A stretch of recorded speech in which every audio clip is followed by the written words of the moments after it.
heart.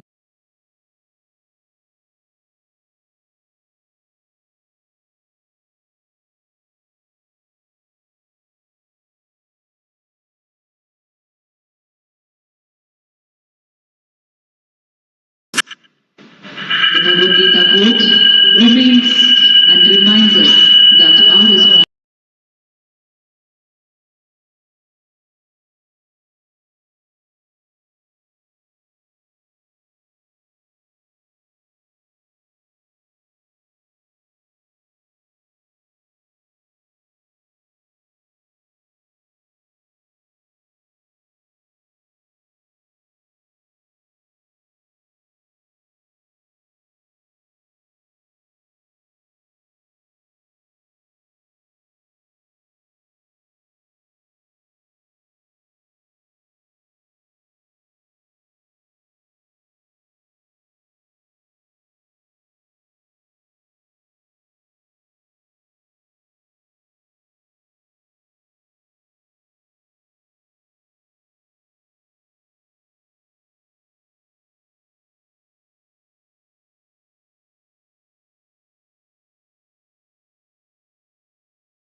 ఒక చక్కటి దీపారాధనతో మనం మొదలు పెట్టుకుంటూ ఉంటాం. Ladies and gentlemen, any beautiful occasion begins by remembering our God, taking His blessings to move forward for doing the honors. May I now request all our dignitaries to please come forward. Let's give a big round of applause.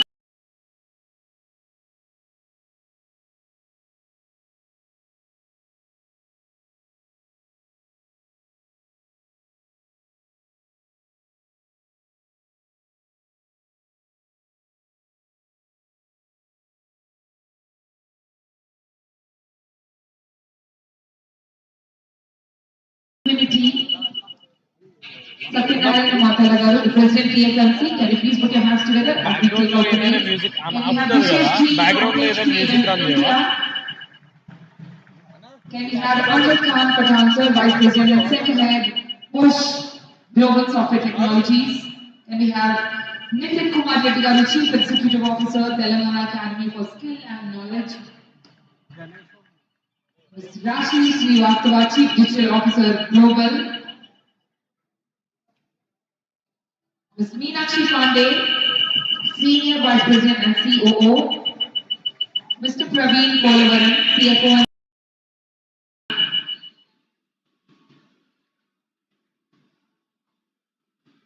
Mr. P. Venkatraman Reddy Garu, owner, Event Tara Conventions.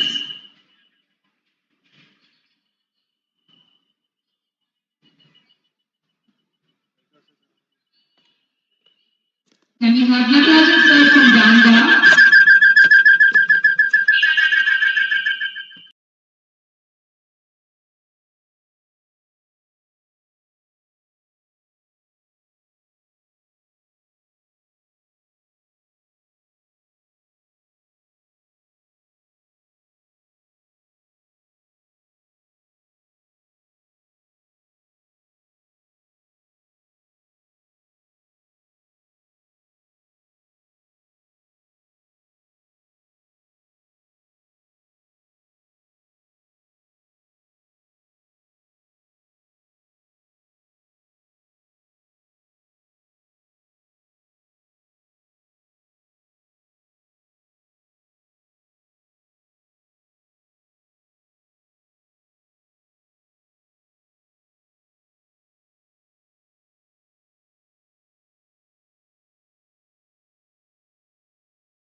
I request all of you kindly stay back.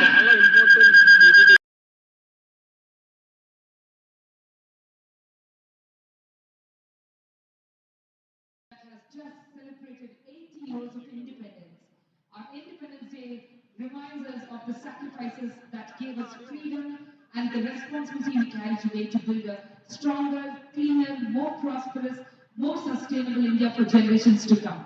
So, ladies and gentlemen, let us come together in a moment of national pride, unity, and gratitude. May I request each and everyone to kindly rise and stand in attention for the national anthem.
promotion of all the young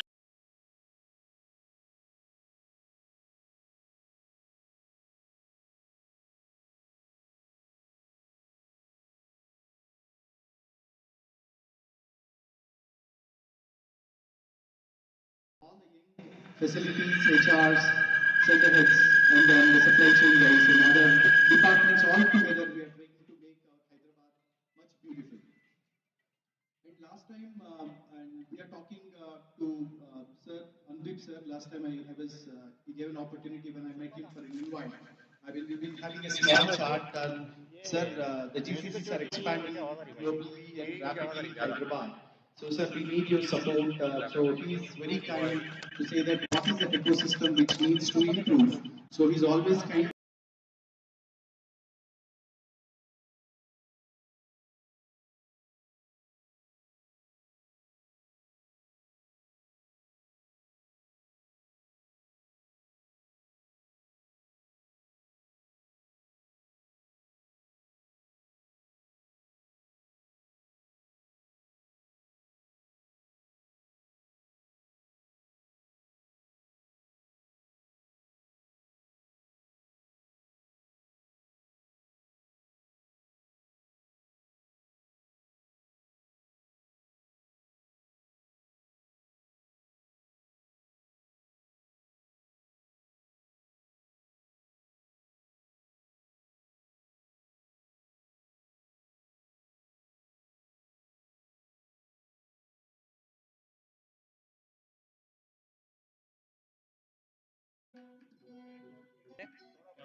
inviting our Honorable IAS Sir, our Chief Guest.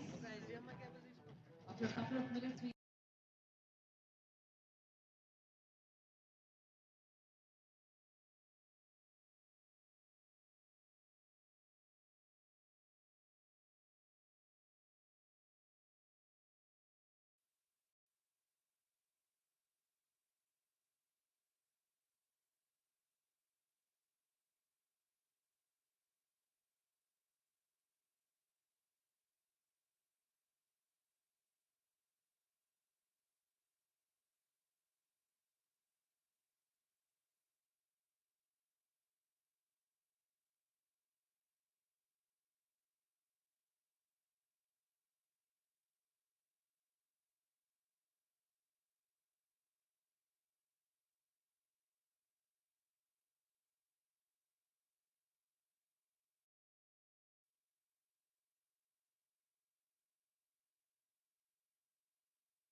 To something that is embedded into our operations, our culture, our technology, and our decision making. And importantly, how do you measure that impact? Because true sustainability is not just about an organization commits to, it's about how these commitments translate into everyday operating models, into everyday measurable outcomes, and long-term value. That brings today's conversation, ladies and gentlemen, exploring how GCCs can build organizations that are not just high-performing and innovative, but also greener, more resilient, and more future-ready. And to steer this important conversation across governments, we have eminent speakers and a moderator. But before that, we request our Honorable President TFMC to give their valuable address to the media.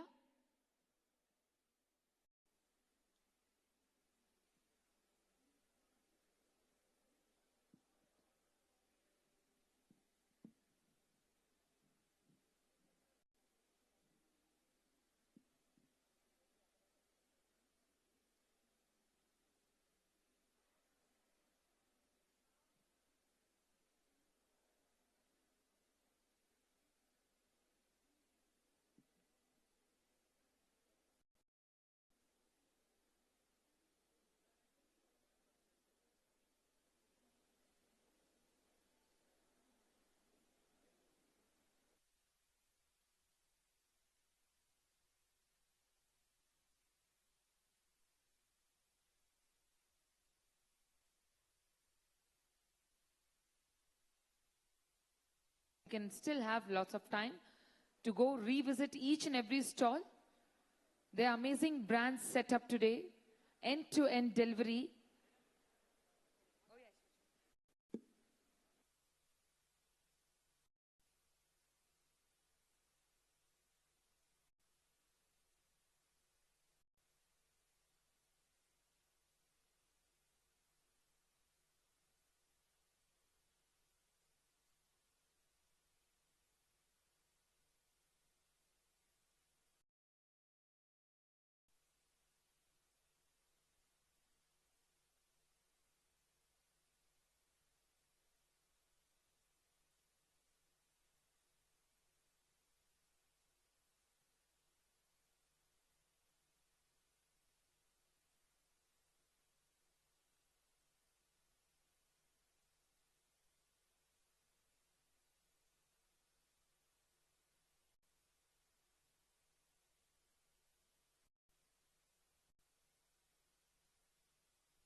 करता हूँ आपको okay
Check.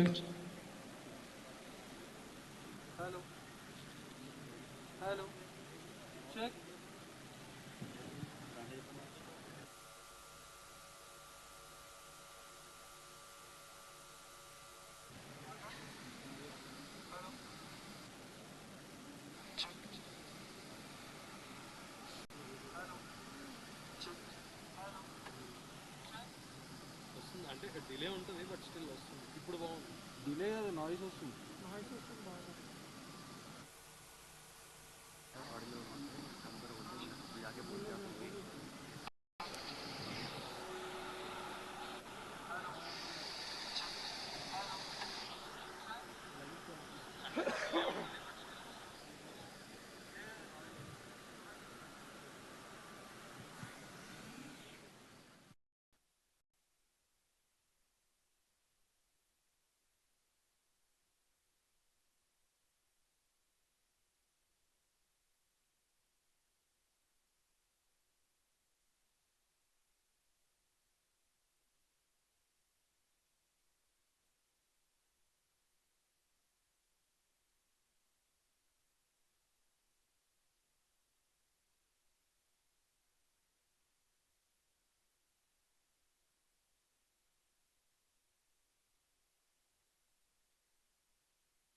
పెట్టేసి ఒక level పెట్టి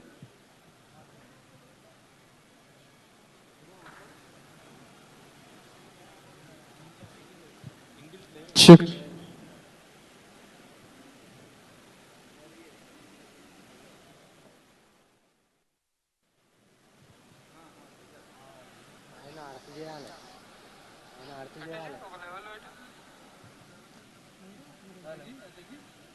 hello hello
Check. Sorry. Thank you.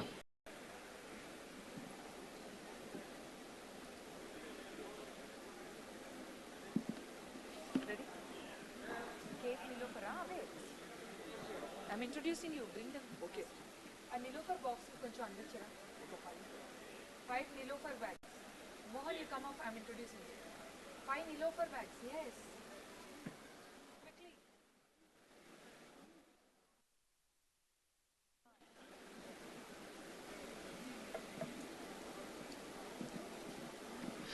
Sustainability, sustainability, and sustainability. From morning, we have been talking about this. Ultimately, what do you think it is? And where should we begin? Does it begin from our own homes, from our own selves? The green energy starts from within, I believe. When we talk good, when we be positive on this beautiful Mother Earth, I think we get back the same. I think this is our basic responsibility to leave a sustainable future and an environment where our children grow, our next generations sustain with the energy that we leave for them. The positive energy, the green area around, our green habits, our green thoughts. Everything is sustainability. Ladies and gentlemen, we are about to have witnessed this beautiful panel. I know we're all waiting. But before that, I request everyone to please step forward quickly. Next 30 seconds, we want everyone here. And now, to take over a small peppy session before this panel discussion, to have a small interaction with you, there's an emerging energizer for all of you. Yes, we have a co-host. Give a big round of applause as we welcome Mr. Mohan, an amazing talent, a great energy, amazing, beautiful talent. Mohan, can we have you here on the stage? Everyone give a big round of applause as we introduce Mr. Mohan. There he comes running. Hi, good morning, everyone. Can I see all the lazy hands in the air, please? Yeah? Everyone, raise your hand. Wonderful, wonderful. Anu, is it a Monday morning by any chance? No. We're just taking some rest. Come on. I feel like Monday morning. Guys, we are on a Friday morning. I want to see all the excitement here because I can see the future. And you have been enjoying this spectacular view from here. Yeah. 1,000+ people, hundreds of organizations, wonderful partners, innovators, pioneers, whatnot. All the policy makers, and we are so privileged to have today. Can I all ask you one favor? Can you give your loudest cheer possible? Come on. 3, 2, 1, go. Sir, we are not at school assembly, sorry. We are at Sustainx. Come on. 3, 2, 1, go.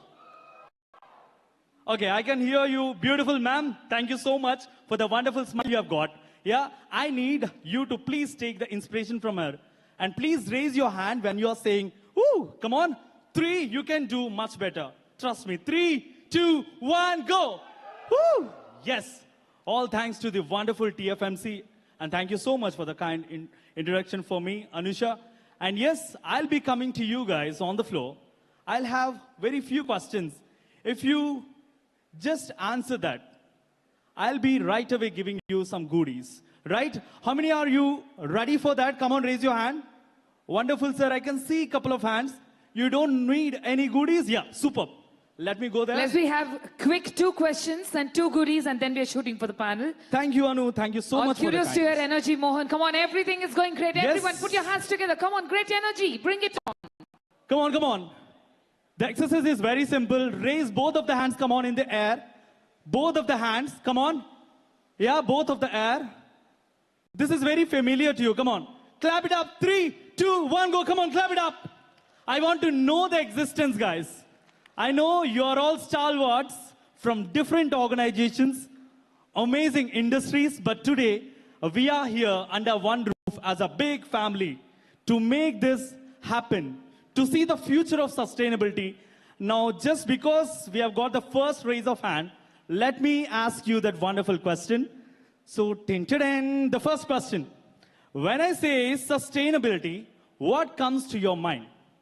Nature. Nature, can we give a huge round of applause? Yeah. And now the actual question. Yeah, it's a trial, right?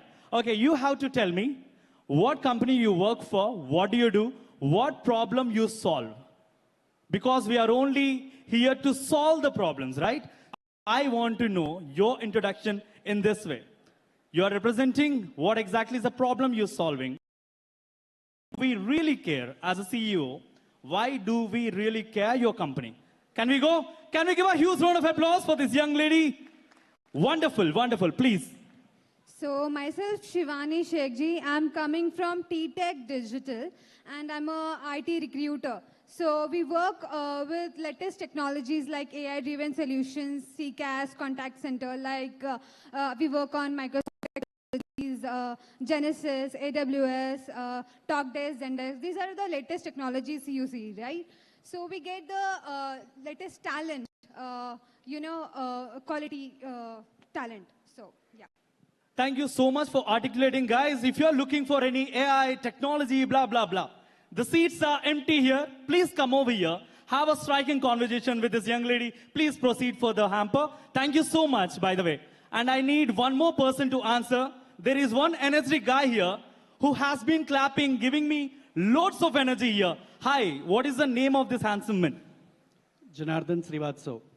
Wow, sir. So the same question for you as well. But you have to be really quick. It has to be very simple to understand. Are we good? Yeah. Yeah, this is Janardhan Srivatsav. I'm from Opella. And basically, I'm an FM professional from 16 plus years. And the basic solution that we provide to the company is providing the best workplace solutions and ensuring everyone has place to work and workplace experience. Thank you, sir, for keeping it very crisp. Thank you so much. Yes, please proceed for the hamper. Can we all give a huge round of applause to all these wonderful people? But I have one more person. Because we are seeing some friends who came from abroad, In Hyderabad, to move from one point to another point, it takes lifetime, sir. Do you agree? Yes, sir. Yes, but I can see folks who came from abroad. Thank you so much. And yes, I want to hear from you guys who want to speak. Say hi in your own language. Say hi to everyone with loads of energy. Selamat pagi from Indonesia. Indonesia! Wow, we love Indonesia. From India, all heart for you. So now, the same question goes with you. So, where exactly you're from Indonesia? You just said that. When I say sustainability, the theme of today's conclave, so what exactly comes to your mind? And how exactly you represent your company? What problems do you solve? And what excites you to do with? Okay, what comes to mind when talking about sustainability is always environment. I'm working in statistics office in Indonesia. Actually, I don't have any problem with that, but I'm thinking about one problem. We conducted census and survey related to every aspect of sustainability. One big problem is that the honesty of the respondent in answering a question of us. So really, honesty is really something expensive right now. People don't want to be so open about their data, and that makes the decision making even more hard to do. Thank you so much. Honestly, that's a very straight. Yes, thank you so much. Please proceed for the hamper. And we have a lot of questions we can interact well. Thank you so much, Anusha. Over to you. You're amazing, ladies and gentlemen. For the amazing talent here, Mr. Mohan shining through everyone. Put your hands together for him. That was a great start, Mohan. Looking forward for more energy. And to each one of you who have participated, incredible energy. Clap for yourself. And now, ladies and gentlemen, to steer this important conversation across governance, culture, and KPIs, please welcome our esteemed moderator for this session, Miss Meenakshi Pandey. Ladies and gentlemen, put your hands together for the lovely lady walking through. The Senior Vice President, Chief Operating Officer. She's the moderator for this first panel. Amazing. Hearty welcome. And ladies and gentlemen, now let's welcome our distinguished panelists. Our first panelist leads one of India's oldest and most mature global capability centers. Please put your hands together as we call upon Mr. Amjad Khan Pathan, Vice President and Center Head at Bosch. Everyone, put your hands together for him. Guys, we need boost in Horlicks from all of you. Come on, give it up, all the energy now. Thank you. Our second panelist represents one of the youngest companies on the stage. Please welcome Mr. Vivek Sahni, everyone, the Global Change and Service Desk Leader and Brand Ambassador at Quinity, DuPont's newly independent electronics business. Namaste and welcome to you, sir. Everyone, resounding applause, please, come on. Woo. Our third panelist brings the perspective of consumer healthcare and the Hyderabad GCC ecosystem. Put your hands together as we welcome Mr. Makaran Kulkarni, Consumer Healthcare Head of the Hyderabad Hub at Opella, son of his newly independent global consumer healthcare company. Namaste, sir. And then we have our fourth panelist who brings a strong perspective on digital transformation and AI-led technology. Please welcome Ms. Rashi Srivastava. Everyone, put your hands together for the Global Chief Digital Officer at Quintily Digital Engineering and AI-led Technology Company. Hearty welcome to you, ma'am. Ladies and gentlemen, put your hands together for everyone. And we have our fifth panelist brings the perspective of the commercial real estate finance ecosystem, a very, very crucial part. Please put your hands together and welcome with love Mr. Praveen P, Center Head at Berkidia, the India Center of Berkshire Hathaway and Jefferies joint venture in commercial real estate finance. Put your hands together, everyone. And our sixth esteemed panelist brings a global perspective from the environmental and industrial services sector. Please welcome Mr. Avinash Samrit, President, GCC and Country Manager at Clean Harbors, a leading North American environmental and industrial services company. I want resounding applause for him, please. Thank you. Namaste and welcome, sir.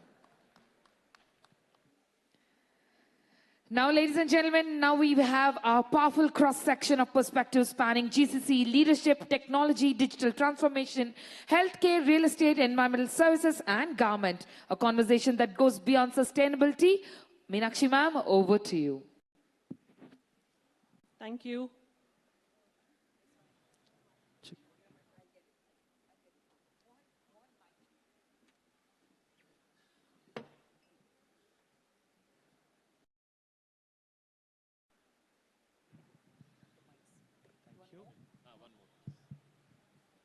Good afternoon, everyone. GCCs from the past 2-3 decades have always been measured against cost, speed, and the quality. Now there is a fourth factor which is coming up, and it is coming up really fast in the past 3 factors, which is sustainability. In today's panel, we have 6 different leaders representing different industries and domain, and every day in their choices and the decisions that they make, the first questions they are asked, is this sustainable? Sustainability used to be a PDF document, a policy, or a plaque on the lobby. No more it is the same case.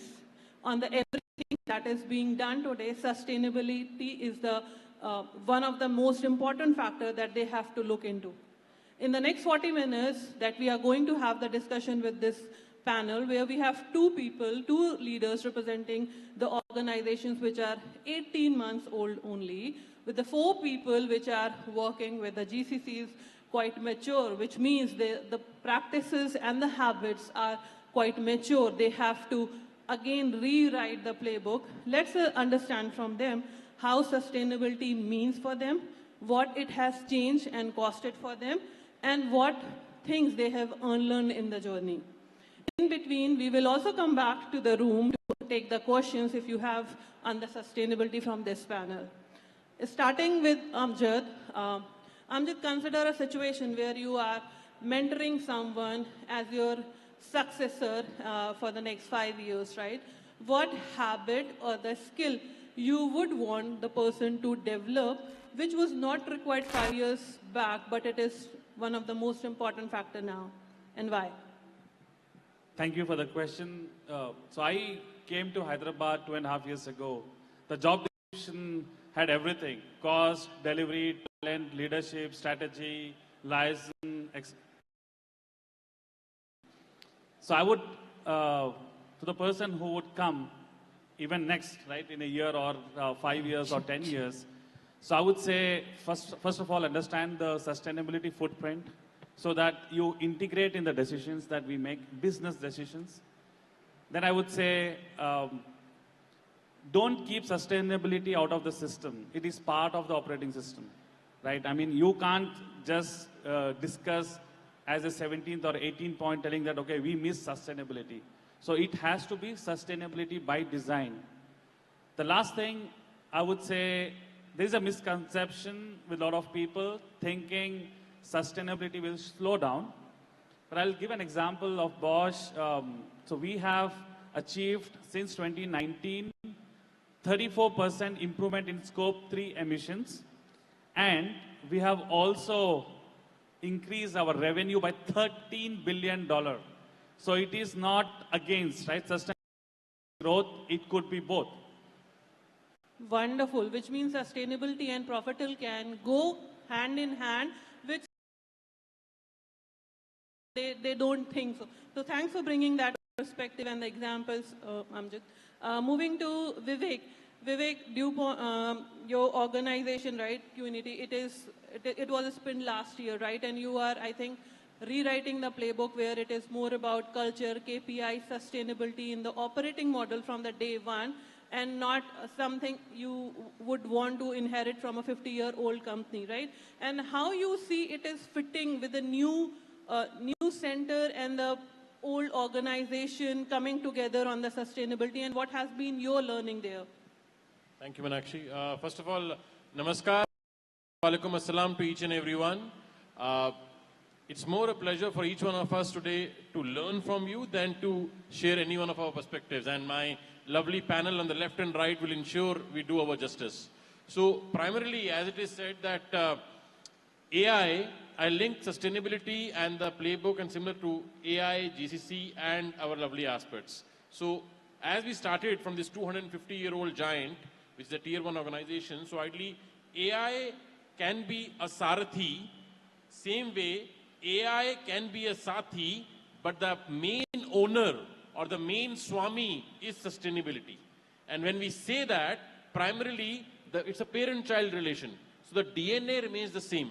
And when we say the DNA remains the same, that means out of men, material, money, methods and machinery, the base aspect, as we say, men and women play the major part. Same way, the rewritten has to be done, but the rewritten had to be with the same core values.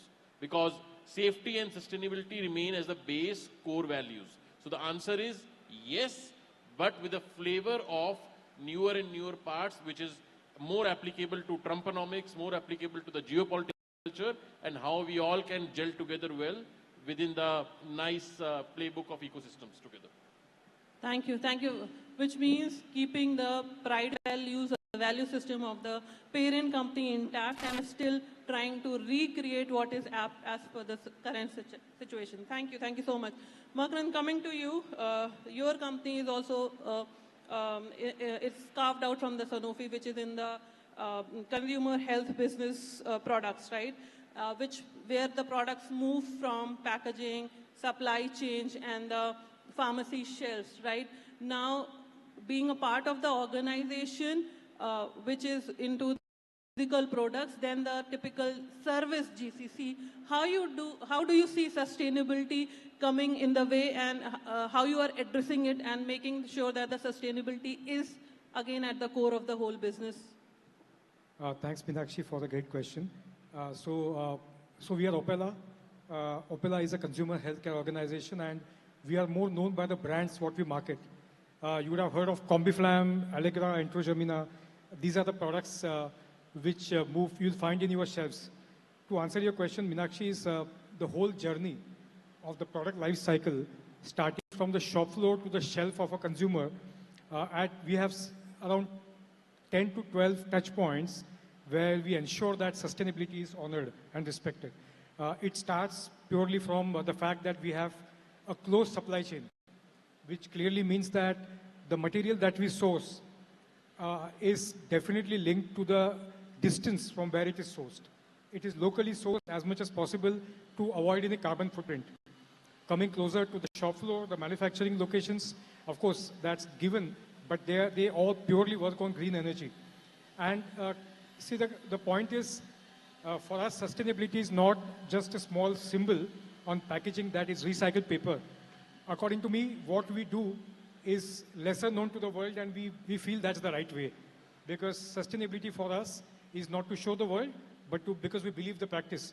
A simple example is a recent case where one of our very popular brands, we had to source it from a API manufacturer.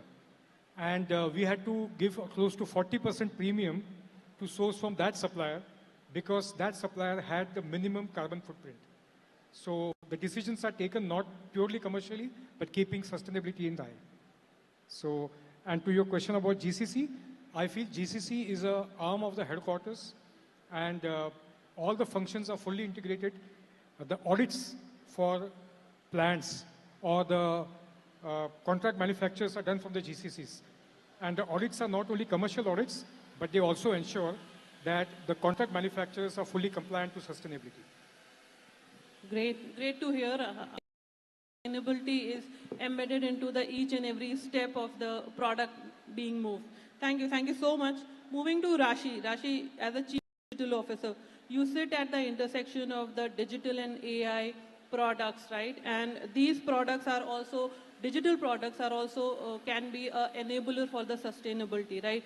So when you talk to the different customers and as a GCC leader, do you think there is underestimation on the tools that can bring sustainability?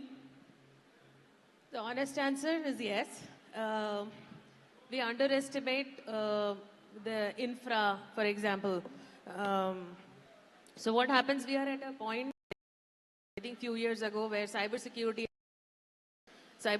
was layered at the top, at the end, and privacy was also thought as an afterthought after the solution is developed and all. So I think we are at an start thinking about all that by design. We have to start talking about the KPIs that matter and not keep a separate dashboard for just CSR and all, like you said. So I think we follow those things. We should not just measure less travel, automation, and less printing as one of the measures. I think the way we have to also see is where is this infra, how much is the energy being consumed, how much of water is being used, and look at the carbonization roadmap, because a lot of times we think this is someone else's bill, someone else's problem, because it's not burning my account anywhere. So I think these are some points as a digital leader I feel like we should start thinking about at the start. So when we look at the budget, cost, speed, and put those metrics together, we should also talk about the sustainability KPI right over there. Put it in the leadership goal. Assign a person in which, the person who, in his performance review, this should come, because if there is no owner, it'll just be in the books. It'll not going to give you any outcome. So once you have a person assigned and you start talking about it, and you don't have a separate dashboard on the left side and the real KPIs on the right side, you put it in the same dashboard where you talk about your organization metrics, that's when it will start moving. That's how we are applying in our organization as well. We're looking at a lot of stuff. Being in the services company, we are checking not just the footprint developed on our solution, but also when we are implementing it for our customer, it should reduce footprint of our customer as well. That's our goal. Very nice. And thanks for the honest answer. And you truly said what gets measured gets done, right? So that is, I think, what you are practicing in the organization. Thank you so much. Moving it to Praveen, Becardia Finances and Services Commercial Real Estate and building account for roughly 40% of the global emissions, right? Your center processes underwriting, servicing, and assets data for thousands of the properties. Do you think this is shown as a financial risk factor in the KPIs of the something you would have observed on those lines with respect to the sustainability and people or the companies baking it into their risk, financial risk especially? This is a great question, Meenakshi. Thanks for bringing it up. Becardia, actually, if you see, we are not bound to follow the ESG guidelines, if you see. We are not a listed company, we are a private firm, a private entity. So, but still, I think the best part in our company's culture is we always want to do the right thing, even right thing for the society as well. And by the way, 40%, because we are only present in the US, we are not present across the world. So 40% probably is a very higher number. Maybe we should be much lower than that. So what we did, we definitely created an internal core team for ESG.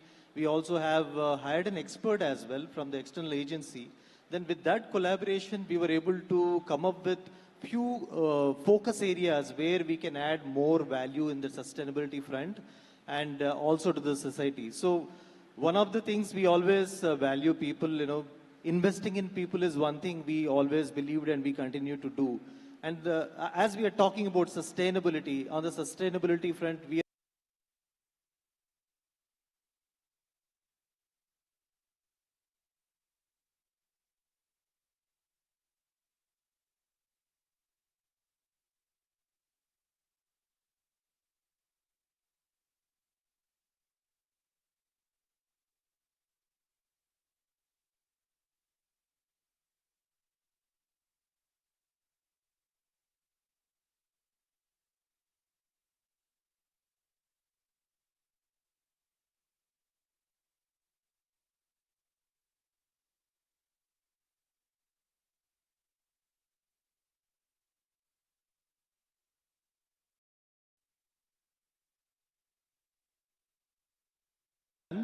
but yeah, this is what I can mention for now. Yeah.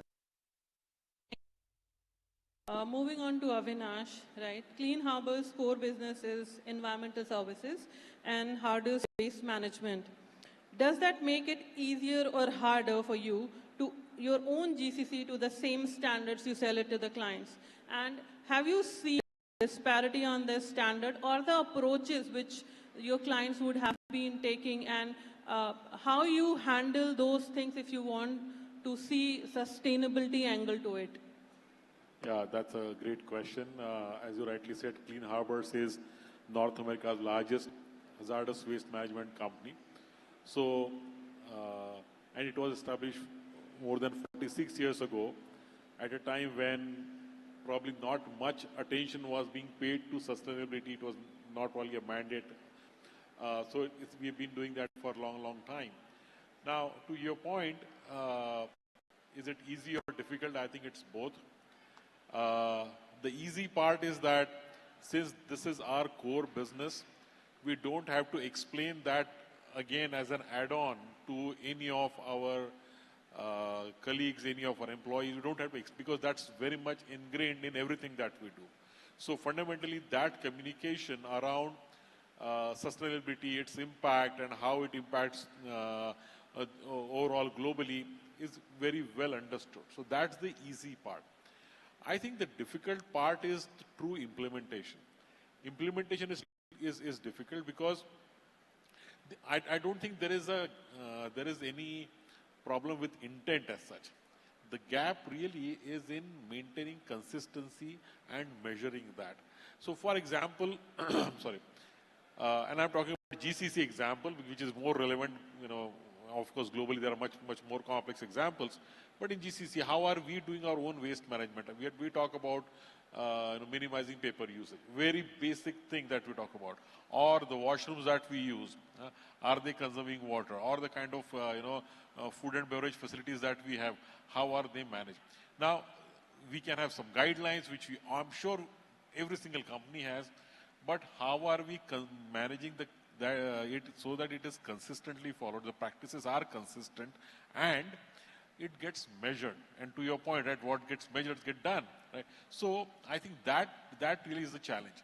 Now, the other hard part for us is that since sustainability is our bread and butter, that's our core business, so we have to be above the average. We have to raise the bar. That's by default what is expected out of us. So we can't preach and not practice. So that really is the difficult part. And what we really try to do there is make it part of our everyday conversation. I think it's important. I mean, having policies, procedures, metrics, measurement, I think is all important.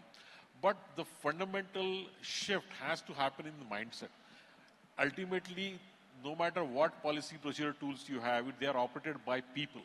And if we have the right kind of mindset, I think that makes the biggest difference. So to me, our focus is, in addition to all the frameworks that we have, which is pretty solid, work on that mindset, and sustainability becomes a part of our culture itself and not really an add-on. That's how we try to do it. Thank you. Thank you so much. Taking the clues from the answer, the mindset, right? From the panel, we heard about talent, KP. We are creating that culture so that sustainability is a is no more an option, but it's an important factor in all the decisions and the choices which not just these leaders are making, but the entire team is making. So who wants to start or shall? I'll just give a snippet for that. Green is everyone's color, right? And when we talk about sustainability, so ideally, we can proudly say that the earth talent is the base, but and then focus beats fragmentation, but culture is the base of every GCC. So sustainability, if that is not in your strategy, then everything goes slowly off and off and off, because PNL can help, but sustainability will make it move up the ladder.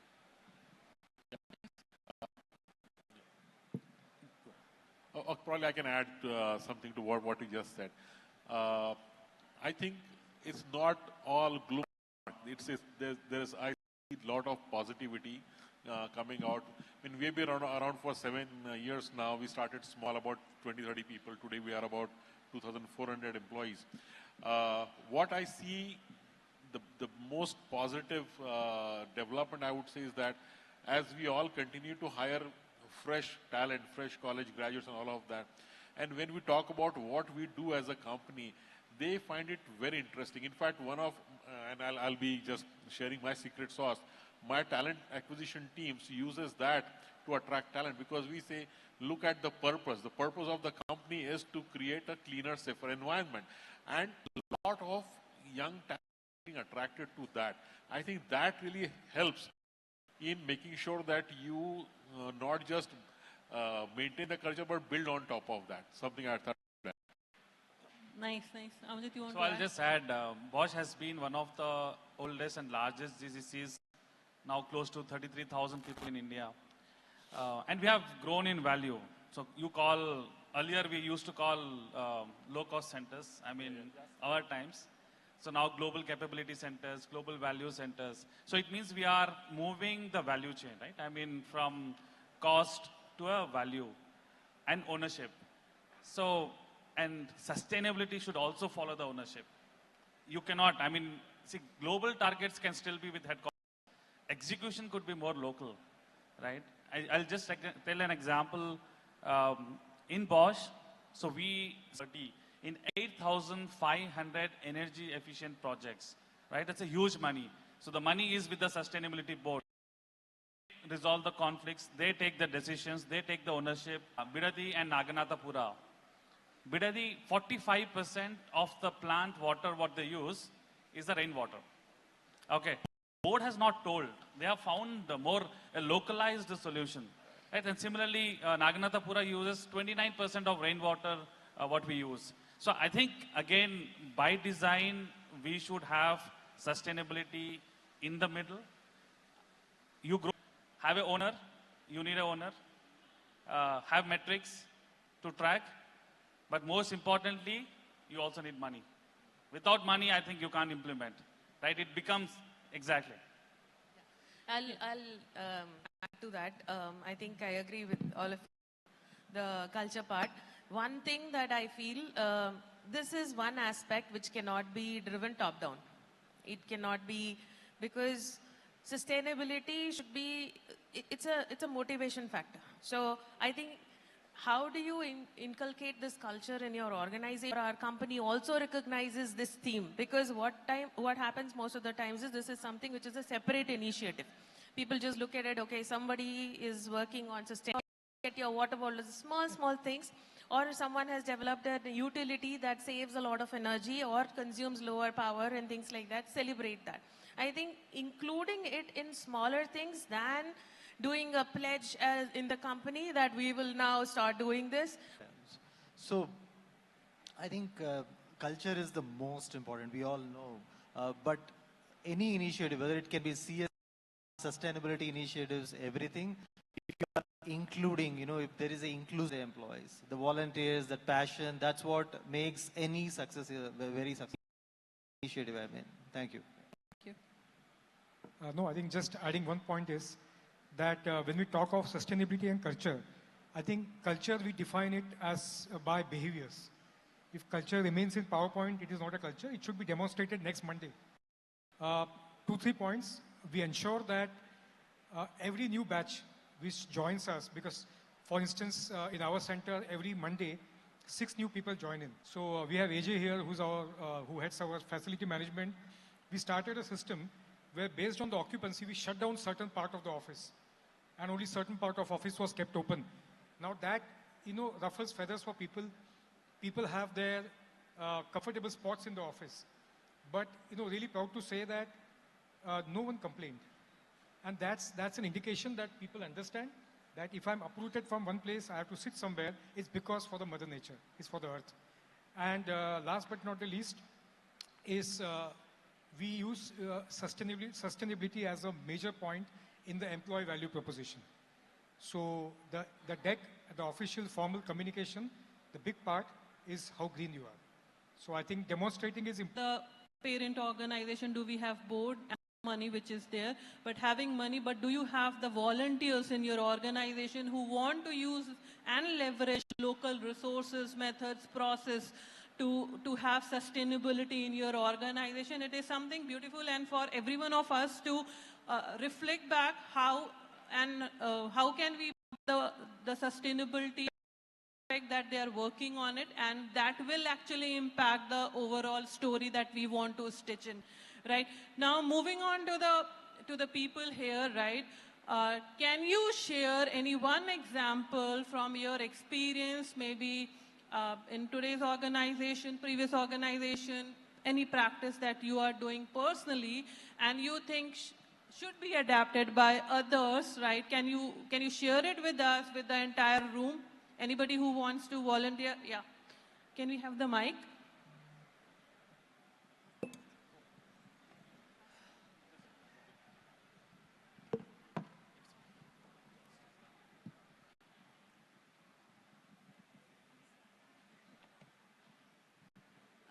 Thank you. As an academician, myself, Dr. Abvita Chadda, I'm a professor in Woxon University. So as an academician, I have a major responsibility to train the leaders which are becoming sustainable leaders in corporates. So having 19 years of experience, and this sustainabilities have grown so much now, and this is the talk of discussions now. But the practice which you told, that what we are doing as a residential university, whatever the project students submit us, so the papers are there. They have to submit some projects. So what my students have developed, they have developed paper plates, cups, and they have made it in the campus. So we are encouraging the entrepreneurship using those sustainable which they use as a projects. As well as we have mess. So we have a lot of wastage. So my students have created an app in which that food has not been wasted. The amount of food is given to the helplines and the people for the old age home. So it is already there. And another thing which we are also using, that the wastage water, which we use in washrooms and all. So rather than getting that water wasted, we use those water to plant the trees. And we have a lush green campus of 200 acres campus. So we use that water for the plantation. So yeah, these are the 3 practices we are already doing. Thank you. Thank you so much. Thank you.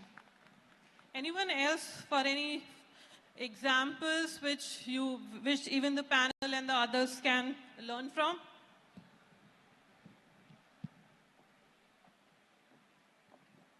Hi everyone, this is Janardhan Srivatsav. Rather than practice, I would like to ask a question to the panel, if that is okay. Go ahead. Yes. So normally in manufacturing units and warehouses, we already see sustainability practices being done. We make the investment and get the profit out of it. And people feel like this, the return on investment and all that. When it comes to GCCs, how are you checking the sustainability when it comes to return on investment? And the discussion here seems to be like the sustainability is not profitable, but why? It is profitable, right? Like cyber security. You put some money on that, you get it back. Like safety. When you put some money into the safety culture, you avoid accidents and save money. Similarly for sustainability, when you're putting something into the sustainability, obviously there's a lot of benefits that are coming out of it. And I want leaders to think it to be like an investment and you are getting a lot of profit out of it, rather than just trying to put that culture and somewhere it should start from, whether it is a top-down approach or a bottom-up approach, you should think it is a profit-giving solution. So organizations are thinking about it. Maybe I can take the first part of it. It actually starts with how do GCCs play a role in it. It actually starts from the very fundamental. And if there are any real estate companies here, they would know that from when we go for leasing an office, we look for the green certification for offices, right? So I think it starts from there, so that we know that the fundamental practices of energy efficiency, water, all being followed with gold or platinum. So, and that's the reason why now you see this in Hyderabad, beautiful campuses coming up. Everyone is actually advertising that they are, IGBC gold certified or platinum. So it starts from there. Now, the second aspect is, that's the beginning, but how do you really make sure that it gets sustained? And my honest answer is, doing a lot, but are we doing enough? The honest answer is no. I think there's still an opportunity for us to do a lot more. There are practices being followed. There's a lot of impetus being made on following green practices and following sustainable practices. But is it more on reporting side, or do we have we empowered our people with the resources, with decision-making ability, and then responsible for outcomes? I think that's an area where there's a lot more that can be done. That's my personal view. Just adding a small snippet there. You must be having a life insurance policy or maybe a term policy. When you took that, right? So you would have never actual thought that you're taking a policy so that it should be actually helping you, because you never want that should be actually utilized, because it is to be utilized in the case of a mishap or something, because it's not an investment. It's basically to be utilized for a particular thing. Same thing in all tier 1 organizations. Sustainability is not actually a profit. It is not shown in the balance sheet. It is shown as annexures. It is shown in the top or at the bottom, because everyone is intended to do a mixture of top down and bottom up. It is not something which is forced. It has to come from within. So profit element in sustainability or in CSR, or when people go to old age homes, or when people donate food and something, this is not meant to be visibilized. It is not something which requires a status on the WhatsApp. It is meant to be done and forgotten, because it has to be digested. So, Janardhan, just to add to my fellow panelists, so in manufacturing, right? So we do a lot of circularity, remanufacturing.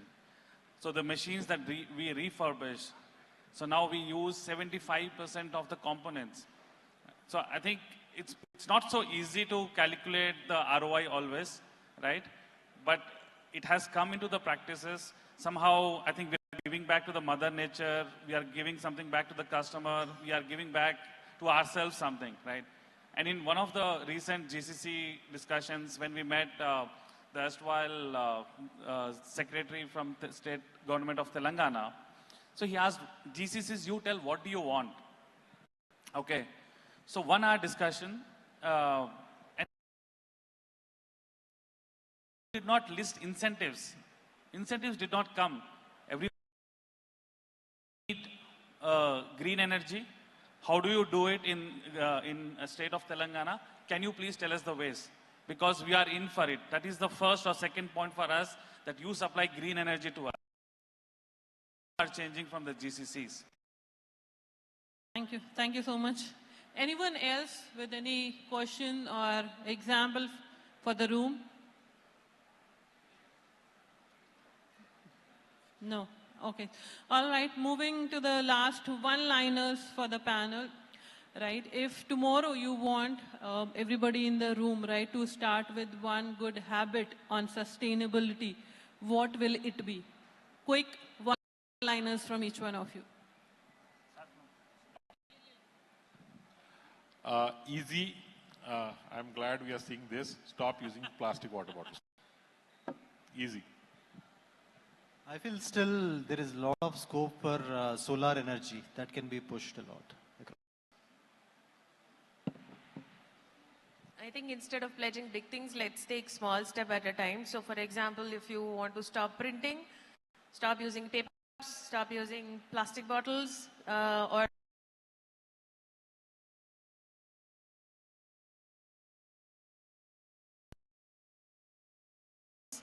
they have a large. That's also good. Involve the employees' families in ensuring sustainability for the organization. Wow. Do not use foods. Awesome.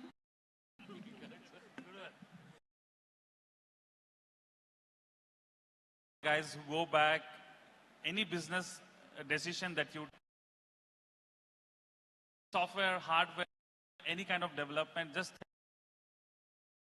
depends on sustainability. Just think, I mean, 30 seconds, 1 minute, you'll get very good insight. How can you really help sustainability? Think about a sustainability consequence in the business.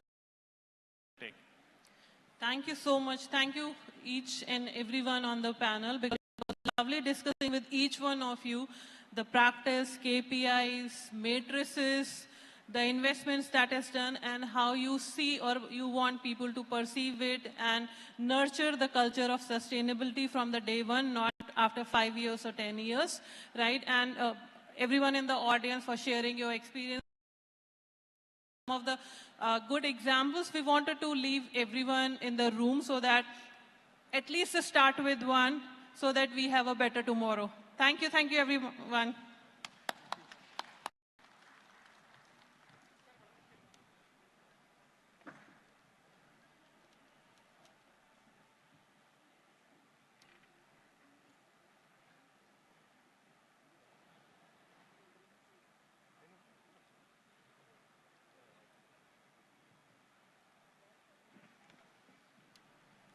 Ladies and gentlemen, I hope you enjoyed thoroughly. Let's give a big round of applause for all the valuable insights, discussions, everything. Come on, everyone, for the first panel on green energy and sustainability. Thank you so much.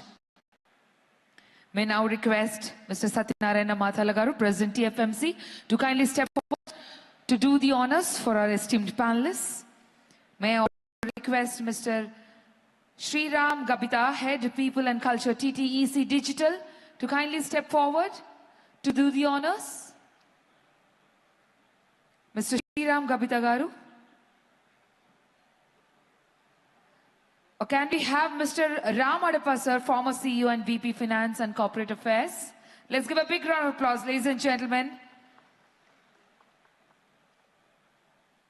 He's from New Disick, an IBM company. Put your hands together as we welcome him.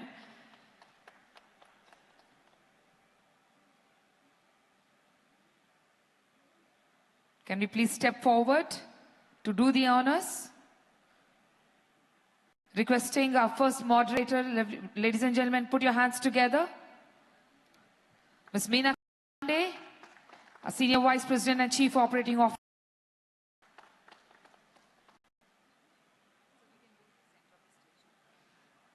Requesting Amjad Khan Patan sir to kindly step forward.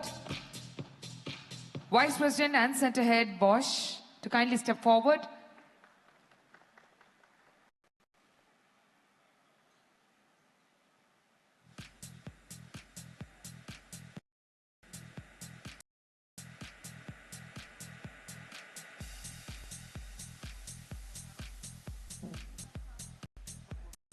May we request Mr. Vivek Sahani, sir, to kindly step forward.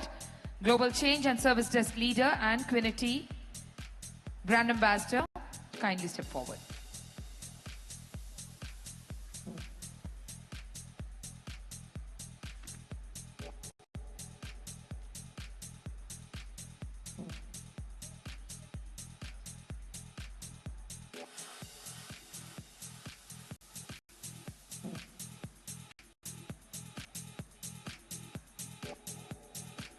May I now invite Mr. Makaran Kulkarni, CHC Ed of Hyderabad. Have Opella to kindly step forward.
Mr. Makarand Kulkarni, CHC Head of Hyderabad Hub, Opella, to kindly forward. Please continue to clap, ladies and gentlemen.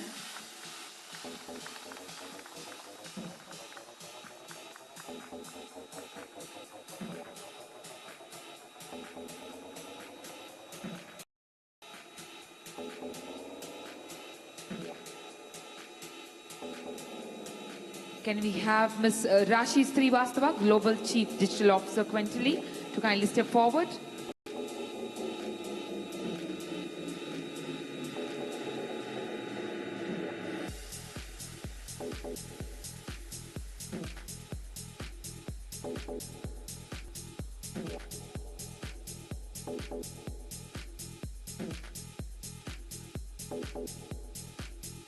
Can we have Mr. Praveen P, Centre Head, Barkadia, to kindly step forward after this? Thank you.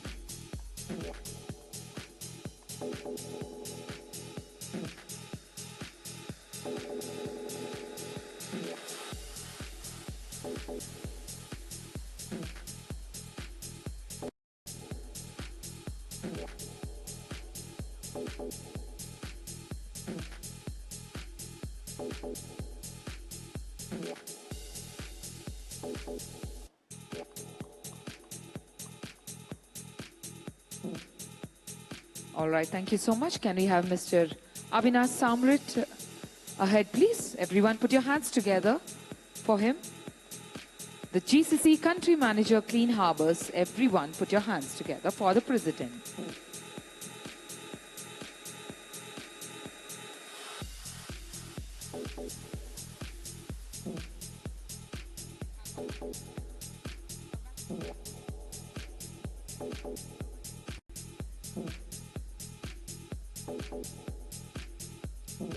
May I request Mr. Nitin Kumar Reddy, CEO TAS, to kindly step forward, please.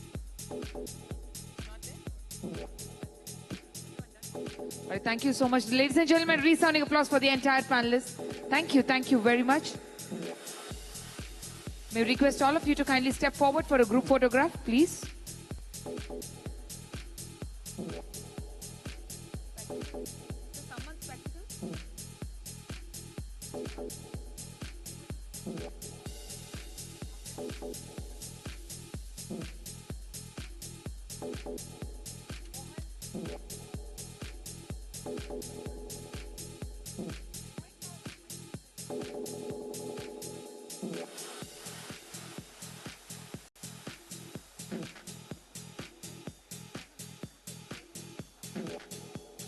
All right, huge round of applause for the first panel, and we have an amazing second panel quickly.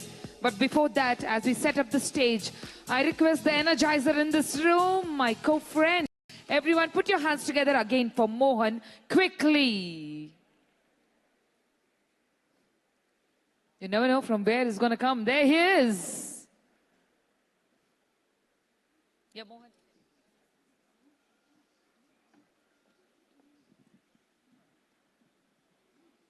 All right. So how is the Josh now? Come on, make some noise. How is the Josh? You know the dialogue, right? Hi, sir. That's what I want to hear, right? How is the Josh? Thank you. So as you already saw me, I am for today a Santa Claus with amazing gifts. So I have a few questions now. As you know, we have business partners having their stalls today. I just want to quickly check how sharp you are, how amazing you understood the brand here. I will give you 3 clues now. 3 clues. Clue number 1, 2, 3. After hearing out 3 clues, you just need to raise your hand and answer the brand which I'm talking about. Okay? Are we good, sir? I think you're going to seize all the 5 gifts, right? Are we good? I'll just give you 3 clues. You just need to raise your hand and tell me the brand name. That brand is just here around you. They have their stall here because they are our business partners for today. Are we good? Yeah? Make some noise so that I'll start off this. Come on. Great, great. Thank you so much. The first question. I'll give you 3 clues now. Clue number 1. I'm a pop food destination serving a wide variety of Indian and Asian cuisines in Hyderabad. Clue number 2. From biryani and Andhra cuisine to Chinese, South Indian, Mughlai, tandoori, seafood, snacks and desserts, I offer something for every food lover. And last clue, you can find my name across multiple Hyderabad locations, including Sheikhpet, Gachibowli and Nizampet. Raise your hand. Wonderful, sir. This gentleman is ready to tell the brand name now. Your good name, please? Ravikant. Okay. Vasishtha Sri Lakshmi. Vasishtha Sri Lakshmi, can we give a huge round of applause? And here is your gift hamper. I request everyone to please kindly participate. Thank you. And yes, the second question, I want all ears now. The second question, clue number 1.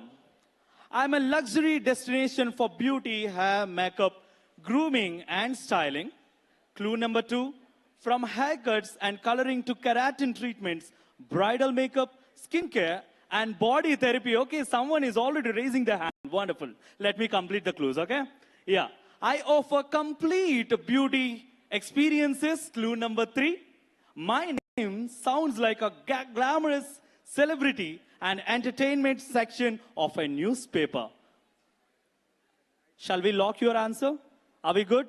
Okay. Your good name and the answer, please. My name is Chitra. I am from T-Tech. Page 3. Page 3. Come on, guys. Page 3. That's a wonderful answer. Thank you. And here is your gift. Guys, I need more participation now. You can see all the brands here, our amazing business partners. And the next set of clues now, I want to hear out the brand name from this section. Yes, the third question now. I am a luxury destination designed for grand weddings, celebrations, and corporate events. Guys, I can see a lot of hands raising, but let me complete. Thank you. Clue number 2. I offer a spectacular event space. Okay? Any clues you got? Okay, let me complete it. In Hyderabad's financial district, spread across 8 acres, large hall, lawn, and guest suites. Clue number 3. My name is all about creating memorable experiences for life's biggest events. Raise the hands. Okay. Sir, I think you were so tall enough to raise the hand to the sky. Yeah, your good name and the brand name. Mohammad Sadiq. Even Tara. Even Tara. Tarara, Even Tara, thank you so much. This wonderful destination is Even Tara. And let me gift you the hamper. Yes. Guys, for all the participants, can we hear a huge round of applause? Yeah. I can see a lot of faces over there. Why are you not coming to this section? Yes, I am here. Okay. The next question now. Fourth question. I'll give you a set of clues. Get ready. Clue number 1. I provide comfortable and modern accommodation for people looking for a convenient place to stay. Okay, here is the gentleman. Okay, let me complete the other clues. I focus on creating a home-like experience with practical amenities for travelers and extended stay guests. Clue number 3. My name is inspired by the idea of shelter, residence, and a place to stay. Are we ready? So your good name and... My name is Anireddy Kiran. I represent SSL and it is Bloom. Bloom. It is just 3 kilometers away from the answer, sir. Yeah, we have that. But yes. Anyone want to try? Yes. My home, your home, my home. Yeah, any other answer, please, ma'am? Nivara Boutiques. Nivara stays. Anyway, thank you so much. Your good name, ma'am? Lakshmi. Lakshmi Garu. Lakshmi Kataksham for you. Okay, can we all give a huge round of applause? This is a tricky question anyway. Please hand over the gift. Thank you so much. And the last question for this networking break. Right after that, we will dive into amazing supply chain management. We reimagine how exactly it is shaping up. The last question, guys, please, I want to hear the answer from this section. Ma'am, you are curious to answer my question, right? You're here to answer my question. Let me see. The clues are very simple. I am associated with real estate. Guys, real estate, huh? Real estate and development projects. Clue number 2. My work is connected with the development and creation of residential and commercial spaces. He's saying Tata bye-bye. Is it Tata bye-bye? Anyways, yeah. The last loser, please don't get confused because we have real estate partners, many partners here. The last clue, my name is short, distinctive, and ends with, all ears, ends with the word projects. Any raise of hands? Projects. You want to try? Yes, sir. My home group. My home group. Yeah, you are just 2.5 kilometers away from the answer. But yes, as I said, it is a tricky question. You have answer. It's very simple now. Elimination round. Huh? Okay, your good name, sir, first. My good name Rajesh Khanna. Okay. Split spaces. Flip spaces. Flip spaces. Okay. Why can't we third? Yeah, sorry. Thank you so much. Yeah, any more answers? As I said, the name ends with projects. Guys, projects. Look around like this. We have that business partner right here. Anyone want to try it? Yeah? Yes. Petra Rock. Petra Rock. Wonderful. Do we still have any real estate projects here? Guys, please note the answer should end with projects. Projects. Look around, look around. Take a 360-degree look. You will get the answer. Anyone want to try? Anyone want to try? Real estate. Do you want me to give another chance to this wonderful man? This guy? Yeah, please raise up. Life always gives you second chance. It is your responsibility to make it a best one, right? Your good name, sir? I'm Praveen from APTRA. And the answer is? Vardhini Projects Private Limited. Make it loud. Vardhini Projects. Wonderful. Thank you so much. This guy is amazing. You got your life at second chance. Anyways, can you all clap for all the amazing so far? Thank you, thank you. I need, this platform is that. We meet a lot of people, we see a lot of business partners. Who knows, your next conversation can take you to the collaboration. And with that, I'll take a leave and over to our wonderful MC of the day, Shavari. Can we all clap once again for all the participants and me? Yeah, thank you.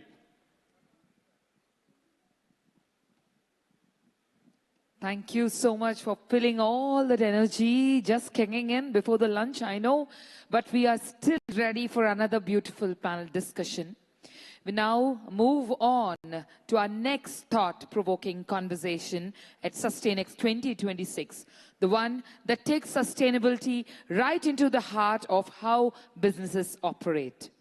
For our next panel, which is titled Carbon Footprint in Supply Chain and Procurement, Because sustainability does not begin at the factory gate. It begins much earlier with what we source, with whom we source it from, how we transport it, and the choices we make across the entire supply chain management.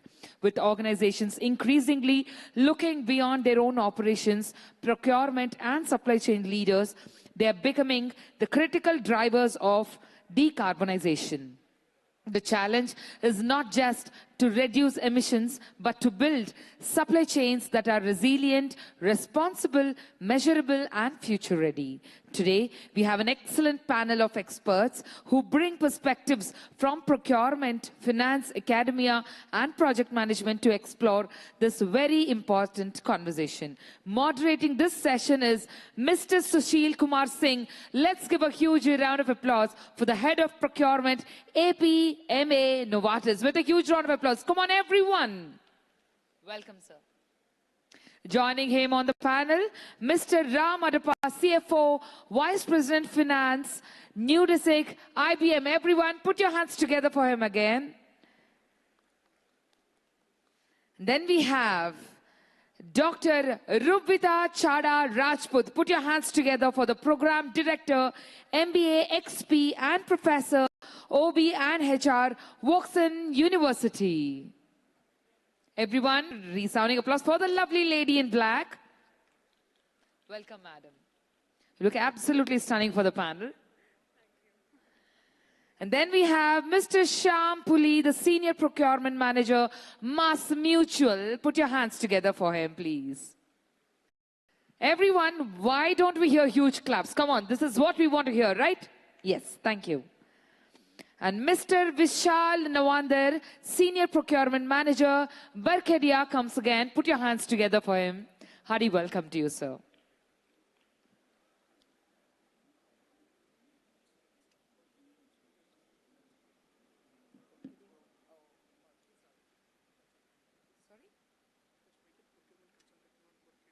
Procurement Manager is wrong. All right, Mr. Vishal Nawandar from Procurement Consultant. And Miss Mithili Muralidharan. Everyone, put your hands together for the Project Management Lead. The Gaudium, everyone, put your hands together for the finest ladies here. Hearty welcome to you,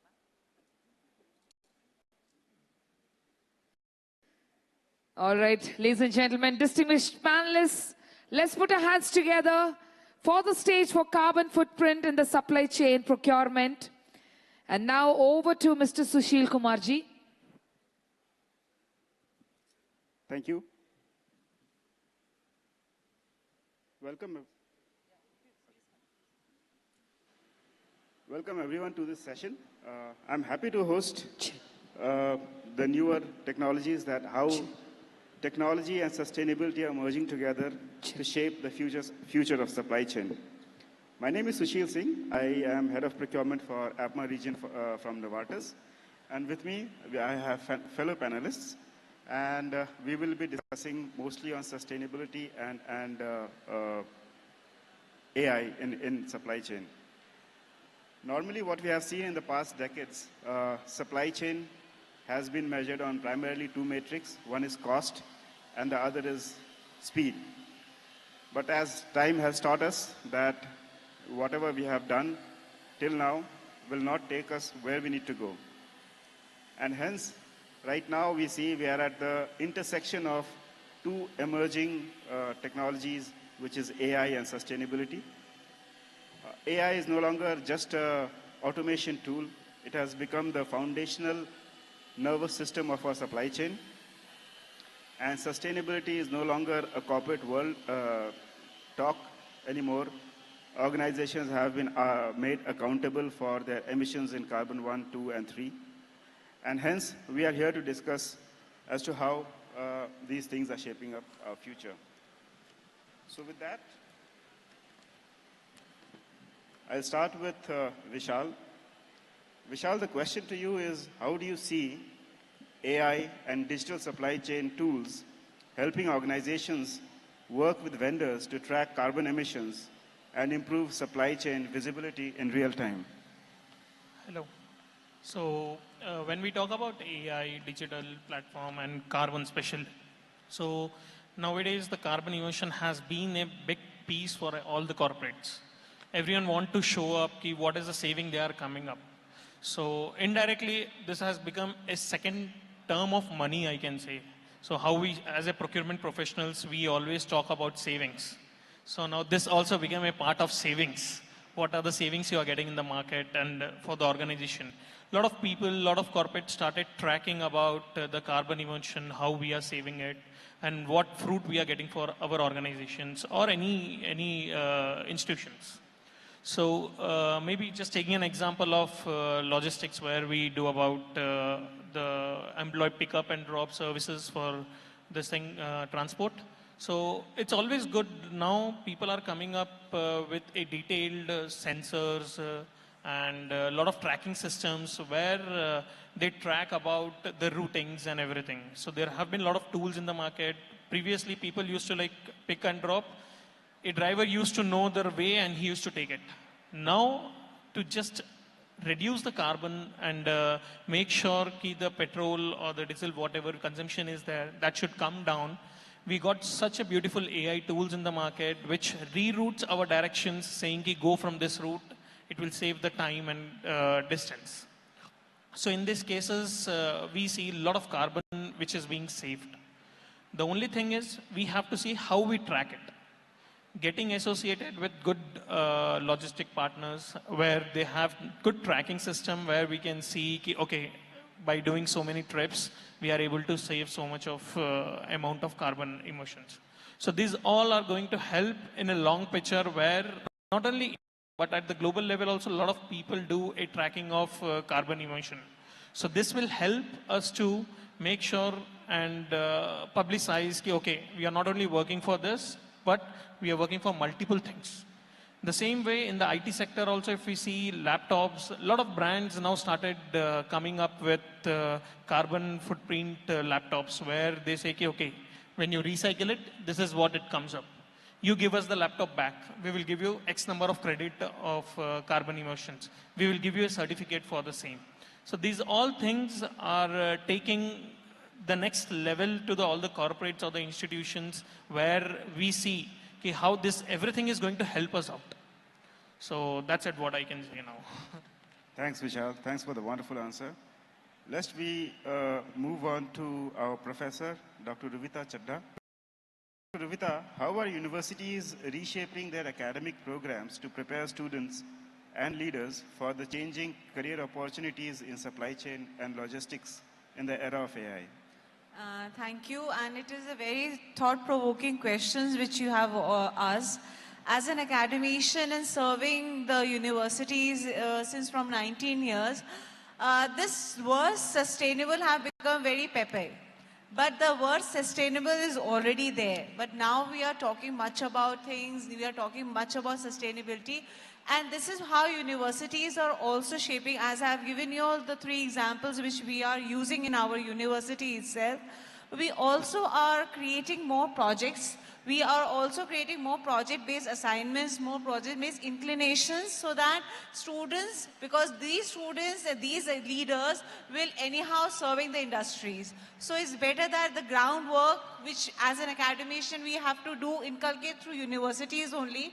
And as an academic leaders, we have to identify that sustainability is not the work of any corporate. It has to come from inside our daily practices. As Rashi has already mentioned, it is not about the company which have to take the ownership. It is the individual which we have to tell them that this is your ownership.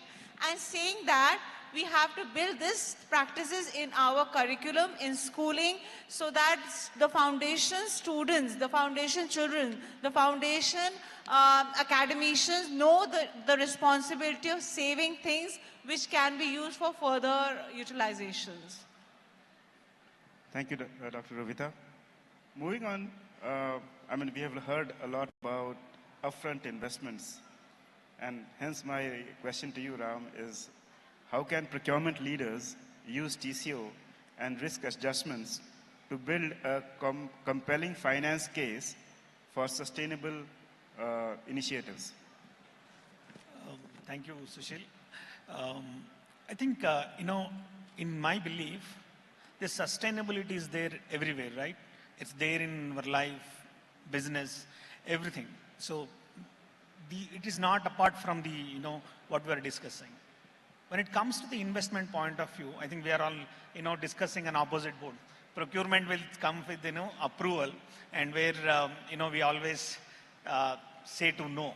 But the one thing we have to understand all the time, the finance is not there to, disconnect the ask of the procurement. It is how you present it, right? Instead of you, presenting it as an investment, if you can put as a business case, so every procurement leader has to understand the business case. And then the way you put in front of the CFO, I think it is, naturally get approved. If you don't think that angle, then the leader do not have a choice to approve it naturally, right? That's the one thing. And then the fundamental of the, getting this cost evolving is that the involving the finance from the design stage of itself. It should not be on the end. So because the moment you end, then you will always see the rejection, right? So the working of the sustainability successfully is always factor of three things. One, you always work closely with the procurement, and then operation has to be handshaken with the procurement along with the finance. From the beginning of the design of the sustainability plan, it is always approved. So that's my, the cost of the investment. Absolutely. Thank you so much, Ram, for that answer. Coming to Shyam, Vishal spoke about AI and sustainability. But from a procurement perspective, right, how do you enable procurement professionals to make faster and more informed decisions and improve cost analysis through AI? Thank you, Vishal. I recognize that AI in procurement is still evolving.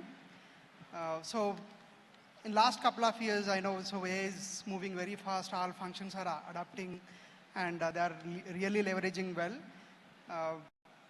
When that came as a goal to even procurement also, right? And we were checking what is that we can do. Unfortunately, in procurement, many tasks that we do are unique. And there is nothing that we can really standardize and start to really move it, right? Then what we realized that, the goal has come, right? We have to really start to adapt. Then we encouraged our team to start to really, look for opportunity to see how you can be part of that AI journey and get trained. And what is effectively working for is outlook management, right? And that's, I know it's common for everyone. Anytime there is, responses, all that is becoming quick. And what is working well for is that a few years back, when I was working on a very large project, when the BOQs underline items to underline items, the comparison used to take hours. And it was, every time you do iteration, then you have to really go through each and line item, then start to do it. Now, with the AI coming in, right, it's you just give a prompt, then, you know what are the, the comments or the issues or the plus or minuses, right? And even the one of the, the part of the process is your contract. And while the organizations have your standard templates and, when you are reviewing, when you are comparing, AI is really helping us to make things better and review and all that. So what is happening in our, and I'll just give one example that is currently happening with our current, organizations. A lot of companies are still using tools. And recently, we started evolving, we started, exploring a new age tech tool, which is AI enabled. We have, different processes, right? We start from triage, managing the, request queues, then category management, contract management, TPRM, then P2P, all that. And every stage we have a different tool. For example, receiving a request, we rely on sometimes ServiceNow, then contract, we rely on tools, then we also rely on third-party risk management tools. So we have different tools. So what the new tool that what the challenge that we are trying to solve is we are focusing on two agenda. One is sometimes procurement looks like a black box. And for requesters, it doesn't know that where your request lies with, right? When there is a process, very difficult to find out. So we are seeing this tool as a dominance delivery, right? And when you place a delivery, then you would exactly know where it is. This tool going to really integrate a lot of tools, eliminate some of the tools, and it gives you where your request is exactly. It also, when somebody is really interacting with the tool, it's really interactive, right? Somebody placing a request, it doesn't know what description should be really giving it. It tells the moment you say event, then it asks you some questions, what event, how large, all that, when are you looking at. Then when it comes to procurement profession also, the moment you want to roll out a RFP, then it tells you what kind of questions you want to ask, right? So when you want to really look at contracting, it also tells you how many MSs you have, addendums, S4Ws, all that. So AI is involving, and in procurement also adapting this thing very well, and I'm sure I think they're going to help better. Thank you, Shyam. I think you're saying that it's making procurement more efficient and time saving, right? Yes. Staying on the same question, Maithili, how do you think is AI currently improving the team's day-to-day activities? Very good afternoon, all of you listening to us patiently while your lunch is waiting for you. So coming back to the topic, so definitely AI has been helping in their daily task, like Sir has already added certain points. In looking at the data where we spend hours in analyzing the data, those are the regular mundane things that we do. AI is helping us cut the time down there. So it helps us in making quicker decision and more strategic decision. And I think that's the area AI is helping us with procurement right now. Thank you, Maithili. Going back to Vishal. Vishal, coming to sustainability, how are organizations integrating carbon metrics into existing ERP and procurement systems to effectively measure and manage emissions? So if we see right now, we have only data in our hand, being very straightforward. So this data, we have to analyze the data where we see what we have done in the past and what better we can do in our coming future. So when we are talking about carbon specifically, it's always great that we get this everything involved at the stage 1 itself. When we start getting a request from the user department, we may not know that particular time itself how much carbon emission we are going to take it up, but we will have an estimate. There are a lot of tools in the market which gives us an estimate about it. So we would think getting everything at the ERP level of P2P or any major tools in the market where we will be able to measure the stuffs very easily. So it's good that we initiate the same thing at the stage 1 where with the request, we have the data where it says it is X quantity, X weight, and X stuff which we are going to order. So it's very easy to get the estimate that particular time, and this will help the organization not only at procurement level, even when settling a bill for a transport vendor, for an example. So when we settle a bill, we will know how much carbon emission we have done. The same thing will go to the finance also at the time of doing a purchase the payments to the vendor. So it becomes like a two-way matching, three-way matching, where we can see the finance is also doing a track of it, procurement is doing it, and the user department is also doing it. So in this case, we have the accuracy coming up, we have the real footprint coming up, and this becomes a star for the organization. Thanks, Vishal. Very well said. Going to Dr. Ruvita. Dr. Ruvita, shifting the topic to AI again.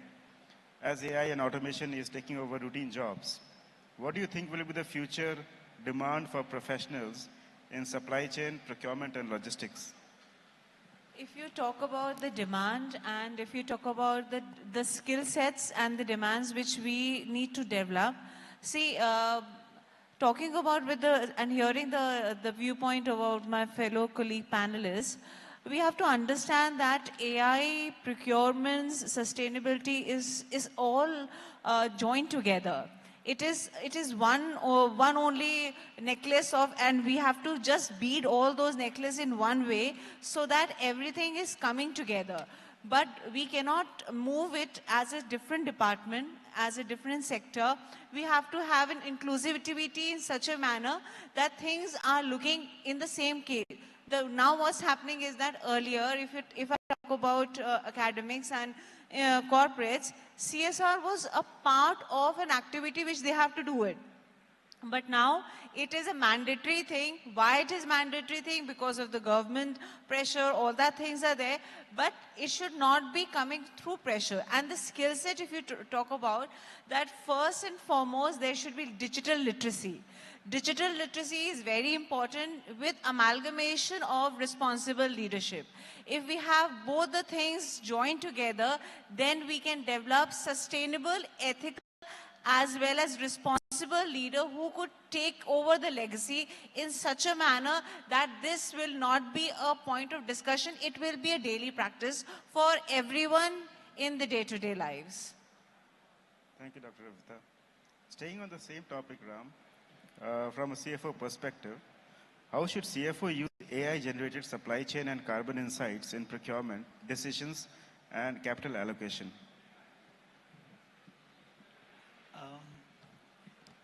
I think, the green label has become in a blank check. The moment you see the green label, it's approved, right? So that perspective has to be changed because we are only acting on it. So when you see the green label and then proceed, you're only acting on it. You're not, actually creating a value for it. So in my view, I always think that, look for the,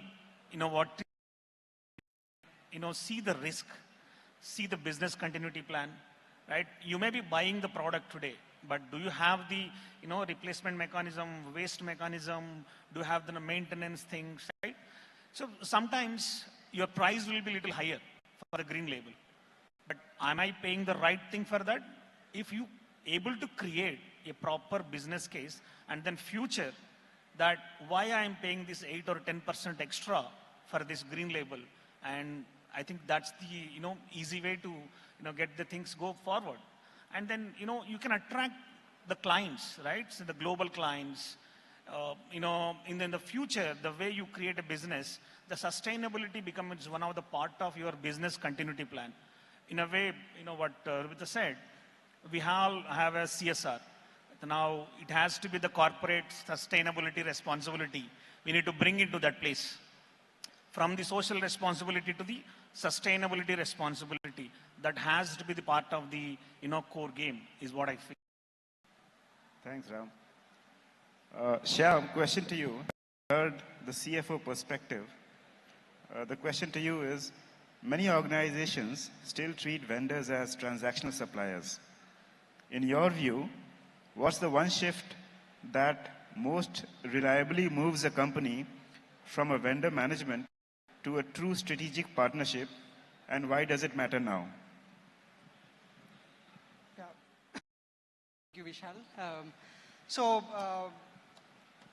Like many other functions, right, even the procurement also has been evolving over time. Traditionally, the procurement was more focused on vendor management, focusing on cost, contract, and SLA. And now it is shifting to strategic partnership, which is more focused on your value creation, innovation, risk management, and then long-term outcomes. Now we are also talking about sustainability, right? And the question here is, can we really build strategy for all the vendors? The answer is no, right? And what we started following is that we have a structured SRM program, Supplier Relationship Management Program. That effort is combination of TPRM, business, procurement, and vendor as well. What we do is, we follow a three-pillar approach, under which what we do is, the first pillar is more of vendor due diligence. So when you are talking about any vendor, we look at or we check their reputational sanctions and their financial health, so on and so forth. Then second pillar is more of your risk assessment, right? The risk management. So while you have a vendor who is really strategically, aligned with your company organization, it is important to really assess the vendor risk as well, right? that from your data privacy, your cyber control, your use of AI, then importantly, the exist contingency plans as well. And the third pillar is, it's more of your business operations and performance SLA, all that, right? So traditionally, when we really under the vendor management, we only talk to the vendors when there is a, need for a quote or when you have to really cut a PO or you need to really track the deliveries, right? But under the strategic, we interact more. We keep talking to the vendors based on the criticality. We keep talking to them monthly, bi-monthly, quarterly, half-yearly. And what we really talk in that is, the element that I told, right? We really assess overall engagement, the relationship through, right? And so I want to just give you one example, just to tell you how we are really moving into, the cost versus the value creation, right? So recently we were working on a rate card standardization exercise that's to do with the one, in IT area, IT contract area. And what we have done is typically we reach out to vendor, get the proposal, start to negotiate. But in this case, we reached out to many partners. We got some pricing. We benchmarked. Then we created a standard rate card instead of negotiating with the ones. So we had few legacy vendors. Then we also invited new vendors, and we started to reach out to them saying, this is our rate card, and you have to adhere to it. And so our goal is to really maintain the consistency across the vendor partner. And instead of rate, we want to really focus on the skill set. So while every vendor accepted, there is one vendor is not aligned, right? And unfortunately, we were not able to take tough calls. The reason is that they have been associated with our parent company for more than 2 decades. We have some active engagements. We really not able to really do much there. And we did a lot of back and forth, things were not happening. And one day we really sat together to understand why, when rest everybody is agreeing, what is the challenge. Then they talked about their bottom line, their top line, then, their margins, all that, right, at the side. Then in the discussions, we also discovered that beyond the price, what is that we can do? And they also talked about something called L&D, right, the and developments. So they have some certification program, their skill assessments, all that. They said they can, they have some budgets allocated already that they can really pass on to your employees. And the other thing what we also found out in the discussion is that they also do quite a lot internship programs. And what they agreed is that we will give all basic trainings to the interns, and we will tag them to your important projects, right? And we don't bill it for 3 months. That way what is happening is, one is they are getting trained, and for us, right, and it's like on-the-job training, right? They get to know our technology, then all that. So when we really engage them in the discussions, beyond the price, we also focus on a lot of other things. Then that's how we are able to really create some values. Right? Hope that makes sense. Thanks, Shyam. Moving on to Maithili. Maithili, you've heard about Shyam talk about the supplier strategic partnership, right? So if you're a procurement professional, considering strategic partnerships, right, how do you ensure using AI to reduce cost and manage suppliers more effectively? Yeah, I think AI has now started playing a bigger role. However, the decision making has to be more human, and that's where the human interference matters a lot. It is not just about numbers or data. Sometimes I would say the customer relationship or the vendor relationship that is built. First is to build the trust, because that's something AI has not taken over yet. So it still remains with humans. So let's act on it. So that's a major takeaway, I would say, to stay connected and also to stay advanced in the next level, and definitely use AI responsibly and ensure that your decision making is not just data driven, but also a reality check, and what both customer and the vendor, the connection point needs to be connected before the final decision is being made. Thanks, Maithili. Going to Vishal. Vishal, as you're talking about suppliers, during a major supply chain disruption, how can organizations maintain business continuity while ensuring that their sustainability and carbon goals are not compromised?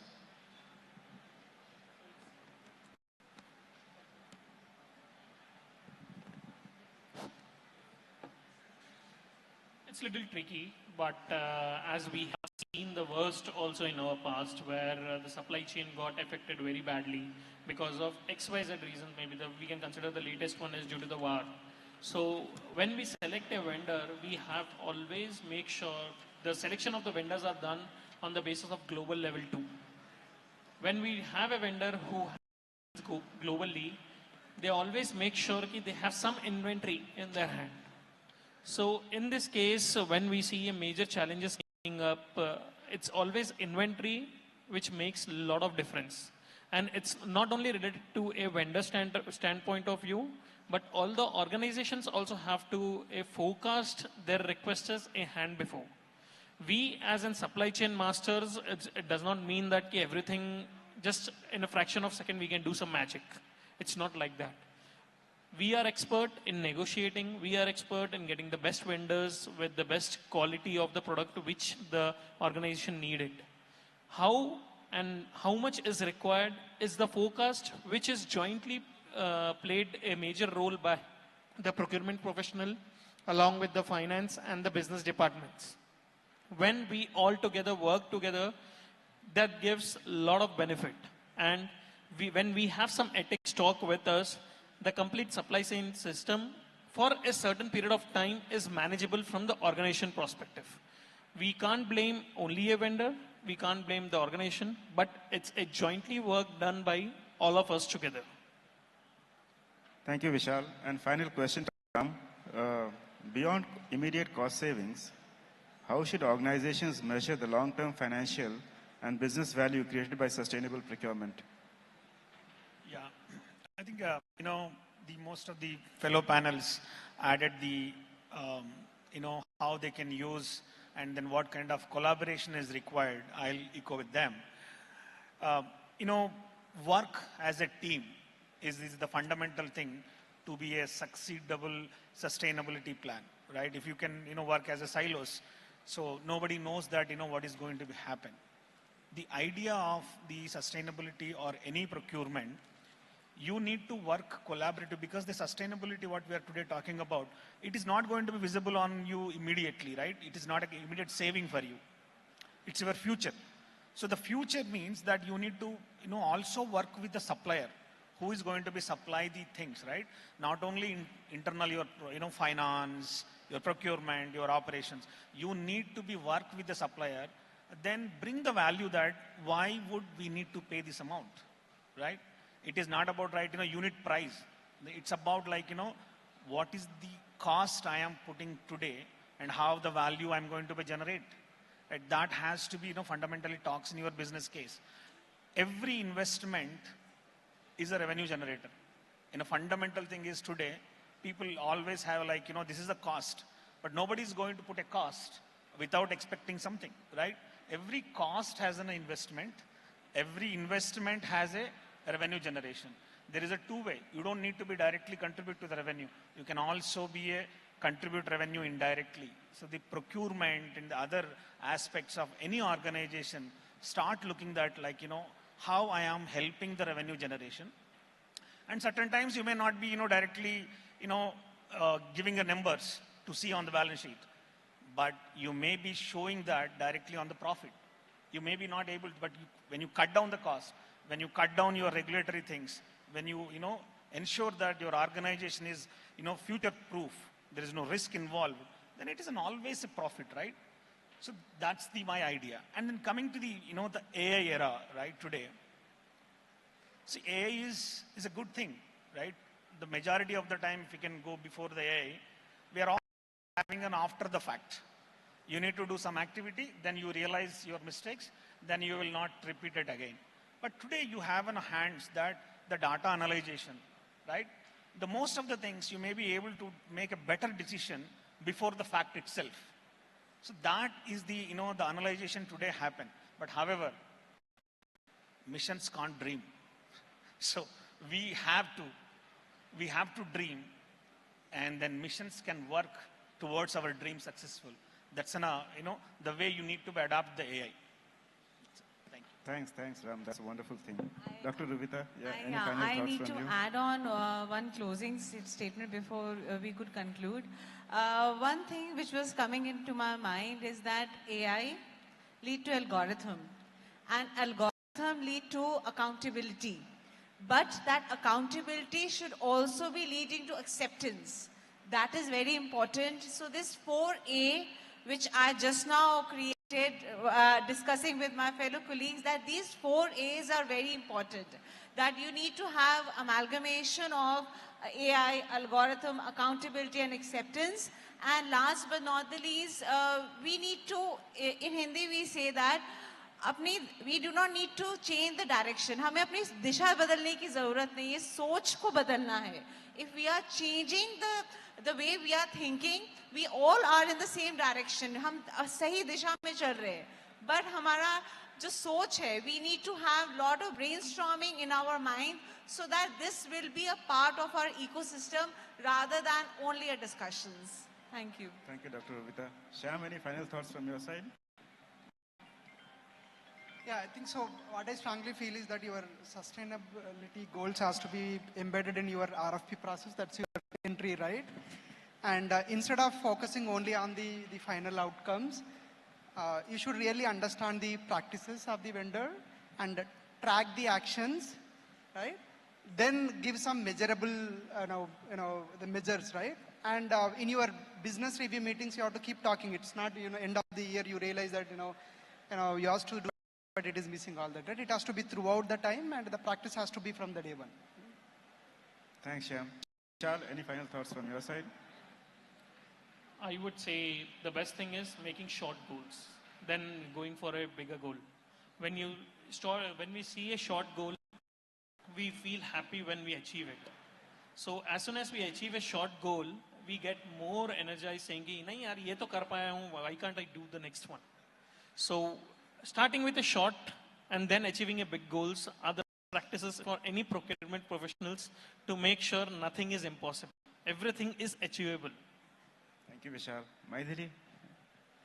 Absolutely. Thanks to Dr. Rubika. She perfectly well put the whole discussion in a beautiful sentence. And I would like to say, let's make sustainability not just a fancy word, but a way of living. It should start from us, from home. Thank you all. Thank you, Maithili. Wonderful, wonderful session. That's all from our side.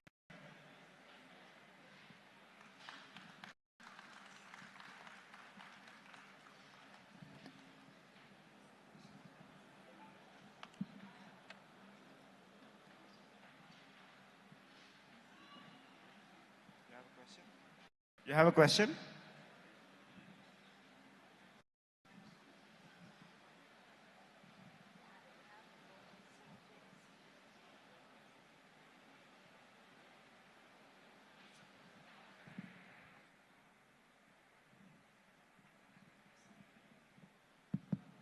Rather than a question, it is just sharing my own ideas that are relevant to the panel discussion.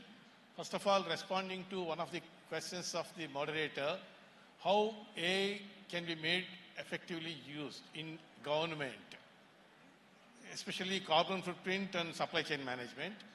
I'm Rajeshwar from Environment Protection Training and Research Institute. I take a couple of minutes time. We are responsible for designing, developing state action plan on climate change for Telangana. In effect, we developed three versions of state action plan.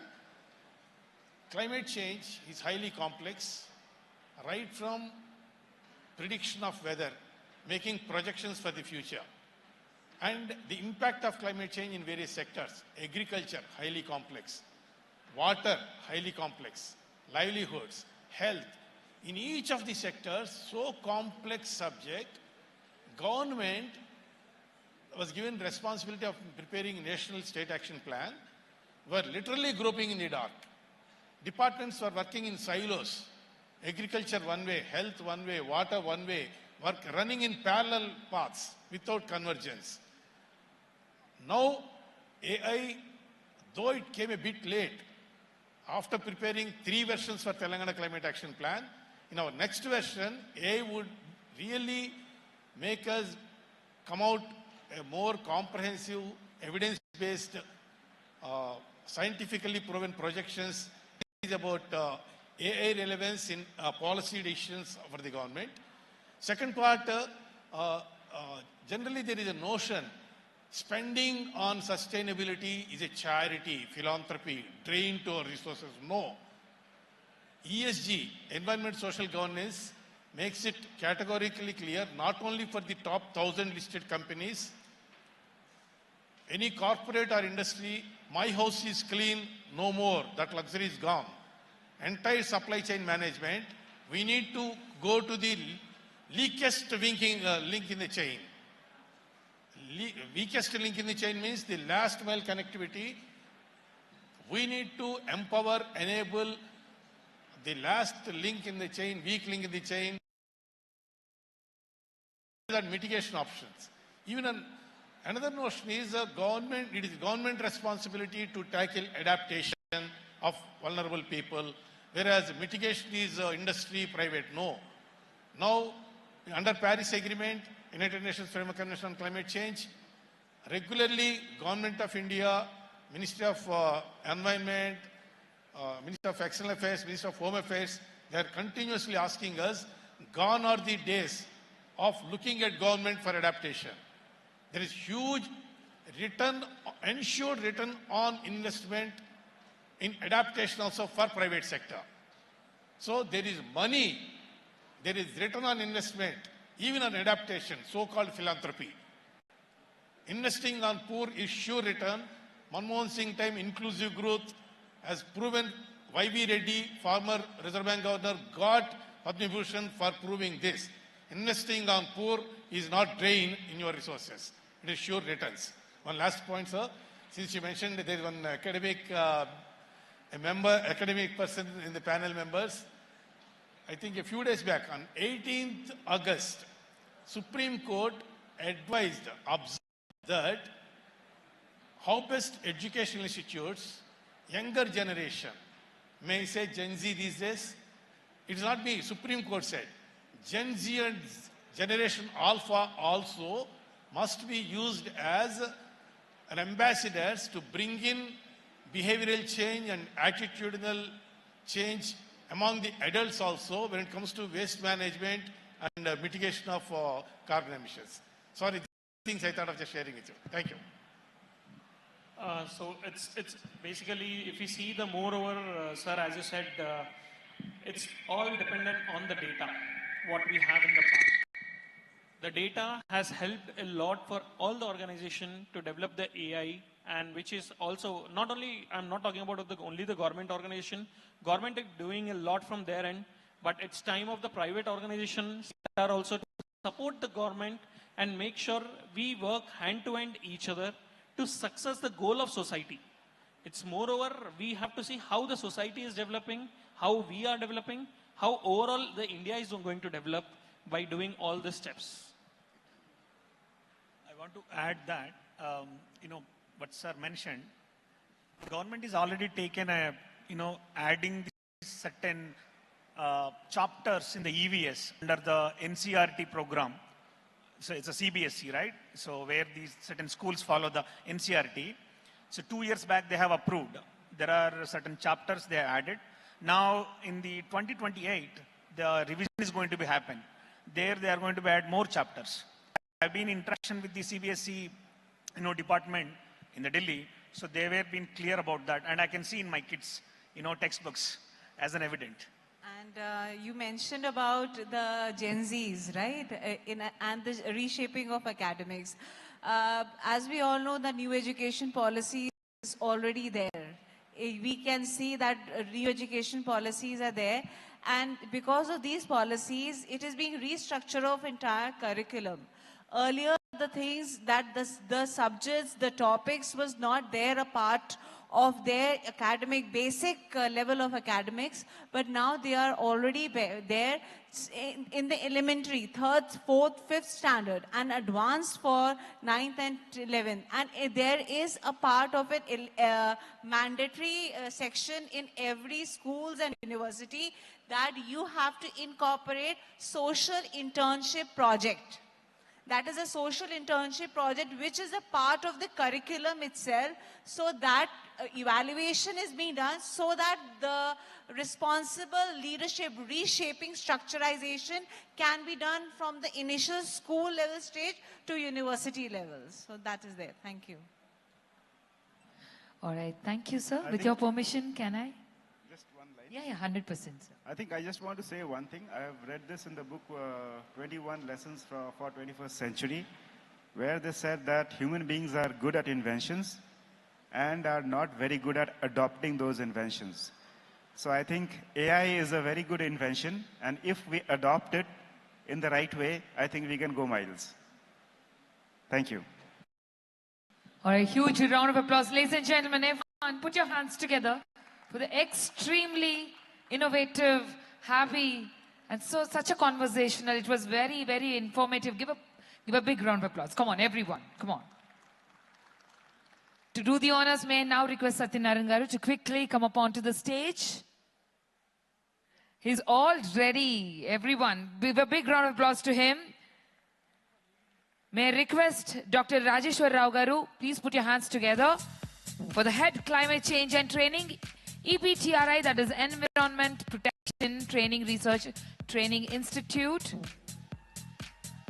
Oh my God, huge fan base. Make some huge noise. Come on, Dr. Rajeshwar Rao Jammalagadda. Please put your hands together for him. He's also from the Government of India. Put your hands together, ladies and gentlemen. We welcome him to do the honors. May we request Sushil Kumar Singh ji to kindly step forward.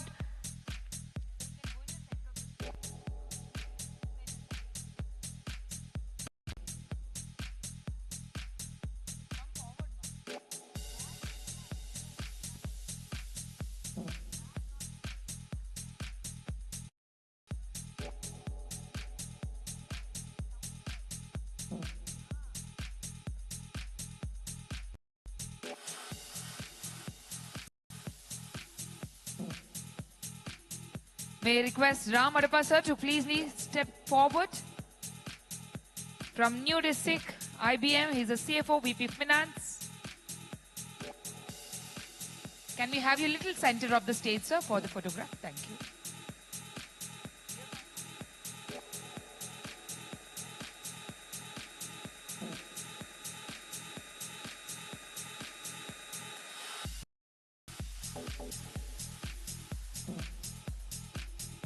Next, can we have Dr. Rupita Chada Rajput step forward, please?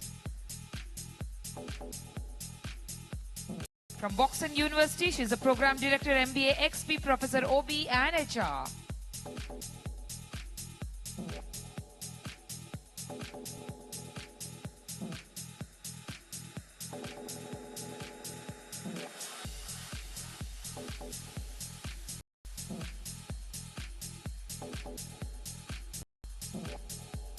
And may I now request Shyam Puli sir to please step forward from Mass Mutual, the Senior Procurement Manager.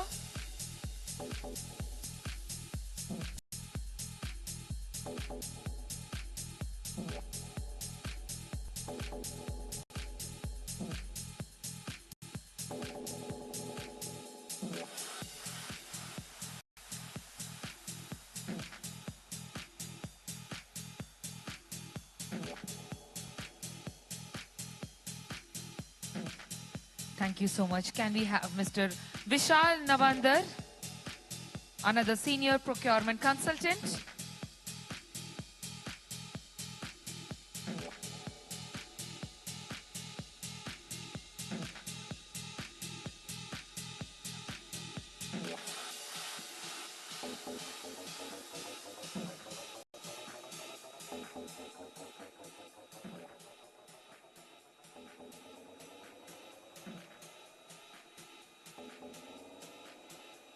Then can we have Maithili Muralidharan, the project manager lead from the Guardium. Ladies and gentlemen, can we have a huge round of applause, please?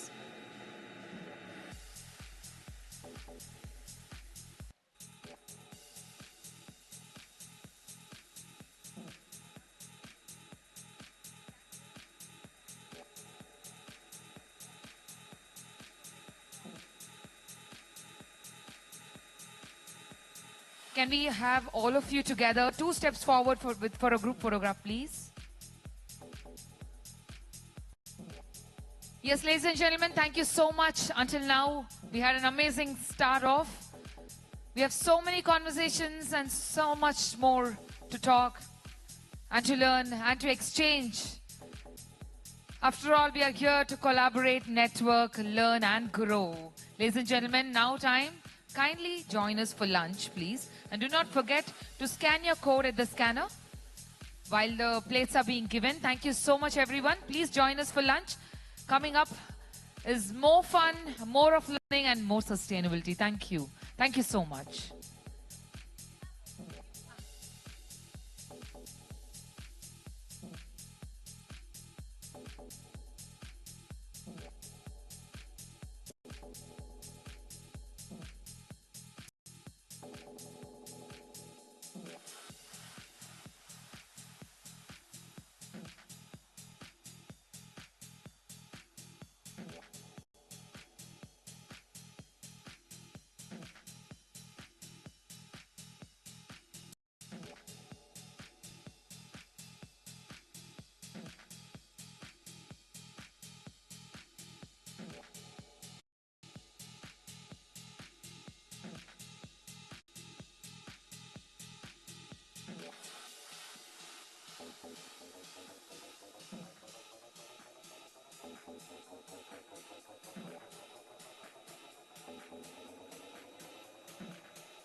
I'll give you a number. 30, 40 seconds. Yeah. 3, 2, 1, go. Come on. Know the name, know the business they are in. Yeah. In 40 seconds, the clock is ticking. You have to get to a new person in the room and understand their business, get their name. There is a very wonderful gathering here. They're so welcome to you. Please come to the first bench as well. Yes, talk to them, understand their business. The clock is ticking. Last 10 seconds. Meanwhile, I request all the dignitaries to please kindly proceed so that we will resume the panel discussion. Yeah. Last 10 seconds. This is the right time to connect with the new faces you find here. They can be your partner, your collaborator. Some or the other way, they can help you with your business. Let's talk, let's connect, let's collaborate. The whole mission of this amazing sustainability event we have today. Okay, last 5 seconds. Hi, Doctor. Dr. Ji, coming all the way from Egypt, right? So you tell me, what is the first thing you noticed in India? Which is like, you liked it. All thing is I saw in India, it's very fabulous, and there is the same color of culture like Egypt, I think so. We have the same skin and the same soul, and also the culture itself, but the color in India, it's very fabulous, it's impressive, and I love India. I love the hospitality in India. I love the food in India. And what is that one food you really, even if I wake you up in the midnight, you will go for it? To be honest, I don't know any name of food except biryani. Biryani, everywhere biryani. You know, in Hyderabad, in our DNA, there will be biryani grains. You know, okay, let me pause the game now. Tell me, with the raise of hands, how many of you connected with more than 10 new people? Raise your hand. More than 10 people? More than 10 people? Anyone? Okay, more than 5 people, 5 new faces. You had a striking conversation. You always pull me with your smile, sir. Your good name, please. My name is Hasik. Hasik, can you tell me the names? It shouldn't be your friends. This guy is stranger to you, right? Before this conversation. Yeah?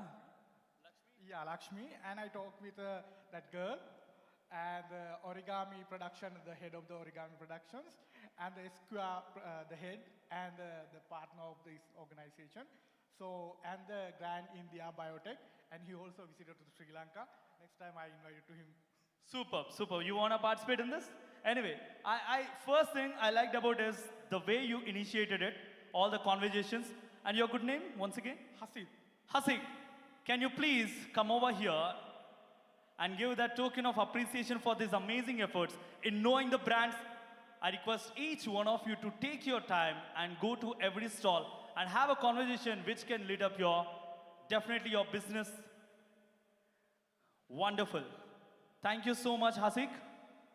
And yes, we just missed this person who gave some aura of energy. Right after lunch, you can't find, this is unreal energy, you know. Yes, could you please come forward? And your name, sir? Ramesh. Ramesh. The vibe itself, Ramesh. Yeah, thank you so much, sir. We are so pleased to have you today. I request, and you know, in every class we will have first benchers. Of course, there are our toppers, right? And here we have toppers here. Hello, sir. Yeah. Okay. We will resume it again. I request all the dignitaries to please kindly proceed. We will start off the event. Anusha. I request everyone to please. Taking over. Thank you so much, Mohan. Ladies and gentlemen, big round of... And an actor by passion. What a combination. With a background in physiotherapy, he's also... What a combination. With a background in physiotherapy, he's also certified ergonomist, acupuncturist, myotherapist, yoga therapist, and has won more than over 20 years of experience.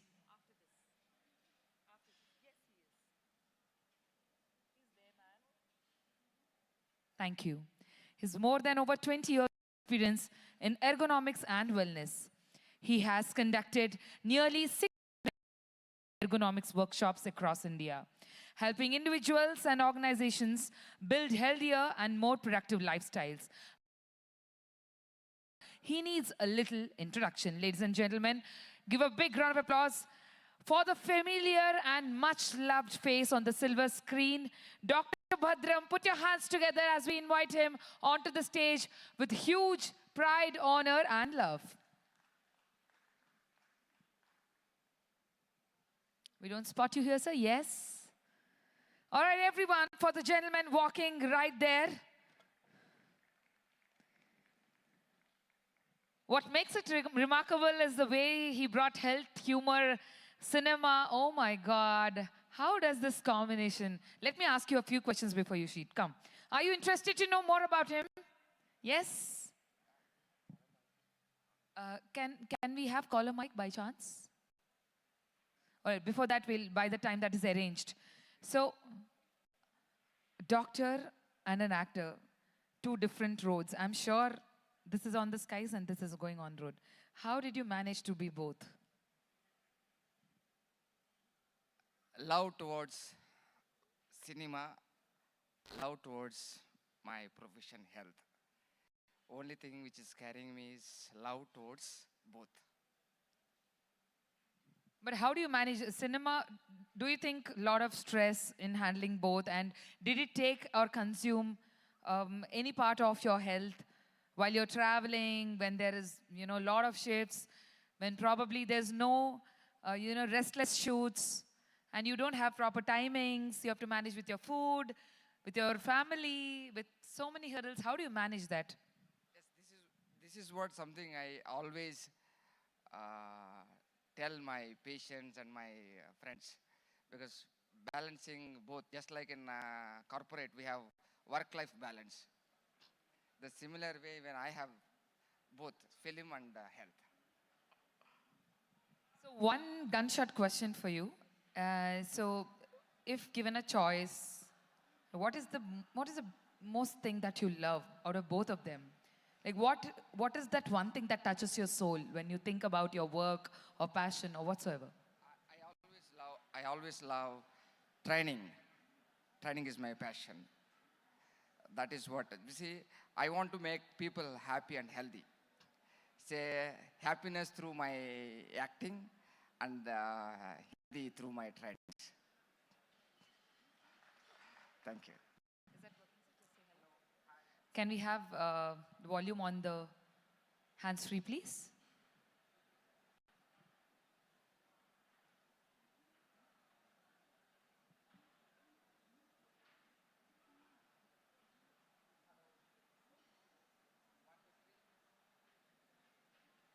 He's coming. I think he has to switch it on.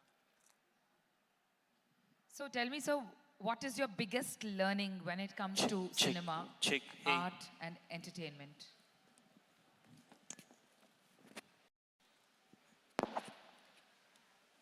As you said, I have come from two different worlds. One is cinema and entertainment, and second one is health and ergonomics. Both have taught me one lesson, powerful lesson, very simple. People perform better when they feel better.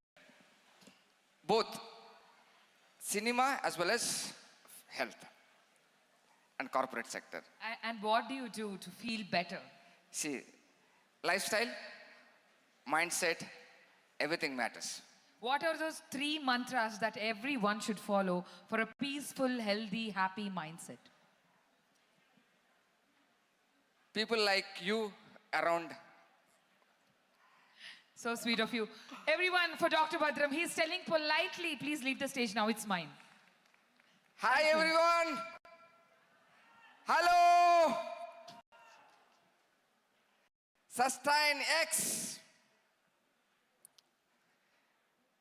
As usual, before we start our session, let us start with simple exercise, as you are quite familiar with that.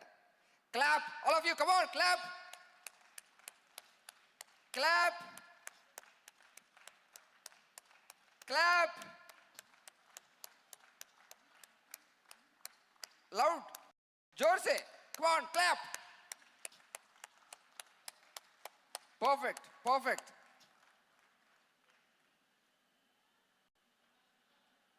Before me talking about today's session, as you all had, yes or no? Now, you need to do one important exercise, not just today, every day. You need to make sure the distance between your dining chair to your office chair. Generally, what we all do is we sit, eat food, and again sit. This is something you should all break it from today onwards. The rule is very simple. Every day, every time you have something, it could be your breakfast, lunch, or dinner.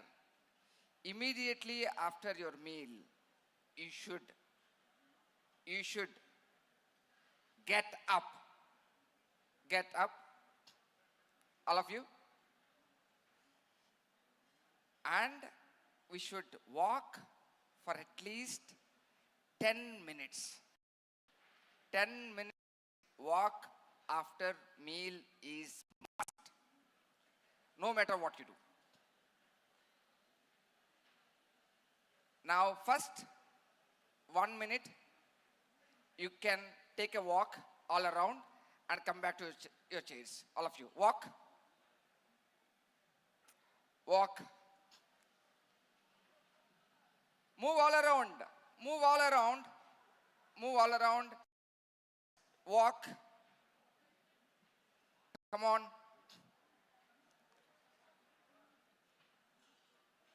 Walk.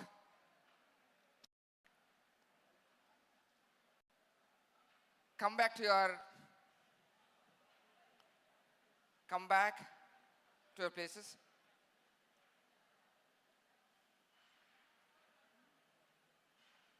Come back.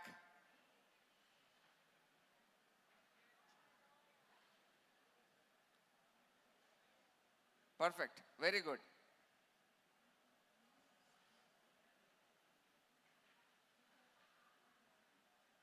I didn't ask you to sit.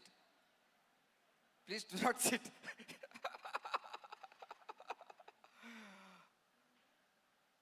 This is something you all should do it every time when you have something. Because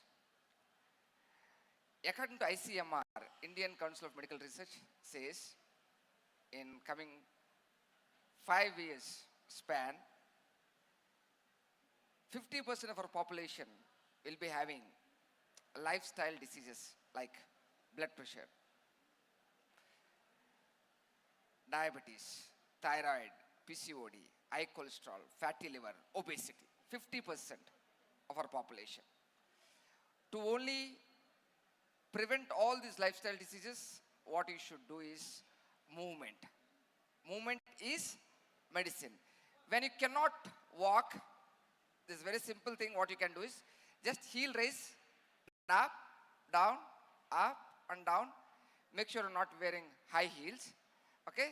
Just 1, let us do 10 times. 1, 2, 3, 4, 5, 6, 7, 8, 9, 10. Perfect. Please be seated.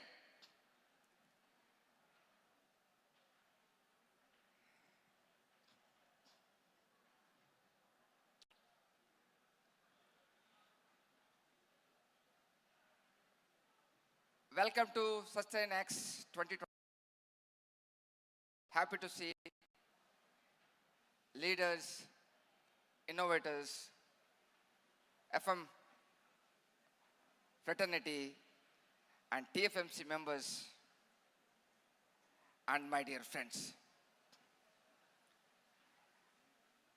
What comes to our mind when we hear the word called sustainability?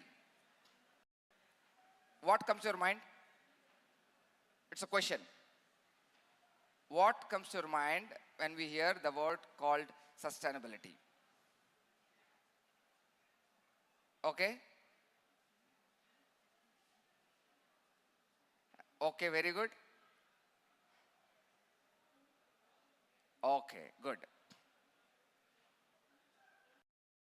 Read your minds. I could read your minds. Now tell me, if workplace has green building, solar energy, zero waste, you tell me everything. If workplace has everything, but people working in it are not healthy, happy, not productive. Do we think, can we call this particular workplace sustainable? Yes or no? Yes or no?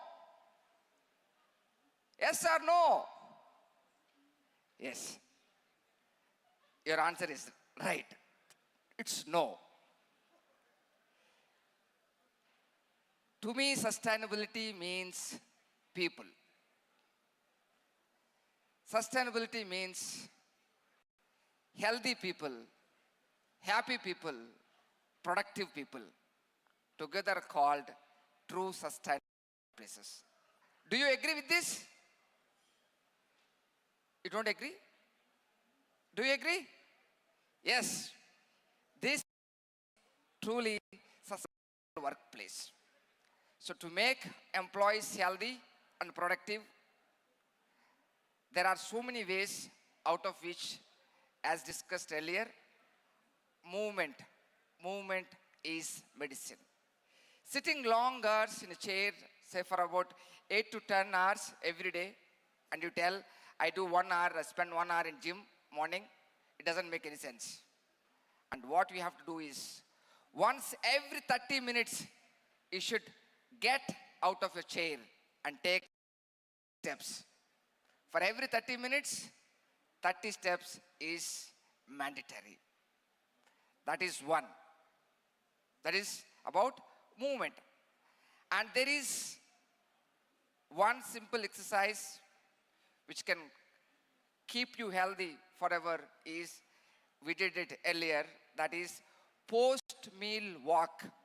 10 minutes post-meal walk will keep you healthy forever.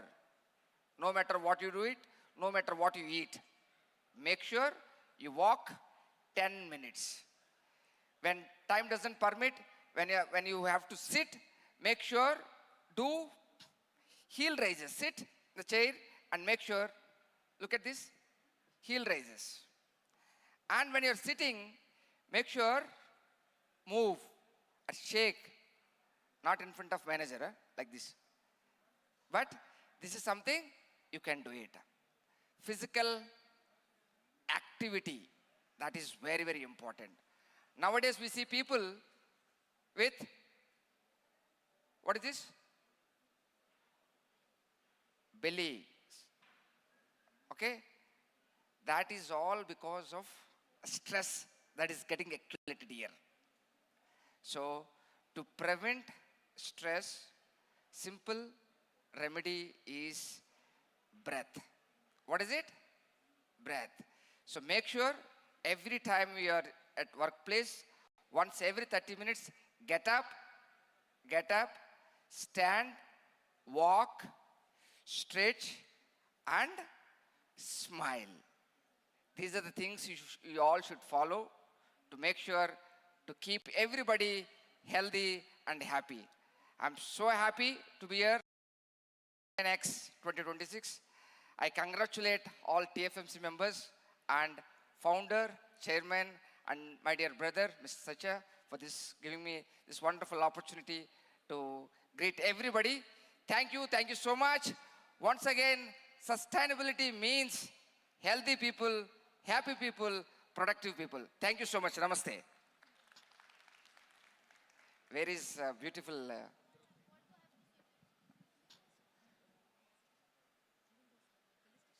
And one more thing, I wanted to greet you, everybody, Varalakshmi Vratam Subhakankshulu.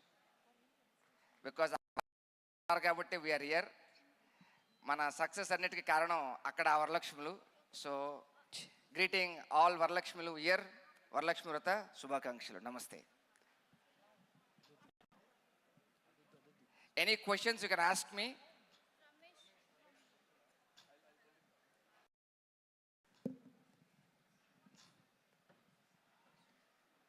Ladies and gentlemen, give a big round of applause for him, for all your time, for all your valuable presence and valuable words. Thank you so much, sir. Really filled everyone with lots of light from within. Thank you so much. May I request Ramesh Vantana, sir, to kindly join in. May I request Satyanarayan Garu, if you're present here, to kindly join in, to do the honors for Dr. Bhadram Garu. Please, namaste, sir. Sir, namaste. Good to see you, sir. Hi, sir. My pleasure, sir.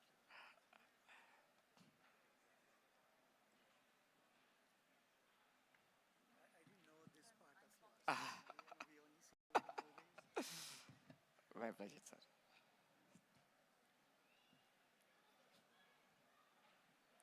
Can we have Satyanarayan, sir, to kindly join in?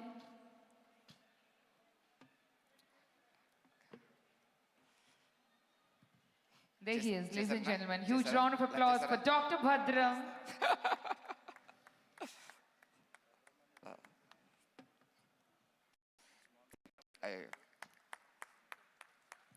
Sir, please.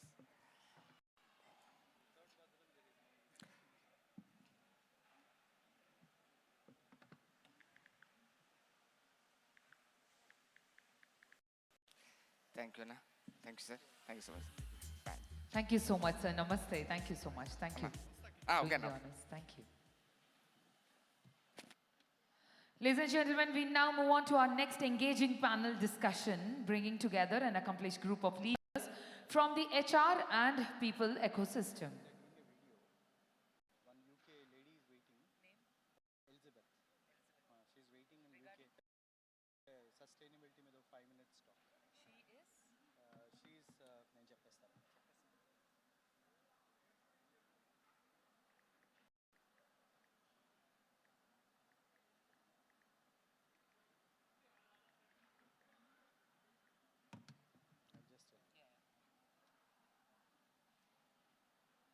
ఉందా ఆవిడ పేరు ఉందా?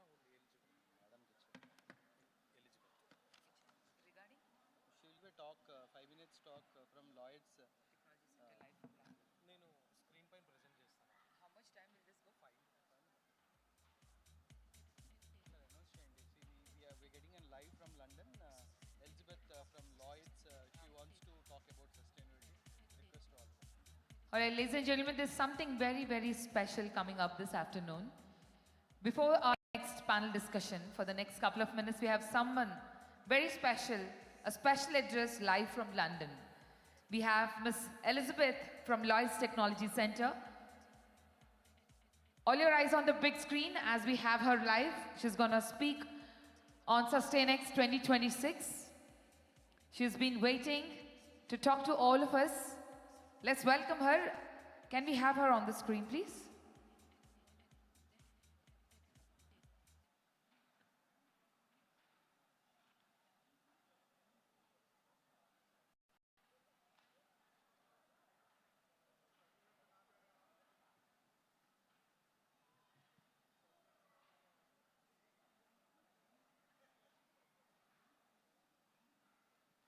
We're about to welcome an international keynote speaker. Yeah, there she is, Miss Elizabeth from Lloyd's Technology Center.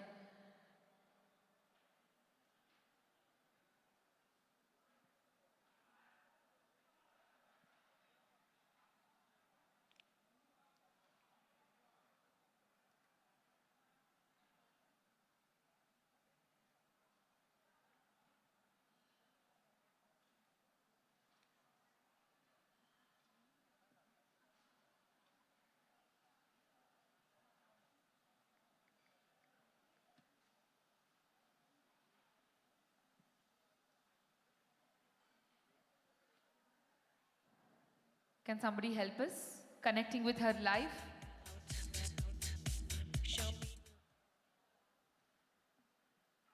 Hello, can you, yes?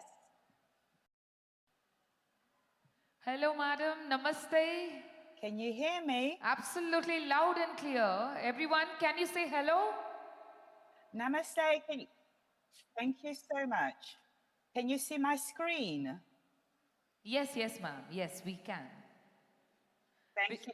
We can also see your beautiful smile. Thank you so much. Thank you so much. I will start the presentation. So, namaste. It's an absolute pleasure to be with you today for Sustain. I am going to be talking to you today about not just sustainable buildings, but actually sustainable ecosystems. The feature of my keynote today will actually be around how we can adopt AI to accelerate the future of integrated, not just integrated facilities management, but actually the future of sustainability. And I'd like to actually start by saying that the future of sustainability will not be delivered by sustainability teams alone. It will actually, I believe, be delivered through the way organizations operate every day. So it's the way that actually we think about the wider ecosystem of not just buildings, but the connectivity between buildings, the supply chain to our organizations, our people, the services we buy, the food we serve, waste we generate, and also energy we consume. And I think the way in which we manage integrated facilities management actually sits at the intersection of people, place, and planet. If we combine that with AI, we absolutely have a massive opportunity to move sustainability as an ambition to actually a sustainable operating model.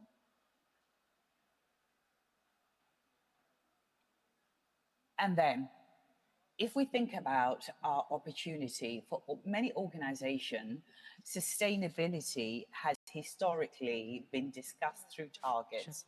So very much net zero, carbon reduction, waste reduction, energy efficiency, water consumption, and ESG reporting.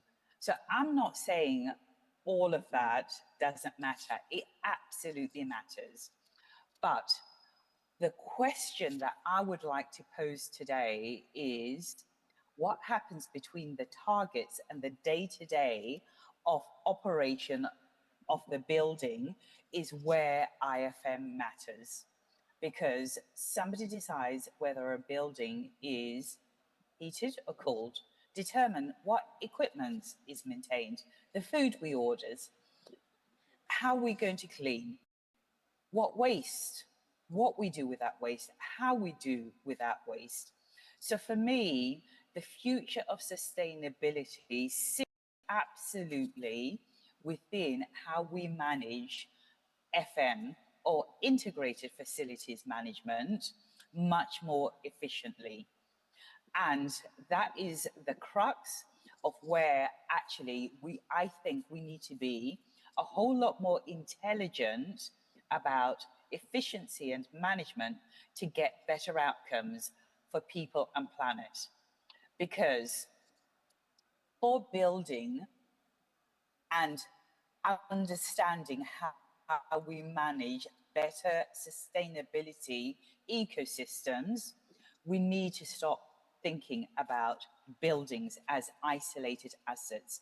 We need to start thinking about the modern workplace as an ecosystem that has people moving through it, suppliers supporting it, food and resources entering it, materials being consumed, energy being generated, waste leaving it, and technology connecting it. And it is the crux of that ecosystem. If we grasp that, that will absolutely lend us to getting better outcomes.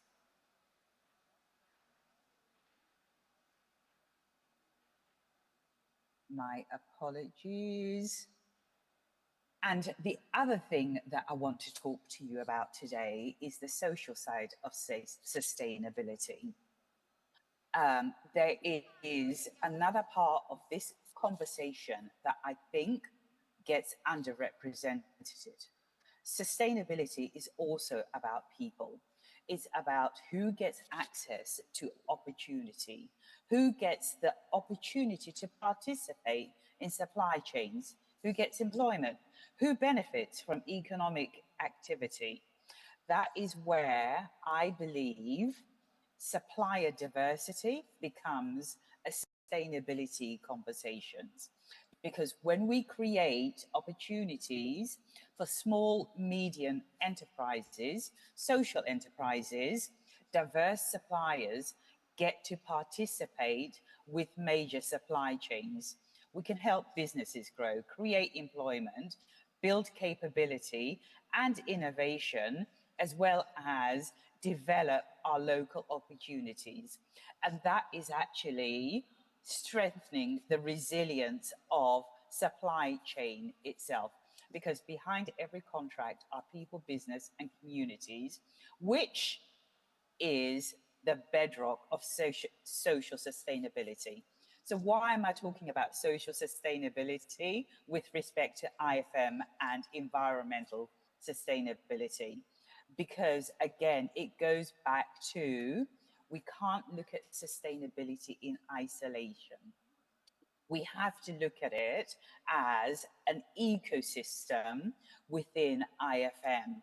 If I give you an example, let's talk food. A cafe can be part of an intelligent ecosystem. If we use AI to forecast demand, optimize preparation, identify surplus food in real time, rather than treating that food as waste, it can be redirected to those communities that need it most. That means less waste, lower cost, and we are contributing to social value, social sustainability. The same principle applies to recycling. Recycling is not just a behavior challenge, but if we have system design challenge, AI can actually identify waste patterns, reduce contamination, optimize resource flow.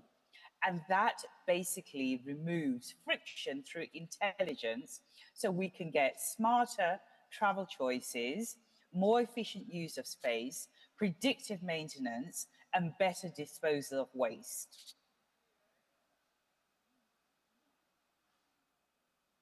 And that brings me fundamentally to how also within AI, we can, using the same principle of AI and facilities management, to actually look at how we get better resource management within facilities to predict.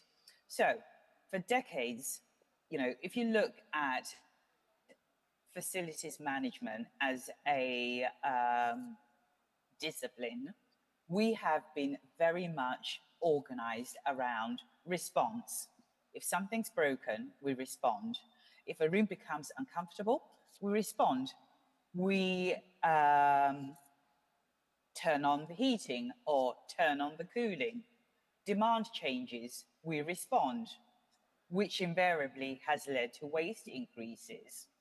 But the combination of sensors, connected systems, data, and analytics can actually help us move towards prediction.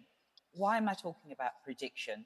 Because if we can get better prediction, connected systems and analytics, root cause analysis using AI, that will actually absolutely help us predict more so that we can consume less, use less, better insight.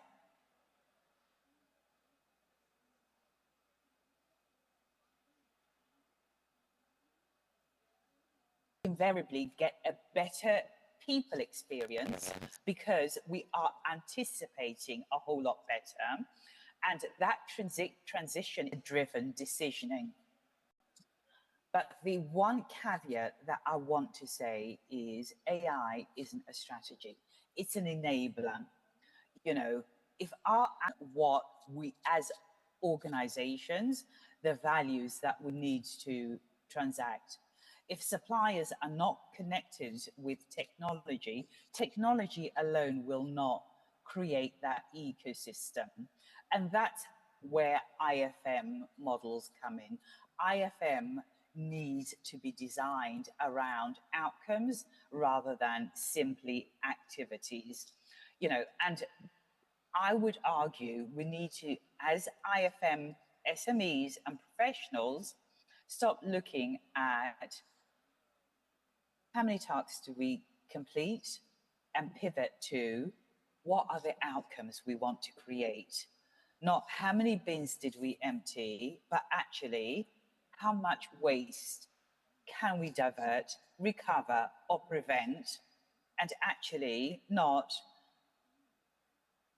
are we meeting our PPM schedules, but actually how do we maximize asset performance, life cycle value, and operational resilience, and also looking at not just how many suppliers do we have, but actually what is that capability, what is that innovation, are they actually strategic partners that are part of our supplier ecosystem? Are they enabling us as consumers to be intelligent clients, looking at helping us understand our asset better, the data, the risks, helping us manage our sustainability objectives? So in effect, what I'm arguing is that IFM needs to move so that we orchestrate an ecosystem of specialist providers. We move from being, you know, a client versus suppliers to a client within an ecosystem helping solve shared problem. This is where innovation becomes a whole lot more powerful. And one of the things I also want to talk about within that ecosystem is that sustainability then becomes a shared value. You know, the social and environmental of sustainability means that we should stop looking at sustainability as a silo, a separate agenda. A sustainable procurement decision can also be an avenue to create employment. Food waste can strengthen community partnerships. Recycling can also create opportunities for local suppliers. Predictive maintenance can accelerate how we actually reduce carbon whilst enabling us to get maximum value from our asset. A smarter workplace not only improves colleague experience, but enable us to reduce resource consumption. So the opportunity here is we need to think about IFM and sustainability as part of a wider ecosystem that can absolutely be an enabler to ensure that we get multiple benefits reinforced: environmental value, social value, and commercial value. Not sustainability as a cost, but sustainability as a value creation. And if I can really bring this home, the three questions that I would like to pose to you as an audience with respect to the future of IFM is: what are we wasting that technology can help us see? What sustainability choices could we be making it easier for colleagues, suppliers, our facilities team, our procurement professionals, our community partners? And what could we achieve if our IFM ecosystem worked as one system rather than a collection of contracts? Not through technology, not through suppliers, not through one sustainability initiative, but through connected ecosystems where people, data and technology and suppliers and building work together. That, I believe, audience, is the future of facilities management. And if we use AI as an enabler, that absolutely massively underpins the extraordinary opportunities. It will enable us to get better human decision making enabled by intelligence. And sustainability will not simply be about what we want our organizations to become and or how our sustainable buildings should become, but actually, more importantly, it should be the driver to the positive value that we can create from the entire facilities ecosystem for our people, our communities, our businesses, and our planet. Thank you ever so much. It has been an absolute pleasure to speak with you today, and I would like to open up for any questions you may have. Namaste.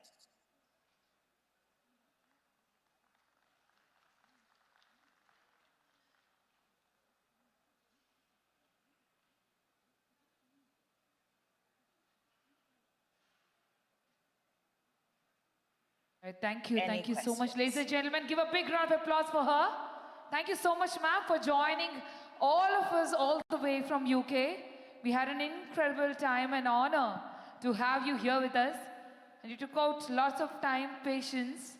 And thank you so much for all your love. Ladies and gentlemen, for the lovely lady on the screen, shining bright with a smile, let's thank her. Thank you, ma'am. Namaste. Thank you. Thank you so much. Thank you. Thank you.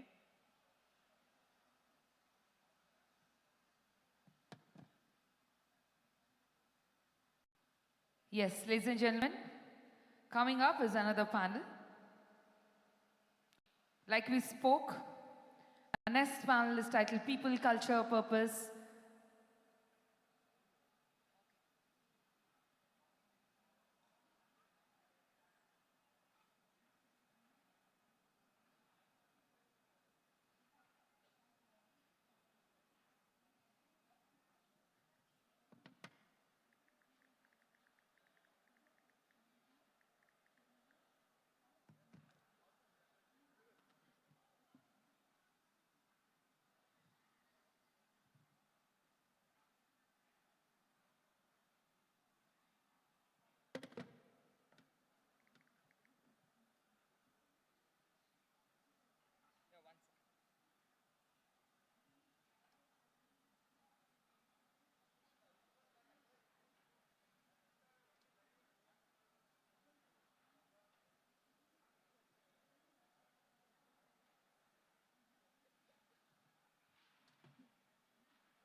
Yes, sorry, ladies and gentlemen, we now move our conversation to a very important conversation.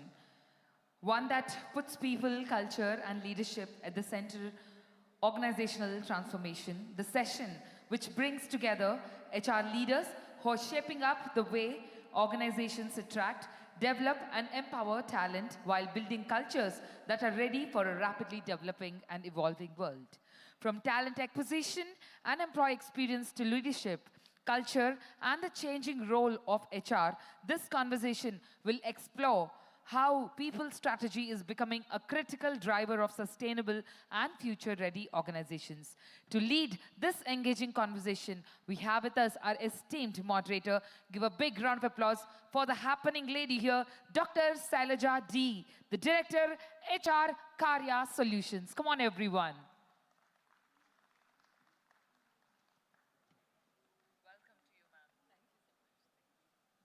And joining her on the panel are Mr. Giri Prasad Reddy, Ed HR and TA, CGS INC. Come on, everyone. For the head HR TA, CGS Incorporation, welcome, sir. Can we now have Ms. Satyasree K, HR head, Citus Tech. Everyone put your hands together. Mr. Ramesh Manthana, HR head, Evoke Technologies. Everyone put your hands together again. No panel finishes without you, sir. Come on, welcome. And then Mr. Sriram Gabita, Head, People and Culture, TTEC Digital. Everyone, put your hands together for him. Welcome, sir.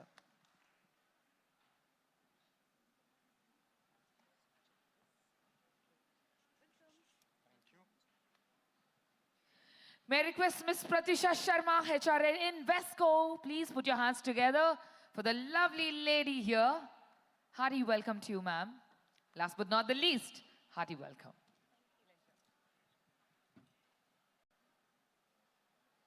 All right.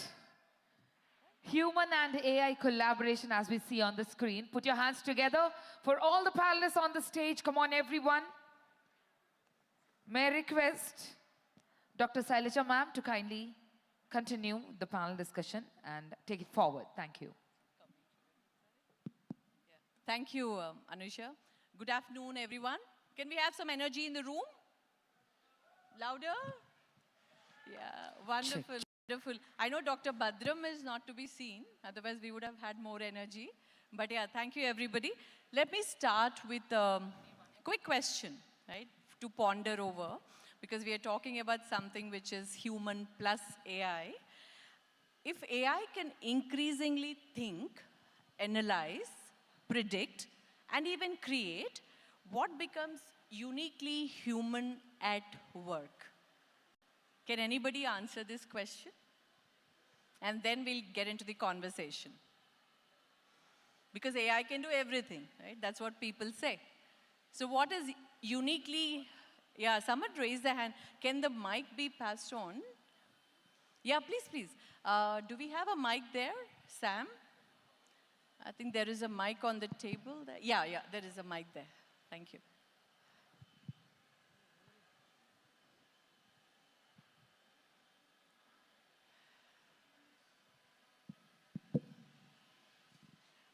Okay. Hello. Hi. In my view, the most important thing differentiates us, distinguishes us from AI is emotions and our feelings. Absolutely. Yeah. Claps for the beautiful answer, right? Emotions. So that's what we're going to talk today, and I will begin the conversation with our wonderful set of panelists here today. And then, of course, sir, we'll come back to you, right? You still have a point? Sam, can you, sorry. Yeah. He has a point. He wanted to talk, yeah.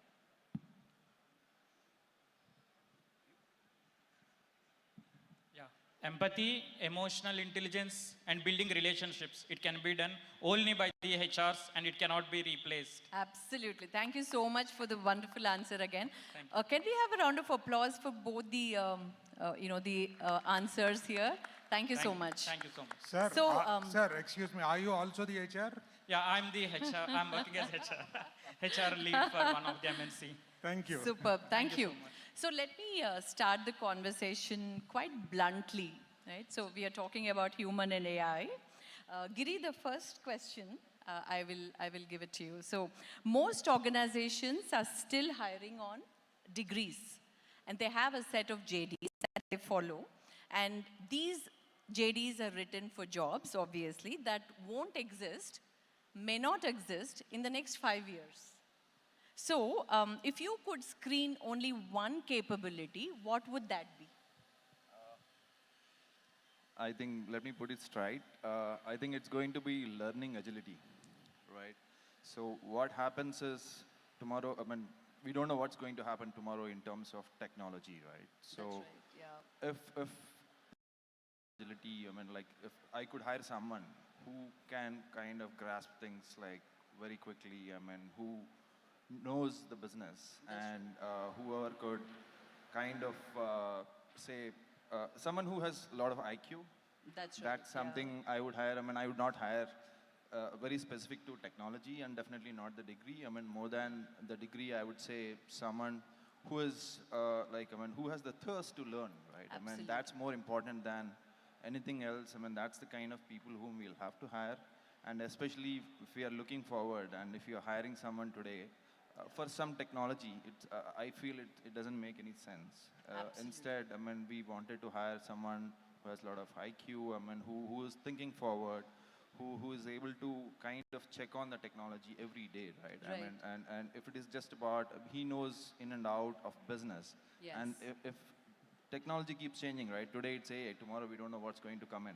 True. So that's when, if you have the learning agility, I mean, and he or she, I mean, so they'll go ahead, learn any new technology. Yeah. That's the most important thing is what I would focus.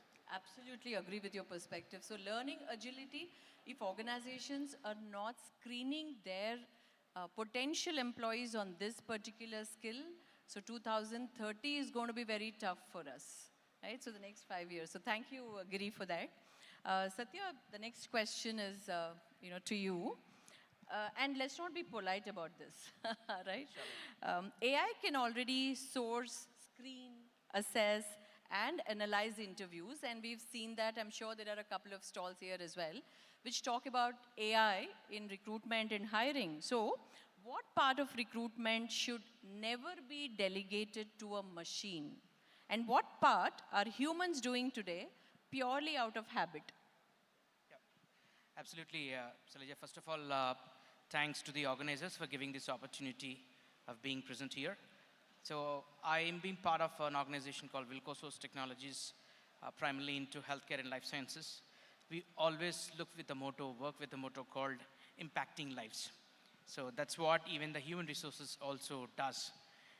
When it comes to the AI and its era of evolution within the human resources network itself, the recruitment phase has been changed dramatically, and AI really enables us with respect to the recruitment process end to end, right from screening and then scheduling, coordinating, and offer release, etc., etc. But what is missing there is the process has been taken care, but the human resources, the trust, the relationship, the empathy, and these are the things which are actually done by the HR and not by the AI. So what is not going to be given to the AI, and which is completely handed by the HR, is first thing, the judgment, right? So AI doesn't know, for example, if you take a person who has changed multiple organizations over a period of time with a valid reason of taking care of his elderly parents, right? So it's a very valid reason. AI will mark that candidate as a job hopper as per their algorithm. But when it comes to the HR, we actually know the context of why that person have changed the respective jobs. Similarly, the second most important thing is about the trust and the relationship. The candidates usually get that trust and relationship not through the AI, but with the kind of the conversations, meaningful conversations that they have with the interviewers and the panels, and they get that confidence levels that, okay, this is the place that I'm going to work, I'll be fortunate enough. So that's very important where human play a key role. And third most important thing is about values and the culture. So the Gen Zs nowadays is worried about what kind of the work, what is the nature of the work that I'm going to do, where I'm going to do, and what I'm going to get out of it. So this is what they look at, that all percolates from the culture of an organization. So culture plays a very important role that should be taken care by the human and not by the AI. And last but not the least is all about the empathy and the relationship, right? So this could be done. Take an example, these days, it's an era of a famous word called layoffs or let go by many organizations because of the business turnarounds and the happenings across the globe. Due to these conversations, AI can't do anything. It's the human which should come into the picture with respect to the empathy, and we should show that empathy to the person, making them understand about the reality of what's going on in the business. And we value their services, but at the same time, since it is a business decision, we are moving forward with it. So what we can conclude here is, Dr. Shailaja, AI is just an enabler, but what has to be implemented, what has to be defined is to be clearly defined by the humans. So that boundary should be clearly defined, and once that is done, it's all about enabler is just the AI, and decision making is with the HR. That's what my take in is. Thank you so much. Absolutely bang on, Satya, because a lot of people ask this question, if AI can do everything, if AI can interview, where should humans be involved? And why should they be involved at all, right? So wonderful perspective that you've talked about. I'll just add yes, to please, please. Yes, Ramesh. what Satya said. Any of your recruiters here? How many? Any recruiters here? Yes, Yeah. yes. There's so many. Any of you understand how the role is going to change with AI coming into picture? The way you're going to work or already started working?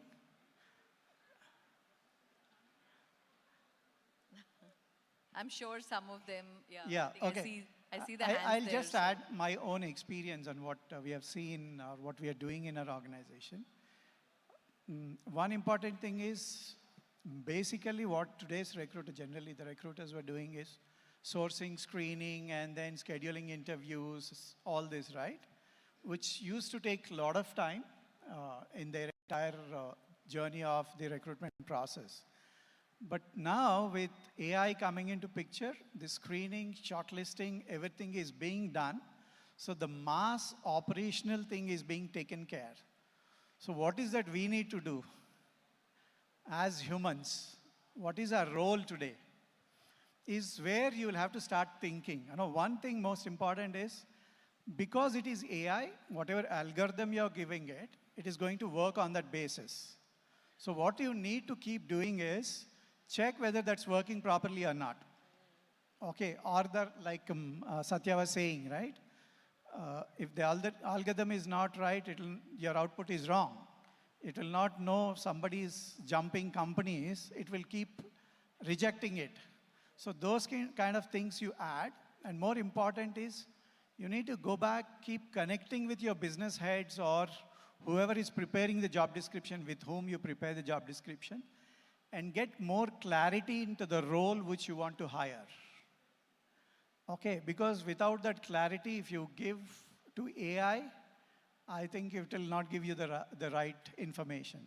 Similarly, the judgment, I think somebody is talking about judgment. Satya mentioned that. Satya mentioned about the judgment aspect, okay? That's So you're there to judge what AI is doing. You know, that's where AI-human collaboration is going to come. Very true. Thanks, Ramesh, for adding on to that. So, Pratyusha, here is the tension, right? So, there is a lot of tension around saying the more intelligence we build about our workforce, the more employees feel watched. And if the algorithm decides who gets promoted, who is accountable when it goes wrong? So, where do you draw the line between smart and surveilled? Interesting question. I thought that question was for somebody else, but thanks for posing it to me. So just let me give a little bit of history. I think all of us know that AI is an enabler, right? It's a technology which is evolving. So I'll give you a small example from my own journey. So I'm a Six Sigma black belt with GE. I think we use those tools. We use statistical tools to help make decisions better. Then we moved into RPA, automation, and trying to see how can we improve our efficiencies. I think there are a lot of HR, facility, admin managers, all of us have been looking at how do we do things faster. Correct. And we were watched even at that time. I don't think we were not watched. We were watched. Yeah. And today we are watched all the more. Everybody is very scared. Even if I use personally my own Claude or ChatGPT, Gemini, I know everything is read by them. So there is a mindset that I am being controlled. Yeah. But having said that, I think there are governance, there are rules. I'm sure the world of the future is not that we are going to outsource everything and just sit calm. So I was interestingly listening to one of a speaker, and he said it's going to be 7 hours, AI will work, 2 hours, human will work. So that's the kind of future it's going to be 2030, right? And to your pertinent question on being smart or surveillant, it's a very controlled environment people are in, right? They know that they're being monitored. They know the emails are being tracked. They know the co-pilot which is installed in the system. Everything is done. Right. But still people do what they have to do. And especially in a case of, I'll take an example around performance appraisals. All of us have appraisals in this room every year. So sometimes we get scared, are we being watched? What are the behaviors being tracked? But it doesn't mean that the way you use the data is very important, and that's where we as HR come into play. The business leaders come into play, and leadership should actually ask all the right questions. Yes. AI can do all the work, but the day will be closed if we are going to outsource everything to AI. Correct. So I think the leaders have been taking conscious decisions to put guardrails and ensure we are developing behaviors, leaders who trust, who build collaborative relationships, and are able to productively work towards it. And as Giri was saying, it's not AI today. Tomorrow there's new technology. But I don't think there needs to be a fear by any one of us. Yes. But yes, guardrails are important because the cyber criminals will come and also chew us up in our personal lives. Absolutely. So we just need to have the biggest thing I want to leave everyone with, presence of mind. Yes. The minute we have the presence of mind, either at work or personal, we are able to hold control on ourselves than outsourcing ourselves. True. Very true, Pratyusha. Just one part of that question, right, which is very crucial here is, I talked about promotion, right? So a lot of times in the organizations, people feel very upset, right, saying that, okay, so who's the accountable person, right? So will AI do my screening or somebody else is doing it? Will my manager do it? Somebody else will do it, right? So what do you have to say for that? See, the future is managers will reduce, right? Today, if I have 50 managers, there will be 10 managers, Absolutely. right? The future. And the 10 managers will hold the decision to make, of course, the promotions, but they will have more objective data. And it's not going to be easy because the younger generation is going to ask each and every question.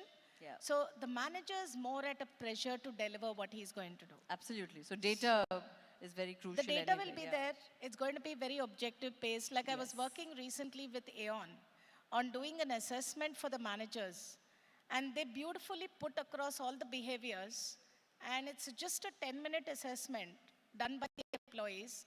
And the manager has an aid and a tool before he gives feedback and coaching. Very right? right. So there are a lot of these things on how it's going to evolve. Absolutely. I think as HR, it's important for us to know these tools. I think for a fair and objective feedback that will go back to the employees. Thanks so much, Thank you. Pratisha. Thanks, I Shailaja. think you answered, and I think you eased the tension a little bit. Thank you. So, Sriram, the next question will come to you, right? So, AI is absorbing a lot of data, right? And there is a lot of analytical data, like Pratyusha said, a lot of repetitive work that AI would definitely ease out, right, and absorb. So human skills here get more expensive, right? That's my thought. They get more expensive, not less. What is your take on it? See, I think while human skills are getting expensive day by day, bringing AI into picture, what I believe and what we are currently doing in the organization is that we have not taken a decision, single decision so far in the past 1.5 year that AI has, mostly has taken over some of the tasks. Right. Reason being, we are still in the process of, shaking hands, not burning bridges at this point in time. Right? Right. So what I believe is that while humans are expensive, like everyone on the stage has already told, it is the human intelligence that is needed. Correct. HI is what I would vote for than AI. So that HI quotient should always be there in the DNA of any organization. Right. While Pratyusha told that the managerial headcount may come down, Yes. Yes. that is a very a decision that is taken by the management where you will not be able to sustain without that, Right. where most of the skills or tasks have already been taken over. Correct. Yeah. So my vote is still to the HI. To the Human intelligence. Intelligence. Yeah. Okay.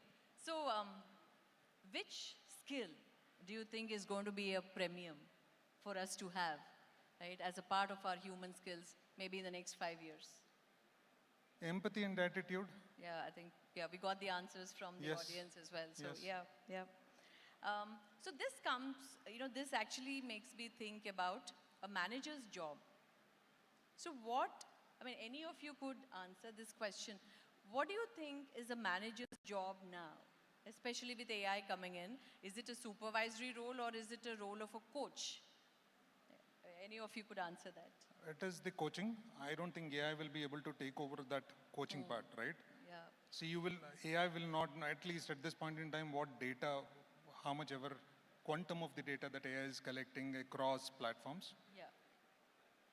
I don't think that coaching element is something which AI will take over, right? Correct. When your manager is sitting in front of you, observing day in, day out what you're able to or what you're not able to do. Yeah. So that is something which AI will not define. Okay. So I would still say coaching is the element that cannot be taken over. Okay. Great. Yeah, please, Pratyusha. Just to add on to what Sure. I think the biggest skill a manager would need of the future is decision making, right? I know Absolutely. there's a lot. It's like your Netflix. When you open your OTT platforms, you really don't know what to watch. Correct. And you are so confused because there's a plethora of series and so much of things. Yes. It's the same thing. The managers is going to have an ecosystem. They're going to have tools. They're going to have leaders telling them. And today, most of us are in this GCC services. You have 4 managers, 4 bosses, and there is global versus local. So I think it's about making the decision to drive the culture.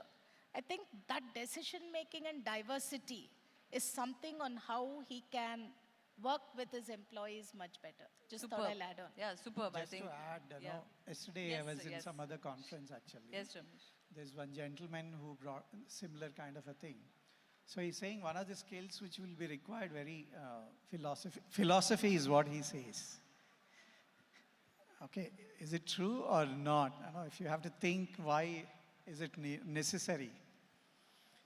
As I was thinking about it after he told, what is that, whether it's right or wrong. Somewhere it is right is what I felt. The reason is, as more and more data gets collected into a system which we are feeding into, it's increasing its intelligence. And if we have to survive as humans, we need to be above them. Absolutely, yes. Okay, You're right. and I'm sure it will not understand philosophy. Okay, the way humans, emotions, and those things get addressed, I think that's going to be, I think I'm missing something there, but philosophy is what, that gentleman was saying, which might be true. Because you don't Interesting get, perspective. Yeah. unless you become philosophical, as long as you're thinking, it is the same thought process which is being developed. Philosophy is something beyond your thought process. Yeah, The that's right. spirituality aspect, what we say, spirituality is beyond your thoughts. Yeah, no, very true. Ramesh, you can answer the next question of mine. If AI makes us so productive, right? Every day we are using, like Pratyusha mentioned, all of us use different tools. Does talent mean anything? Yeah, we're talking about philosophy, so I thought it can be an extension of that. Right? Yeah, talent is what we develop. Okay, is what I say. All the tools which we are using today is developed by us. Yes, that's Okay. right. Yes. So we are using, it is a tool, whether you talk about industrialization or any of those transformations which have happened in our human evolution, right? It's always the tools. Okay, the better tools you have, humans are able to do better jobs. Okay, so AI is just a tool like any other screwdriver once or something else. It's like the same as what my personal feeling is. Yeah.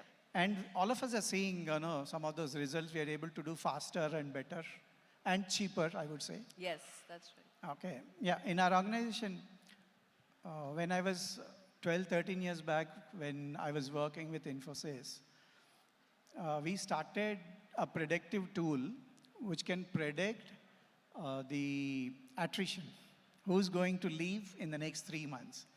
I think so. Initially, we started off with some 70 variables and 17, 18,000 employees who left in the last 5, 10 years. And then we built a predictive model on that.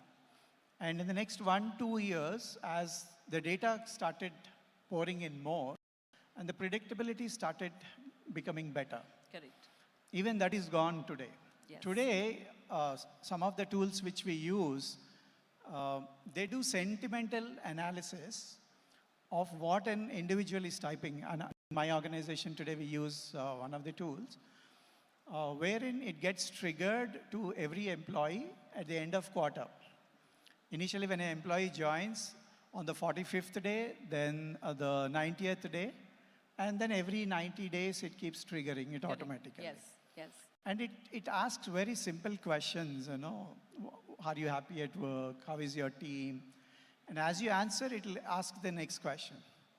Yes, that's okay, right. 6, 7, 8 questions it asks. And every day morning by 8 o'clock, I get a report onto my mail. Oh, okay. Yesterday, I spoke with 43 people. Okay, 1 person is at high risk, 2 people at medium risk. Yes, that's the early warning signals. Early warning signals it is giving. Earlier, I used to make a mandate for my team to talk to every employee at least once in a quarter so that we understand what is happening in there. Very Today, true. that is reduced. We know who's going to leave. Okay, so it is making my life easy so that I can focus my efforts in something else. True. While I take some part of your answer, Ramesh, I have my own qualms about workforce intelligence, especially when it comes to predicting the, attrition, right? Because it still follows certain historical patterns, and the manager's role is still very important. So, like Sriram said, I think the manager should be able to understand the employees better, right, as the coach. So judgment, is what is more needed, as Pratyusha was saying, decision making, right? Yes. How better you will be able to utilize AI to what extent and what extent you're going to what's utilize the your boundary brain. that we need to draw there? Superb. Just one thing. yes, So please. while you mentioned talent is required or not, who will build AI? Yes. Right, AI will have to be maintained, built. You'll have to enhance it every day, right? For that, at least you need talent. It's just the shift. I would say, you'll have to just shift yourself from where you are currently to an human plus AI model, right? You'll have to enhance AI. For that, you need So Very, definitely talent will never go anywhere. Yeah. So you have to build, you have to buy, you have to, so redesign the workforce, yeah. Absolutely. Add on to the same Yes, thing, sir. I think it's all about talent Yes. and the war with the AI, right? So end of the day, it's all about emotions, which is also employee to stick their services with the organization. Okay. The first Interesting. and foremost, M would be, for some people, it is money. Irrespective of what kind of AI tools that I'm using, what is important for me is about money, how much I'm getting out of it. Yeah. And second most key important aspect is the manager, the second M, which speaks about day in, day out, you are getting the direction from the person, what you have to do and what you're achieving. Based on your achievement, you're getting your returns back. Very true. So the second, go for it, right? The combination of any of these three M's, you can just try to chuck. Money with manager is good, no motivation, I'm not going to stay. Money is good, motivation is good. You know, some of the people might be facing my manager. Yes. I can't live with him. No point of staying. Similarly, I have an excellent manager, good motivation, but I don't get what I am deserving. Yeah. Either of these combinations, keeping apart the AI, Yeah. it's all about the emotional values of. I have one last question for the panel, right? So I would specifically like to ask, have to live with it. So what is the role of CHRO in this? Is going to become very important. So that's going to be testing us as CHROs Right. for sure. Right. And just the second point is, how are we able to use this Yeah. to understand our talent better, and what are we going to do with that? True. Yeah, absolutely. And, that's the way forward. Yeah. So for C. The company, obviously, that's the more important thing. Should I continue to invest on? This is something that only Yeah. the business can get in, right? And of Correct. course, the ROI plays a very important role, right? But one twist, here, which I always keep thinking, because I was a part of the government for this revolution. I'll just add, I think AI is all about data. Yeah, that's right. Okay, so data utilization is what is the most important aspect. Right. So government's role, I feel, and I don't know, maybe the way we are doing it in organization should be used aspect. Yes. I think anyway, DPDPA is already Yes, that's already come in. Yeah. But DPA is again related to the personal Data protection policies, we have the AI policies, but like you said, I think pan-India, right? It has to be taken across the globe as well, right? So that's more important. Great, thank you so much, wonderful panelists here. So I take a beautiful perspective here that it is not just about AI, but like we all spoke about, I think all of you have given this, that it is always not human versus AI, but it is more to do with human plus AI collaboration, that we have to work alongside AI and then achieve better productivity matrices, maybe, right? We are above AI. Yes. Okay, The as long speed as you with which, the speed with which I think AI tools work, I think we need to kind of scale up. That's what we meant. So thank you once again. And then we have Chakri, we have 5 minutes. Chakradhar Garu, we have 5 minutes. Thank you. So we could take 2 questions. I request Sam to please go around, and we'll take about 2 questions from the audience. We have PTR Hyderabad. Rajeshwarji, I yes. have a couple of questions to the One question, and then we have time. We'll come back for the second question. First question is about, as you rightly mentioned, about historic facts. Irrespective of pro changes or no changes, change is constant. It's not first time. Yeah. It is yet another milestone. We had industrial revolution when it happened, apprehension. Absolutely. Urbanization, apprehension. Absolutely. Digitization to create a huge gulf. What we have witnessed recently, it is only tip of the iceberg.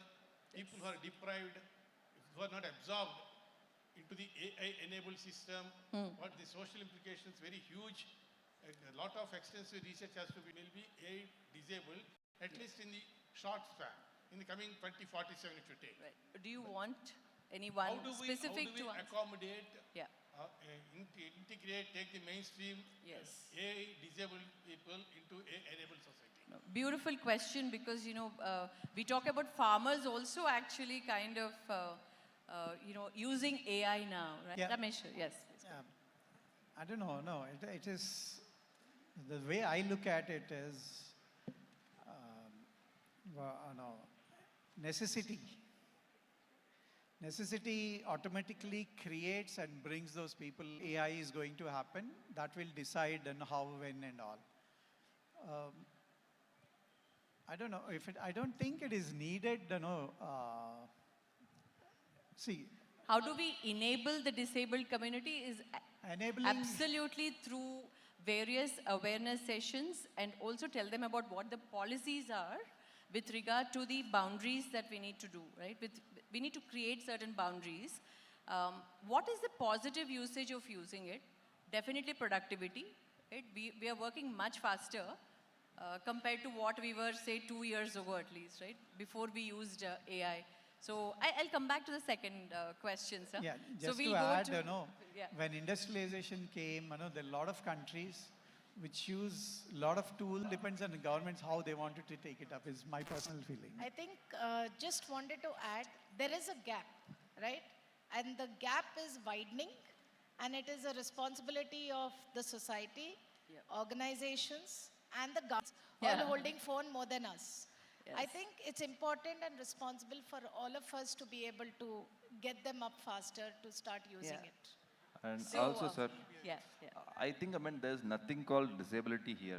Being very frank, that will not be created. Maybe they're not aware of it. Yeah, basically, it's about mobile phone, right? When mobile phone came in, not everyone had a mobile phone. Now, if you look at it, everywhere it is there. So that's how it is. By default, it will get enabled. The moment they know, there's something which will help us some other way, they'll start it. Right? UPI is the best example in this, right? UPI is the best example. UPI, right? So, before we village, move to the next question, would request a gift for Rajeshwar sir. Thank you for the wonderful question. Claps from the audience also, please. Thank you for the wonderful question, which is very useful. We'll move to, the second question, Sam. Thanks. Please tell your name. Yeah, collaboration. Thank So you. I have a scenario. An employee ABC is not an expert in automation testing, but expert in AI adoption. And he executed all the test case scenarios on time. There is a quality is best. Another employee, XYZ, he is an expert in automation testing without using AI. He successfully executed all the scripts on time. So there is no difference with respect to quality and the timeline. So in this case, during performance appraisal cycle, so whom would you rate better? Using AI, without empathy, the fastness and the agility to adapt a new skill using AI. And learn. Right? That's what it boils down to. See, Okay, one change which is going to come, I foresee from a performance management perspective, from a deliverable. Okay, I think it's going to be more on the value creation. Okay, because I come from an IT services organization, but now it is more of what we are thinking is value-based billing is what we are going to come. Okay, so you have a client who's having a XYZ business, so he's earning some revenue of say 1 million. So by doing something, if I'm able to create better revenue for that person, then he will give me so much. So that's called value-based billing. So I think same thing we will have to start applying as HR for our employees. Appraisal as That's well. my So, take. Thank you, Durga Prasad. So, Thanks. yes. We'll come back. Just 2 more questions, please. Yes. So very nice, and everybody, thanks very much. And various countries, people has come. For them also we are thankful. And I just feel that there will not be any burden long term. That is my question. Kindly provide any job opportunities, part-time job. Why don't we provide the part-time job students for 2 to 3 hours or 4 hours like foreign countries? That is Absolutely. I think Please. point noted. Though we have lot of courses, sir, now available, Rajkumar sir, on course even in terms of learning and also understanding the possibilities and opportunities that are there outside. Internships anyway is a game changer. They have to do internships. right, in terms of the live AI projects. So definitely, I think point well taken. We will work towards that. Yes. Sam, can you please come here? Yeah. Thank you so much. Yes. Ma'am, first of all, Thank you, sir. First of all, excellent perspectives of the entire panel. Thank you, so, sir. Satya Garu, let's all focus for a minute on this screen, right? Just pull all eyes there, and you see the lovely perspective has been put between humans, right? So that again brings kudos to TFMC that the nice things have been done. Now my question is, Domain is going to be the core. You have to be the depth is going to increase. Generalists are going to just vanish. It'll all be taken over by AI, I'm sure. And the depth of the expertise is going to tell how you are going to be able to work with AI in that space. The best example is, I know I've seen some doctors here, is how a doctor is going to operate. He will human intelligence and more on AI. So I think that is for a next time topic, Satya Garu. We'll Satya Garu, sorry. One last minute, yeah? Thank you. Thank you. Pratibha, please go ahead.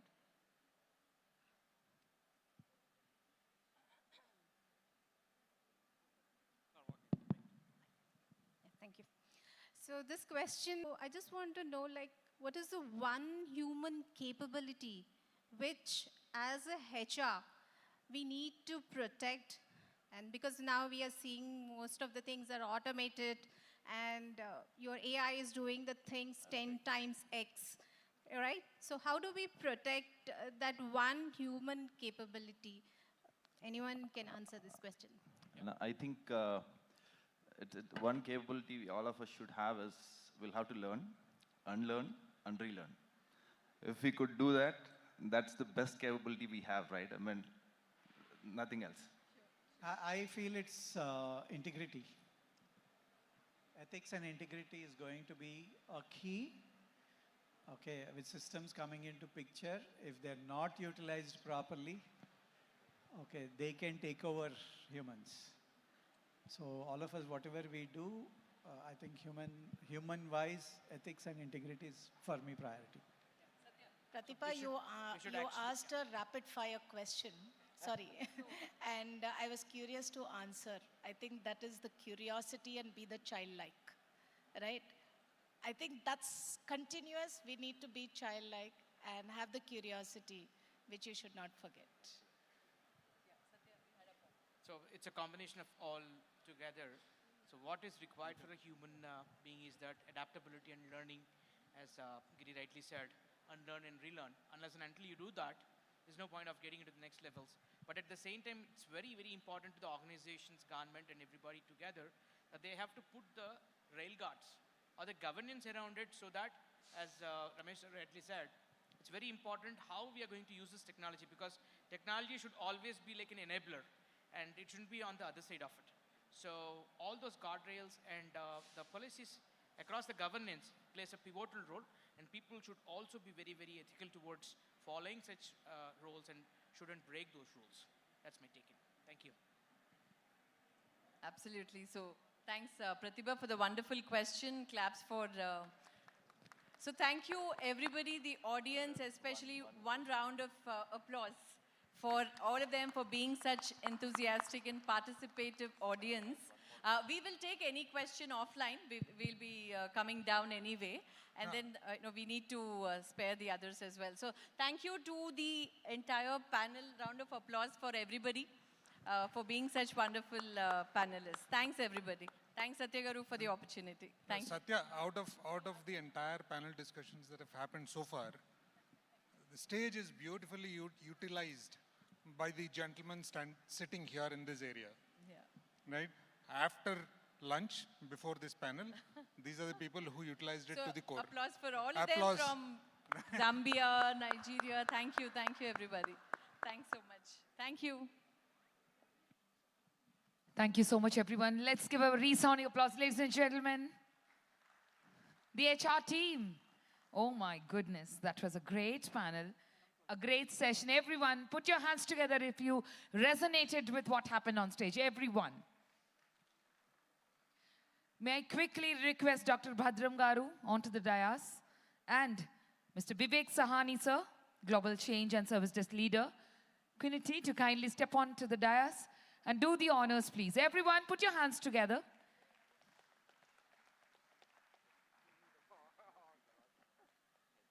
May we have Dr. Sailaja D to kindly step forward.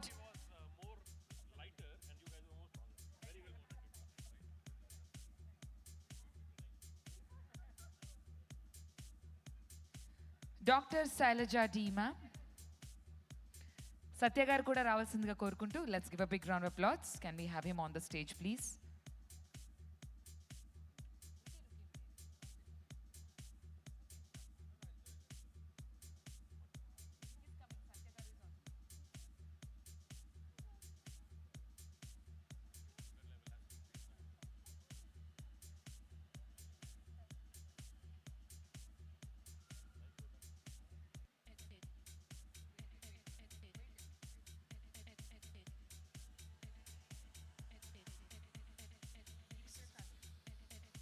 Thank you so much. Can we have Giri Prasad Reddy Garu from CGS Incorporation, Head HR and TA.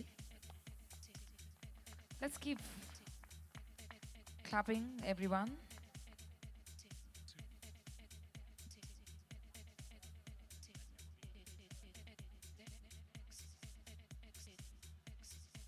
Thank you so much. Can we have Satya Sri K from Citus Tech, everyone, the HR head, everyone, put your hands together for him.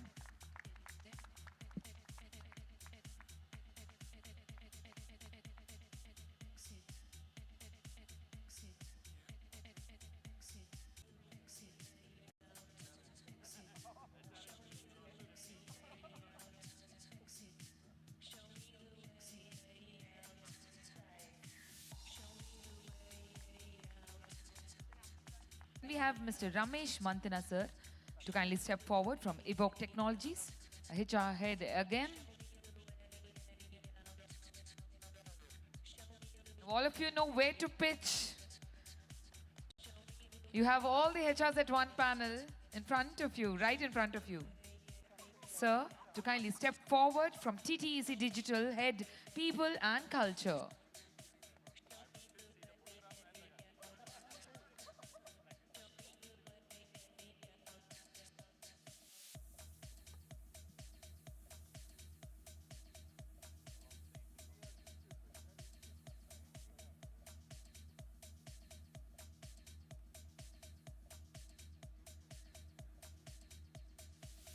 Thank you so much. Can we all have a big round of applause for the entire team and panel of HRs? Can we have you all two steps forward for a nice group picture? Space out yourselves as your smiles bring out the cheer in you once again.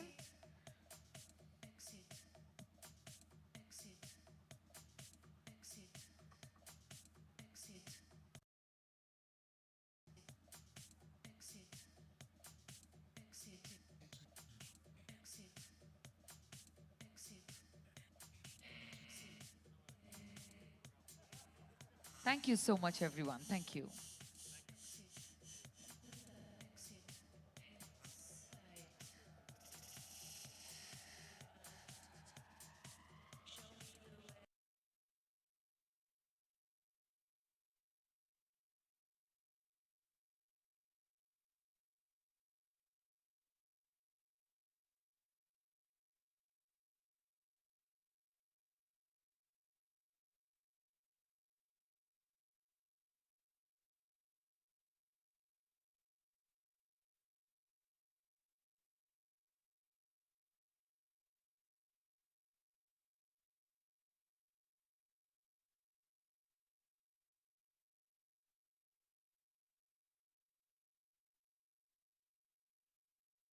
Meets experience and leadership meets the ever-evolving. To introduce our expert for this special session, please join me in welcoming Dr. Sudhir Vindamala from KIMS Hospitals. Everyone, put your hands together for the accomplished medical professional with an impressive academic clinical For the background. past 25 years, the KIMS Hospitals has been excelling in bringing the best of multidisciplinary healthcare services with affordability and accessibility.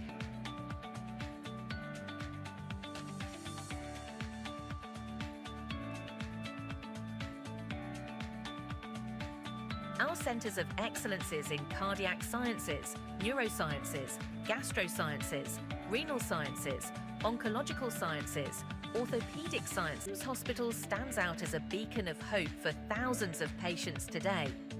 Bait here and lung transplant, kidney transplant. Our tireless efforts to make sure our patients get nothing but the best medical care.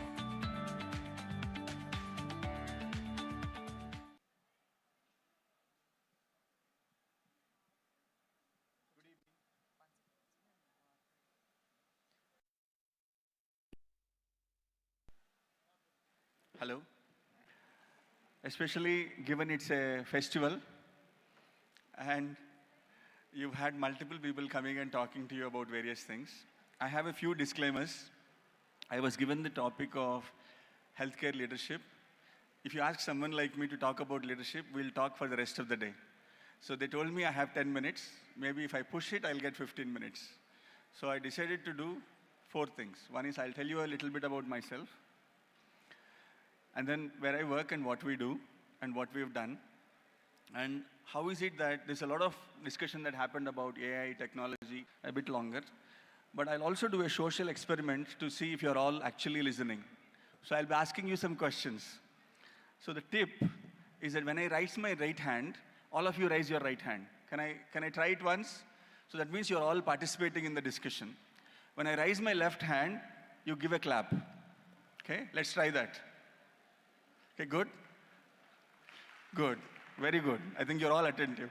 Now, I did the same with Kim's leadership, and I'll tell you the outcome of it at the end. Next slide, please. I think technology doesn't give you hands when you most need it. This is a little bit about myself, broke some. So after that, I don't practice anymore, although I work to be who I am for 21 years. Today, when we were printing the brochures that's on your desk, we had 8,400 beds.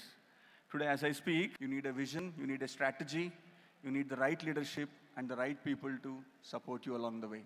So, as I said, this is the network. We are predominantly based in south of India, Kerala, Andhra, Telangana, Maharashtra, and Karnataka. We started with one hospital, 200 beds in Nellore in 2000. Today, we are 27 and we cover almost 5 states and growing. What does your patient want? Patient wants good experience. How many of you have been to a hospital? Again, take the clue. The right hand is up. So you've all been to a hospital. How many of you felt that your time could have been saved while you're in the hospital? Yes? For a patient. In some of our units, we are called guests. You're a guest in our unit. We are here to show you the hospitality in addition to providing you a good latest infrastructure that we have anywhere in the world. I can raise my hand boldly and say, we have it in KIMS. It's the left hand, please. This is a social experiment. So just checking, if you're still with me, that we are able to do it in Kondapur and in KIMS today, in any of the units. Now, what is the guarantee that I can give to you that if wherever you walk into any units in KIMS, the standard of care will be the same? That requires integrated and connected systems. That is what technology brings to us. That is what electronic health records brings. That is what AI-generated tools bring to us. So that is why it's important to have technology and innovation work together with the clinical excellence. But do we want volume or value? What would you prefer? How many people want volume? That was the cue again, okay. How many people want value? Good, thank you. I think now the social experiment is working perfectly well. So value over volume actually brings about the right leadership in any context. I think that's what we need to bring. What do you add value and how do you add it? What is the most important thing that all of us have? Any takers? The most important thing. It's exposed to all of us. Once gone is gone forever. Time. Somebody said it. Well done. Time. That if I am able to use technology, if I'm able to use my service delivery, if I'm able to add value in the form of time to my patient, to my doctor, who's able to spend those extra 10 minutes or extra 2 minutes holding hands, explaining the diagnosis to the patient, I've done my job. So that is what I need to bring to every single patient. That is what leadership needs to think. How is it that I'm adding value to bring patient care at its best to every patient at all the time? That brings me the trust. Because medicine is still an art as much as it is science. So unless you trust me and keep your lives in our hands, we won't be able to do it. So trust and respect are paramount to leadership. Okay. So clinical excellence, human connection, technology, and teamwork are what makes the exceptional healthcare that we need to deliver. So management is doing things right. Leadership is doing the right things. How many of you believe that as leaders, you face this challenge more than once? Again, right hand is going up. Yeah. So it is about taking ownership. If you own the problem, you will be able to provide solutions. You own, you solve, but it is not I, it is us. You enable the person at the last step. That is what gives the ownership, that is what gives the solutions. If we are going to micromanage things to what a porter needs to do or a housekeeping needs to do, you give them the freedom, you enable them what they need to do, creates impact. And impact needs to be lasting, creates impact. And impact needs to be lasting. So own, solve, is that my cue to get off the stage? No, I hope not.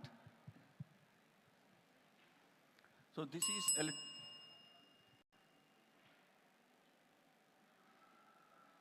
should I carry on? Okay. We'll wait for some more time on the next. So clinical intelligence is about evidence-based solution.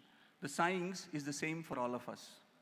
It's how I use it, how I implement it. That requires clinical intelligence. But what is important? Is it IQ that is important or EQ that is important? Emotional coefficient or the emotional intelligence that we all have. A nurse holding the hands of a patient when they are sick is much more powerful than all my words of wisdom to that patient. That is what we need to bring. By enabling technology to be able to provide the time spent by that patient with their clinician, by making digitally intelligent solutions such as AI and automation through collaborative multidisciplinary work where all of you come together. For example, in cancer, today it is not a single doctor making a decision. There's a surgeon, there's a medic, there's a radiation oncologist, there's a nurse, and there's a dietitian, there's a clinical psychologist. We put all of this together and we discuss about the patient. That is standard practice. Now that's what teamwork brings. That's what brings excellence to the doorstep of the patients. So once we have established something, what do we all do? We become complacent. Now that is the stage when you're actually falling back. Because the only constant thing in life is change. And I'm sure it will echo to all of you. That change becomes the constant when you keep striving to get the next level of innovation and the next one. Each time you do that, you keep raising the bar of excellence to the next stage. Thank you. So this is about Kondapur, the unit where I do. We started with 200 beds. Today we are close to 800. We cater for more than 1.5 lakh patients outside and OP.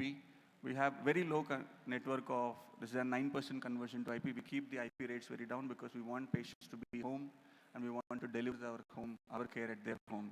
We are one of the safest organizations, so accreditation to establish your safety, whether it is NBL, digital standards, CSS, everywhere you need to create the highest safety standards to be able to project the right leadership.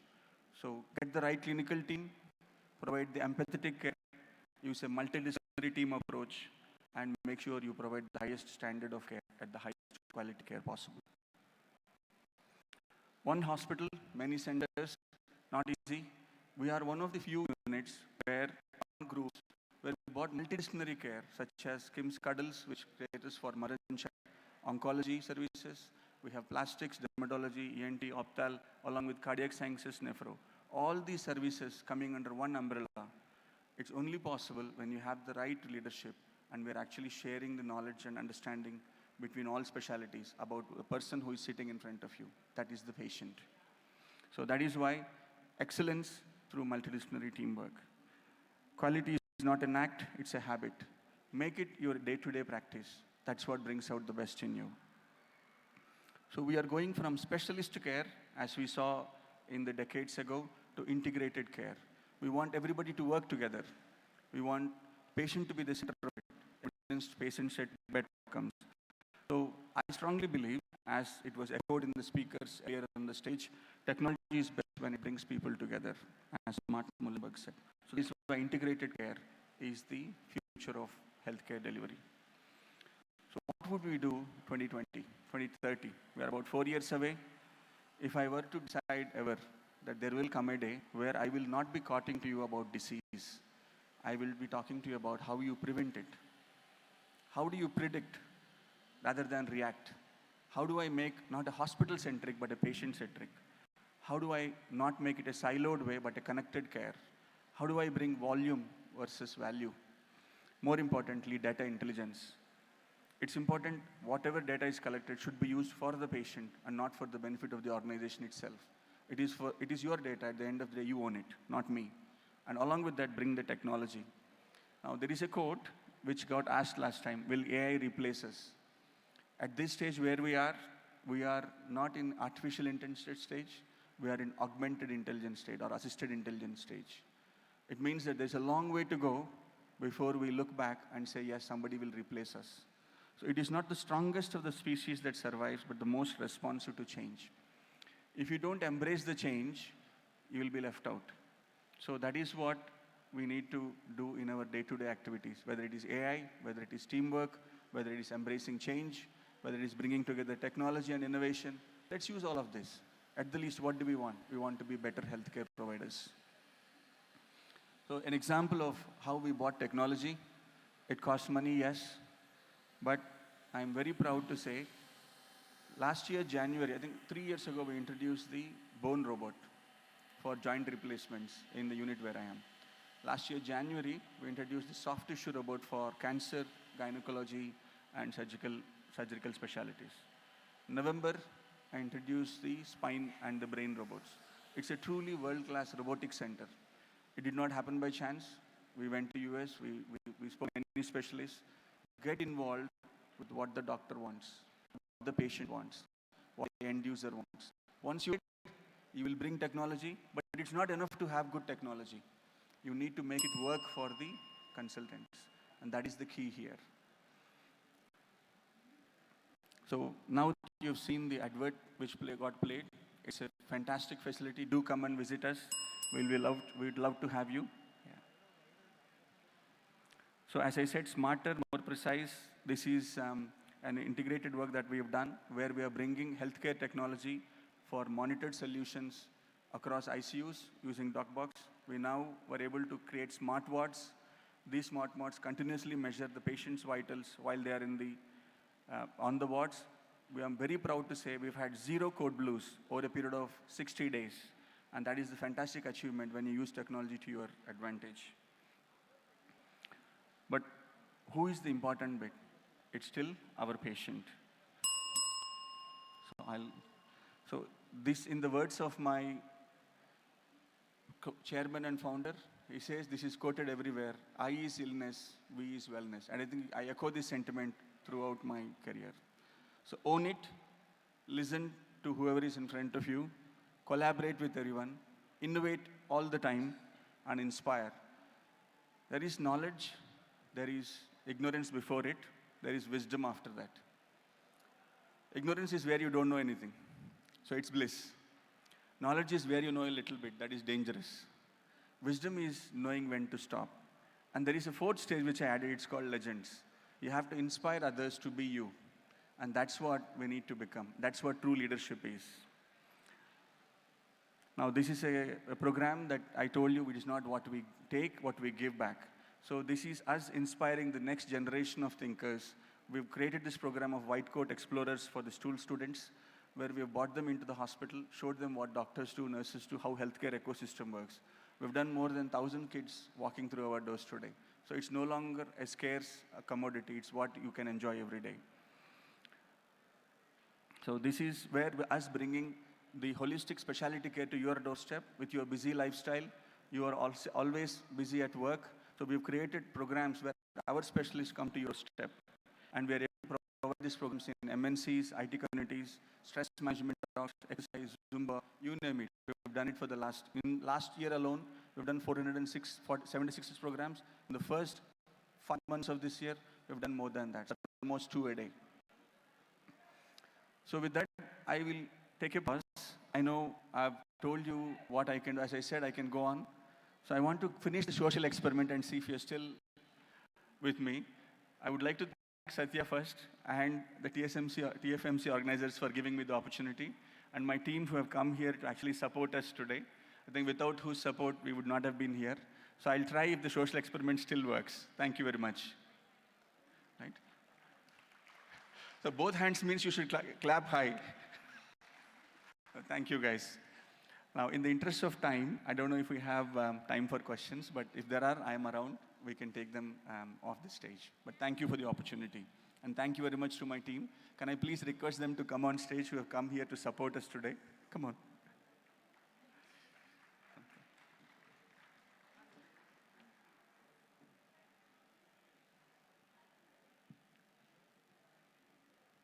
All right, thank you, everyone. Put your hands together.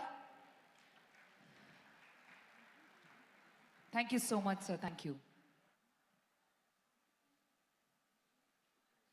Dr. Sudhir Vinnamala, everyone, put your hands together. Can we have Satya sir onto the stage, please? Maybe have him doing the honors for Sudhir Garu.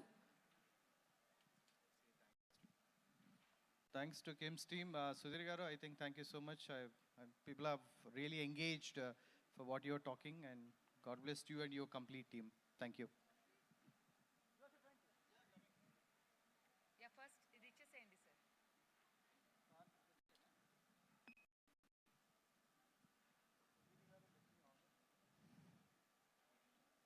Huge round of applause, ladies and gentlemen.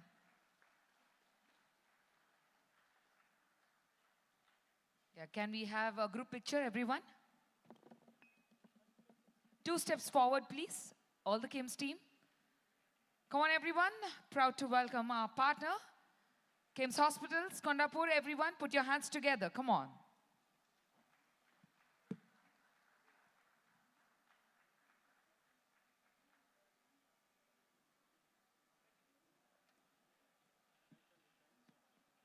Thank you very much, sir. Thank you. Thank you.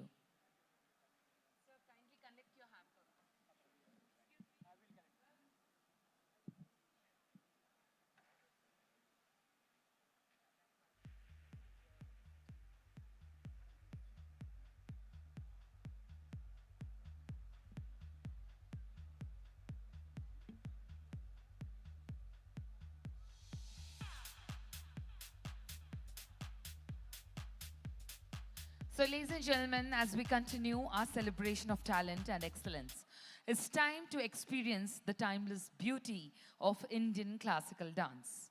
For all our friends who's come all the way from many, many international borders, Kuchipudi is an art form where music, rhythm, expression, and movement come together to tell a story, carrying with it a rich cultural heritage of our country.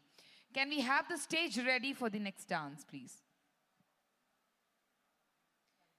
What we are about to witness is a beautiful fusion of the famous musical composition, Indian Raga. The Swarajati and Crownjati presented through the grace, precision, and elegance of Kuchipudi. Ladies and gentlemen, this performance is especially close to our TFMC family, as the young artist you're about to witness is the daughter of Miss Ramya Vallala. Please put your hands together for her as well, the senior manager at TFMC. Today, ladies and gentlemen, we have with us a very beautiful and a bright talent. We're about to welcome her as she brings together the music, the rhythm, the grace, the poise, and the tradition and culture of Andhra Pradesh and Telangana, the pride of Kuchipudi, as she's going to perform in front of all of you.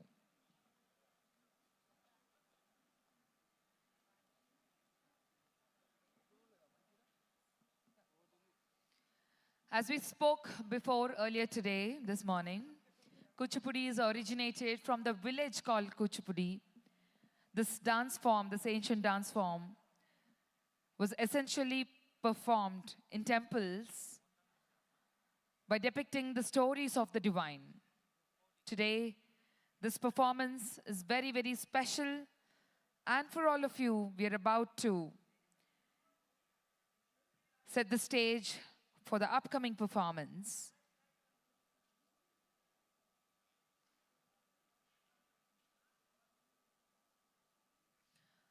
I request everyone to please come forward. I know we want to move a little. Soon after this, we'll get time to visit all the stalls. We have our amazing co-host, Mohan, who's going to guide you through each stall. And everyone must visit every stall and network and exchange cards, values, words, and lovely conversations at every stall before we leave the premises and move forward for any other engagement sessions. Ladies and gentlemen, put your hands together for the very talented young performer, Kumari Ritisha Vallala. Please put your hands together for daughter of Miss Ramya Vallala. Thank you so much.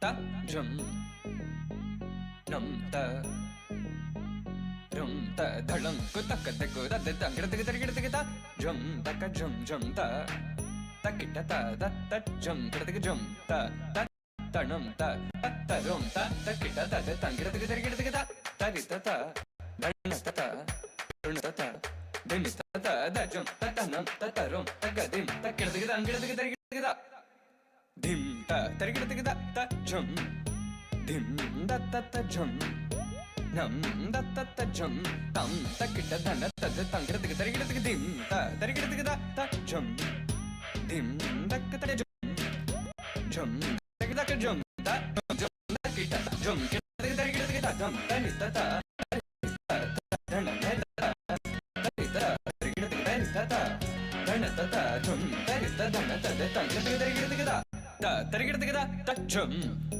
dim da ta ta jum nam da ka ta jum ta dim to nam da tarigida ta ta ta ta ta tarigida ta ta jum ta ta dim ta tarigida ta dana ta ta di ta dana ta dana ta de tang tarigida ta ta dim tarigida ta tarigida ta tarigida ta dim tarigida ta jum tarigida ta tangida tarigida dim tarigida dong tarigida ta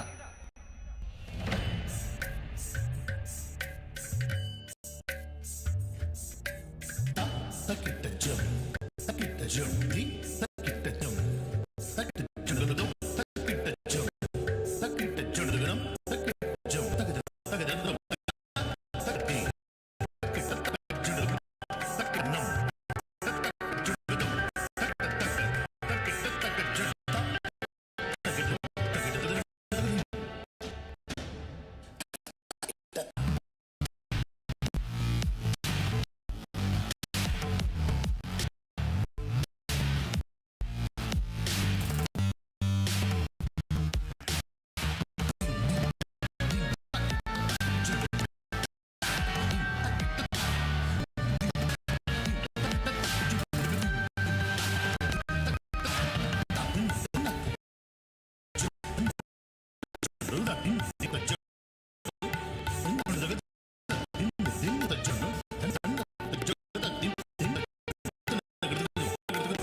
Congrats for a very good performance. Stay back there. Thank you so much. Satya, please quickly come on to the stage.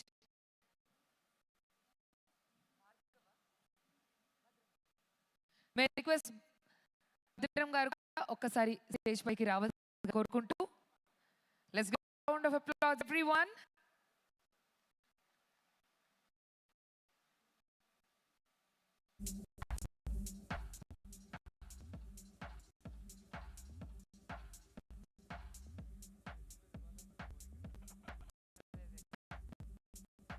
Please come forward, sir, at the center of the stage, please.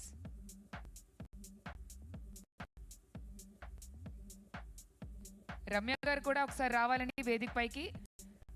Please join for the group photograph also. Yeah, just a moment, sir. Ramya ma'am is also joining.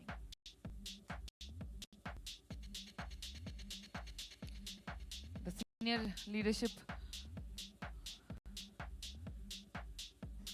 So we have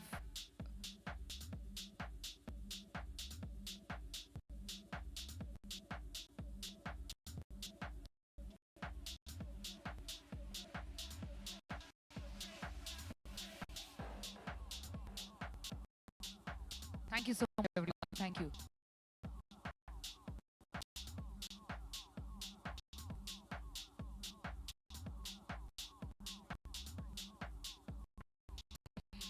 Ladies and gentlemen, now turn our attention to something goes beyond business, beyond organization, and something that truly touches the heart of the society, creating meaningful social impact through community initiatives. Real change means individuals and organizations come together with a shared sense of purpose to identify the needs around us, to empower communities, and to create opportunities that transform us. And that session brings us an inspiring perspective on this very idea through the work of Vijana Foundation. It's my proud privilege and absolute honor to invite Shri Dr. A.V. Guruma Reddy. Let's give a round of applause to him, who will take us through his thoughts and experiences on creating social impact through community initiatives. Ladies and gentlemen, put your hands together and help me welcoming Shri Dr. A.V. Guruma Reddy. Please put your hands together. Thank you.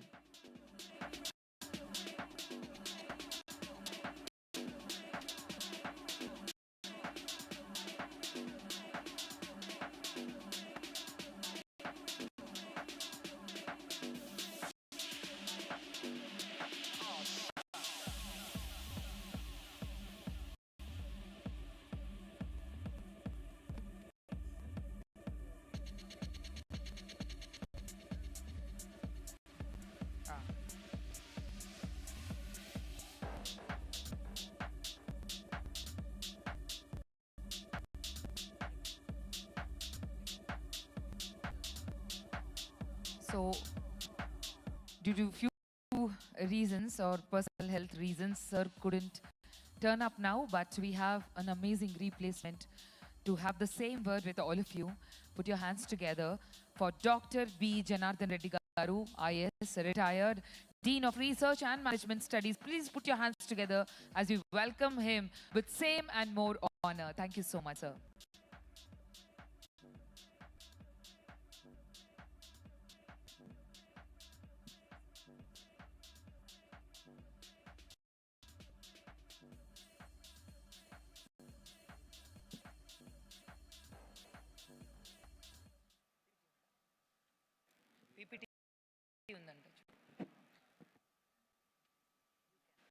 Is founder of Sarvejana Foundation.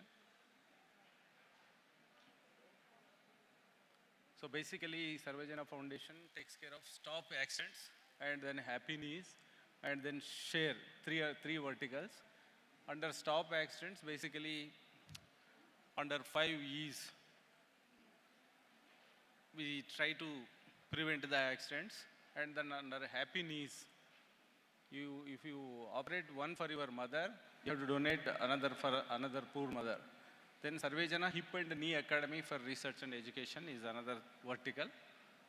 And I draw your attention now on this important issue which I was talking about.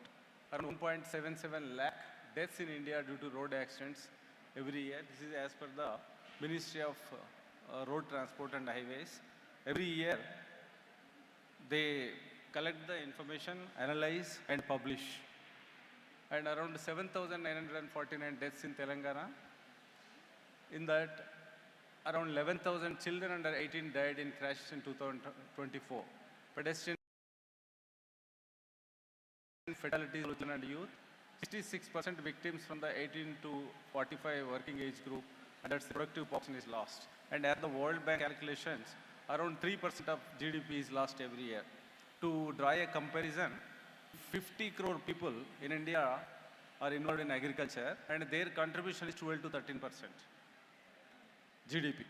But on Indian roads, we are losing around 3% of GDP in terms of, not only in terms of money, what is the, you can assess the lost family to the community, to the country, etc. And around 60 lakh students are there, and the 500 school zone flagged as high risk crash. The real human impact is every accident affects more than one life. It can remove an earning member, disable a young person, push family into medical debt, or children and parents will have consequence. So that's why, as the government of India, Ministry of Road Transport, these are the 5 reasons why so many accidents and so many things are happening in India. Around 40 happen in USA. There are around 70,000 every year. Yeah, only 5 lakh accidents happen every year, but around 2 lakhs. Why so many people on Indian roads? Primarily 5 reasons. 5 they are called: education, lack of education.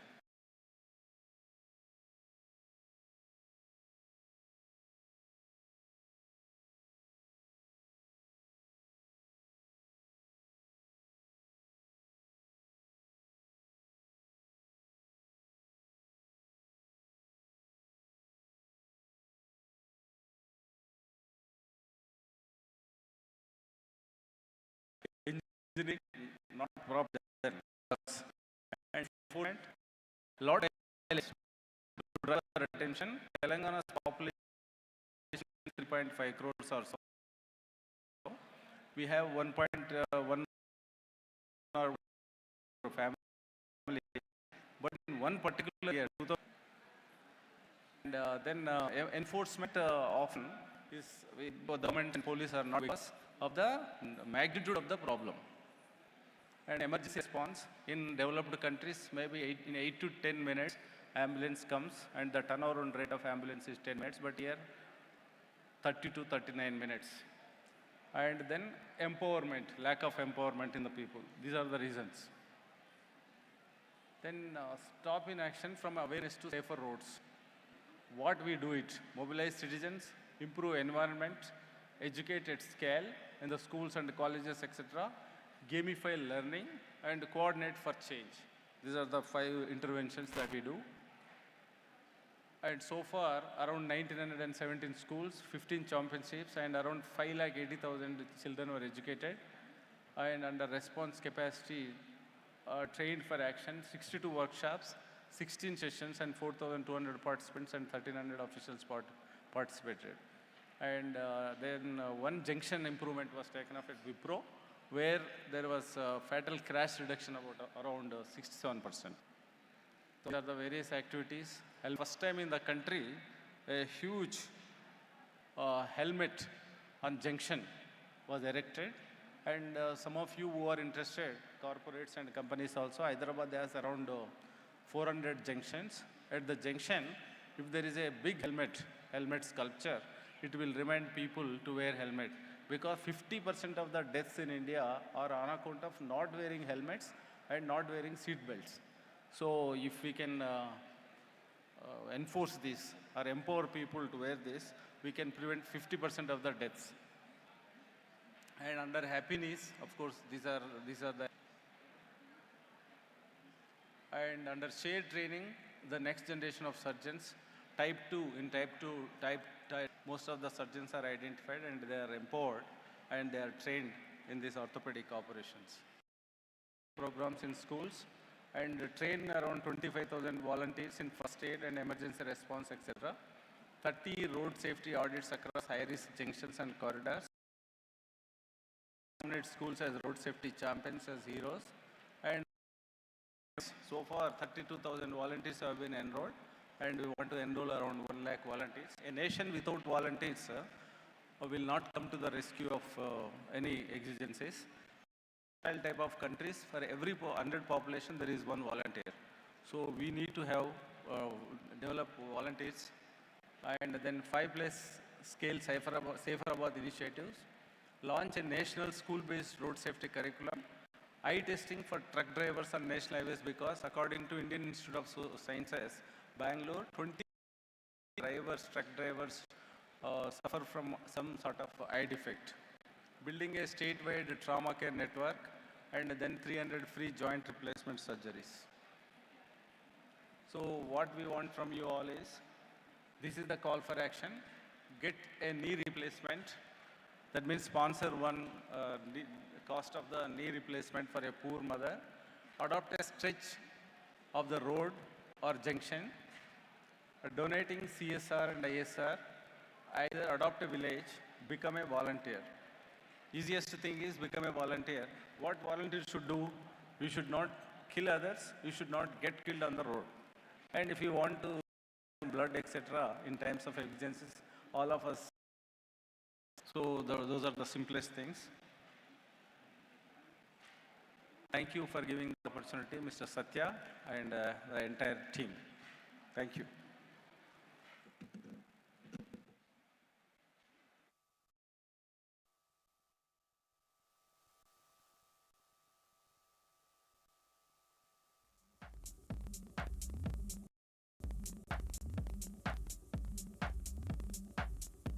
Thank you so much, sir. I request you to kindly stay back. May we request Satya Garu to kindly step onto the stage. Maybe, sir, can you please come back onto the stage, sir? I request you to kindly come back.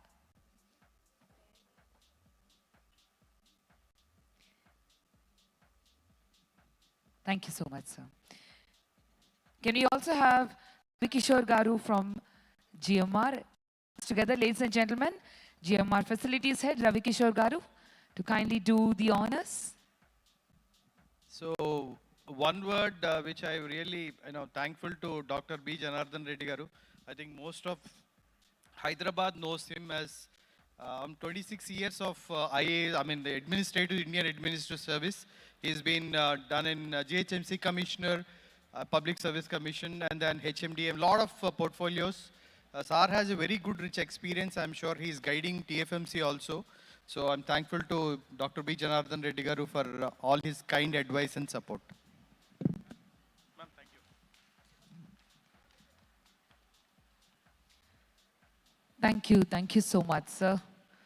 That's a great gentlemen, 3 pioneers of industry. Pleasure having you, sir. Thank you so much.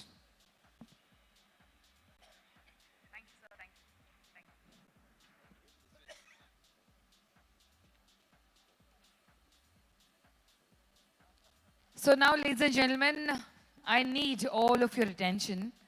We have come to energize you again because there's a lot more, trust me. We have an amazing dance. We have so much. The evening is stepping down. So we have so much coming forth. You're not going to forget this. Trust me. So, but before, now we are dispersing for high tea. But there's something more very interesting coming up. So we have, in certain stalls, I'm not going to name which one, we have kept a lucky draw with exciting gifts and hampers. So now we have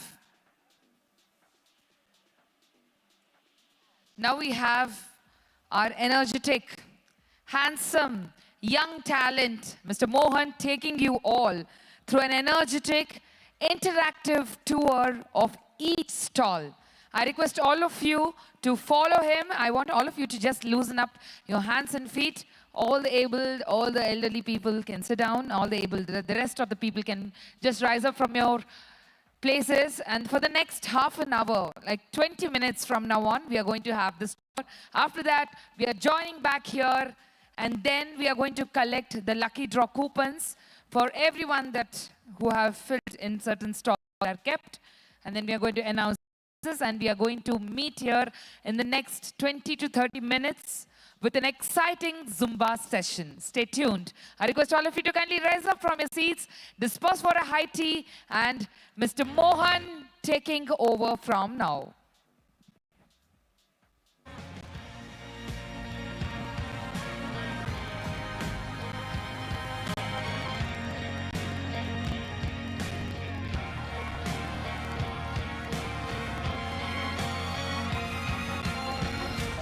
Srilakshmi caterings వాళ్ళు స్వామివారికి ఏర్పాటు చేసిన ప్రసాదాలు ఆ వైకుంఠంలో కూడా ఇలా ఉంటాయో లేదో తెలియదు కానీ ఇక్కడ మాత్రం చాలా అమృతంగా ఉంటుంది.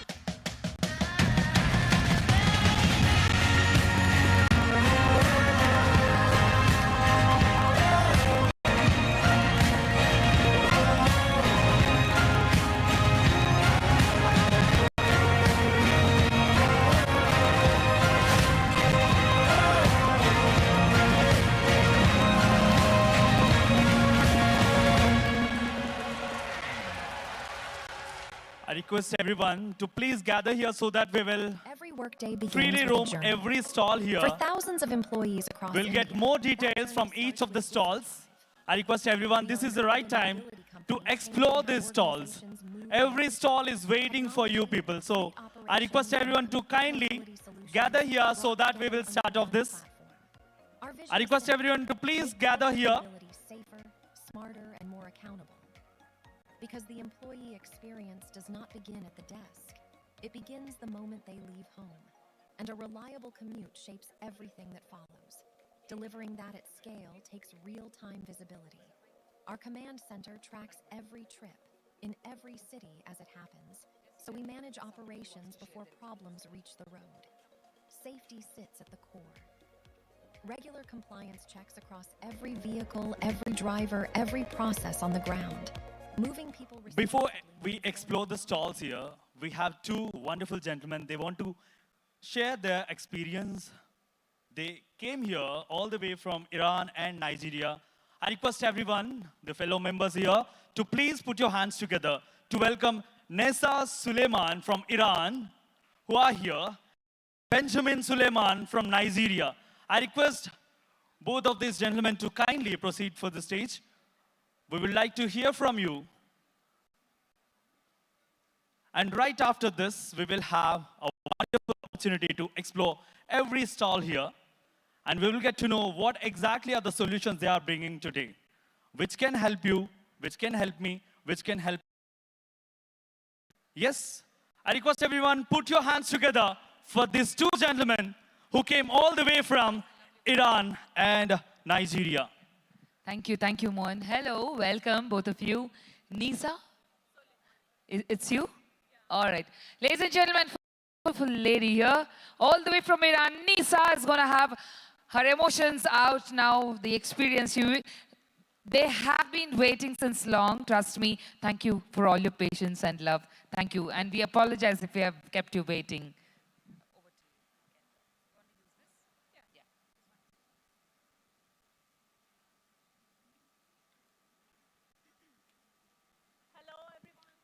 The podium, please. Is it true? Podium, please. My name is Nessa Soleimani, and I'm from Iran. Currently, I'm participating in IT course called Climate Change and Sustainable Development at EPTRI. First of all, I'm really happy and honored to be here at Sustainx. In my view, sustainability isn't just professional topic. In my view, sustainability needs collaboration, innovative, and act. During my time in India, I have a lot of opportunity to learn from experts from different fields and different countries. And also here, today, I have another valuable opportunity to connect with professionals and understanding how sustainability can be transformed from ideas to practical solutions. As an time, environmental sustainability activist. I'm interested in circular economy, climate change, and resource recovery, and also urban development. And I think participating in this event, Sustainx, will help me to broaden my perspective, build new professional connections, and bring to my work and future research. I am grateful, very grateful to iTech program, and I appreciate EPTRI and organizers of Sustainx for giving me this valuable opportunity. Thanks very much.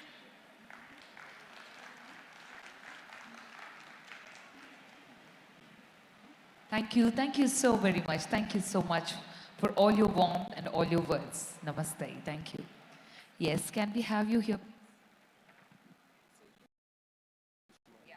So we have Mr. Benjamin Solomon from Nigeria. Ladies and gentlemen, big round of applause for them. Both of them have taken their time, effort, and love to come up here and speak about. Good evening, everyone. Good evening, guest speakers, the Environment Protection Training and Research Institute here in Hyderabad, the Indian government, the iTech program officials, as well as Sustainx team. It is my great pleasure to be here this evening. My name is Benjamin Suleiman. I'm from Lagos, Nigeria, and Lagos is known as the economic hub of Africa.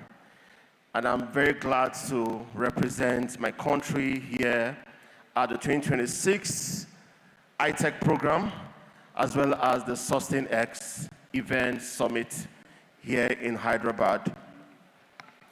I am an environmental sustainability advocate, ecotoxicologist, a PhD candidate at the prestigious University of Lagos, as well as the founder and executive director of Project Save the Planet and EcoGenius. I am so privileged to be one of the fellow of iTech program, and I'm so excited to network with other professionals across the globe. It has been an awesome moment since I arrived here in Hyderabad. I have received a huge hospitality from the EP3 team. I have learned a lot, and not just learned, I've also connected with various researchers, innovators across the globe. Fellow iTech participants, please put a round of applause to yourselves, please. You've been awesome. You've been graciously blessed to be part of this, and I've also learned from you. At Project Save the Planet initiative, we advocate for sustainable development. We also impact communities across Lagos, as well as other parts of Nigeria and Africa.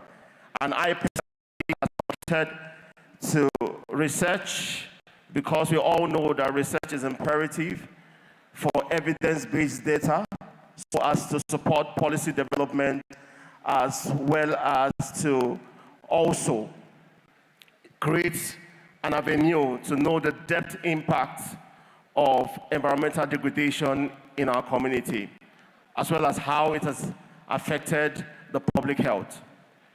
Ladies and gentlemen, Sustainx is doing something very unique and profound. I read about this particular event before I got here, and all I can say is that they are doing so much to advance sustainable development across the world. Please put your hands together for Sustainx. It's a platform where innovators, researchers, policymakers gather together to connect just for one cause, which is sustainable development. Ladies and gentlemen, climate change has been impacting the world negatively, and therefore requires that we collaborate, partner to mitigate, and as well create a system for resilience and adaptation. I have been so privileged to be part of this, and I want to call on everybody at ITEC, the Telangana government, as well as the Indian government, Sustainx, and all the innovators to collaborate with EcoGenius and Project Save the Planet, where we are mentoring young individuals across higher institutions to become sustainability leaders. You can agree with me, there has been a shortage of interested leaders across the globe. It is time for us to empower,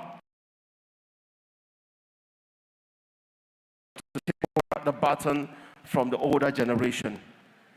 Sustainable development is not negotiable. Ladies and gentlemen, I want to employ us that after this moment, when we get home, we should continue this wondrous, onerous collaboration where we'll come together to create ideas that could bring about change in our environment. Thank you so much to the F3 team. A huge thank you to ITEC program and as well as the Indian government. And I also want to appreciate my federal government for recommending me for this program. It has been an awesome moment here in Hyderabad, and I want to say namaste. Thank you. Thank you so much, Suleiman. Thank you so much for the insightful thoughts. Thank you, both of you, who came all the way from Iran and Nigeria to share their thoughts today. And we are so fortunate to witness almost 46 countries' delegates are here among us. Can we all give a huge round of applause for all of them for joining today? Yes. With this, I request you to take this commitment as you already are here. I know you must be having a lot of schedules, but you pushed it away just to show your commitment for today's Sustainx, right? Can you all make some noise for this Sustainx, the landmark 12th edition? Can we make some noise? 3, 2, 1, go! Thank you so much. And as you all know, we have been sitting long enough. We have been doing this knowledge transfer since morning, but now is the time to loosen up, to please stand up and explore every stall here. I request everyone to please rise up and gather here so that we will go to every stall, spend a minute or two, and we will try to understand what exactly the solution is bringing to us today. Can I request everyone to please rise up? Yes. We will take a wonderful tour now to explore the amazing possibilities which are ready to knock our doors. Come on, everyone. Yes. On my right, I am taking this tour. I request all the delegates to please spend few minutes. This is the heart of today's conclave, as you all know. I request everyone to please come over here. We have been listening to all the ideas, amazing sessions, but now is the time to talk to all these stalls. And yes, on my right, you can see my home group, as you all know, they have almost 26 projects right in Hyderabad. They make living far better. You can see the luxury apartments, and the question now comes, I can see all the projects here. So what is that one USP you comment that one has to choose my home project? Delivery timeline. Delivery timeline. If you have any questions, please ask me one question. We can ask each stall. Do you have any question, ma'am? Yeah, they are saying delivery timeline. So what exactly do you mean by it? Exactly means what we have promised to the customer before 3 to 4 months, we will give the handovers.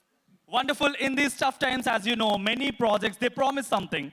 They deliver maybe after a few months. But this My Home Group, they are on the top of the promise they make. They always deliver before the time, right? Thank you so much. Can we all clap for the amazing My Home Group here? You can see wonderful projects which are on the walls. Thank you, My Home Group. And yes, there is an interesting stall here, Maharagni. Agni means the fire, right? And they say beyond interiors, we build experiences. How many of you got this thought? When they say beyond interiors, what exactly do you mean by it, sir? Hi. So one-stop solution for interior design and works, fall ceiling and pop, modular workstations, carpets, electrical works, CCTV surveillance, networking, manpower supply, and everything, almost everything. So you are that one-stop solution to inspire, engage, endure, right? Superb. We design spaces that inspire, engage, endure. If you have any interior questions, if you want to explore, you can right away go to this wonderful stall, Maharagni, which simply stands to this tagline, beyond interiors, we build experiences. Thank you so much, sir. And yes, now let's go to Vardhini Group, to the wonderful people who are along with me. If you have any question at any point of time, if you want to know much better, you can stop and ask the question. There is this interesting fact about this particular stall. What they claim is, it's not only they get the raw material from others, they have their own raw material to do the interiors as well. If I ask you, what makes these interiors better than the rest in the crowd? Actually, we are into the interior fit-outs, which are our own products we are manufacturing. So basically, it's our own in-house products which we are manufacturing from, like, they take it from other productions, but we do our own productions. So the best part is production. If you have production in-house, costs will go down, right? And that's the best advantage you can get from Vardhini Group. Thank you so much. Let's move on to the next Nivara stays. In this busy schedule of offices and lot of travel, here we have something which makes you feel you are at home, right? The lively home atmosphere you can see. And we have a lot of branches. They have a boutique hotel brand. Hi, ma'am. Good evening. So can you, in your own words, can you describe in one line about this Nivara stays? We call it welcome home. Wow, that's a wonderful line. Can we all clap once again? I encourage everyone to please get ready for having one conversation, one line for your brand. And I loved it when you said, welcome home. You can see the way they curated the rooms with their amazing articraft. Thank you so much, ma'am. Yeah, you can also explore the rooms here. They have wonderful ergonomic beds. You can, as you all know, whenever you go somewhere, you feel very tired once you wake up from the bed, right? But they have curated it ergonomic way. Thank you so much. And let's move on to the next, Giftora. Giftora, this is that stall where you see the world of gifts. Is it something corporate, I would say? So what exactly is a USP for Giftora? Hello, I am Naveen from Giftora. We are located at Madhapur. We are completely into corporate gifting. We have very unique products. Like I'll just show you. Very unique, underline, highlight, bold. Okay. This is made up of sugarcane.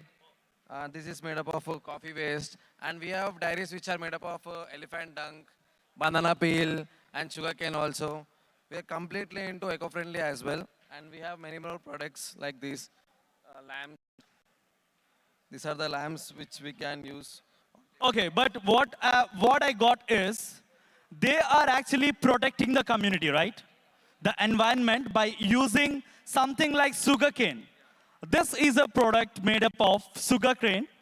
We are so happy, we appreciate your efforts. So you can see that clean and green initiatives. We have a lot of gifts which are made out of all the renewable energy sources. Wheat, okay. Can you believe this is made out of wheat? See. Okay, you can explore few more options as well. We have a lot of corporate gifting here. This is nothing but all about Giftora, the perfect gift for every occasion. Thank you so much, team. And yes, this is, we have been referring to this particular stall right from the morning. Pochampalli. Hi, ma'am. Hello, everyone, all the wonderful women. So this is our pride, as you all know. We are here at Pochampalli. You can feel the fabric. Yeah? Can anyone just give one-liner? Yeah, anyone you want to describe about this fabric? Maybe my voice is not good. Yeah, can I? So, this is Telangana pride Ikkat Handlooms. So we make the Ikkat fabrics, saris, dupatta, shawls, and we have gifting purpose, corporating shawls also available. So we are only make the handlooms. So Ikkat is a tradition of Telangana. We make the design in the threads. So that is called Ikkat. You can see this beautiful, what do you call this, salwar, shawl, chitki. Okay. So this is the pride of Telangana, the state of Telangana. For all our abroad folks, this is the pride of Telangana, Pocham. You can feel the fabric. This is the silk. You can try it. You can just feel the fabric, the authenticity you get from Pochampalli. Yeah. Yes. Thank you so much. We have wonderful women. This is Ikkat, Pochampalli Ikkat.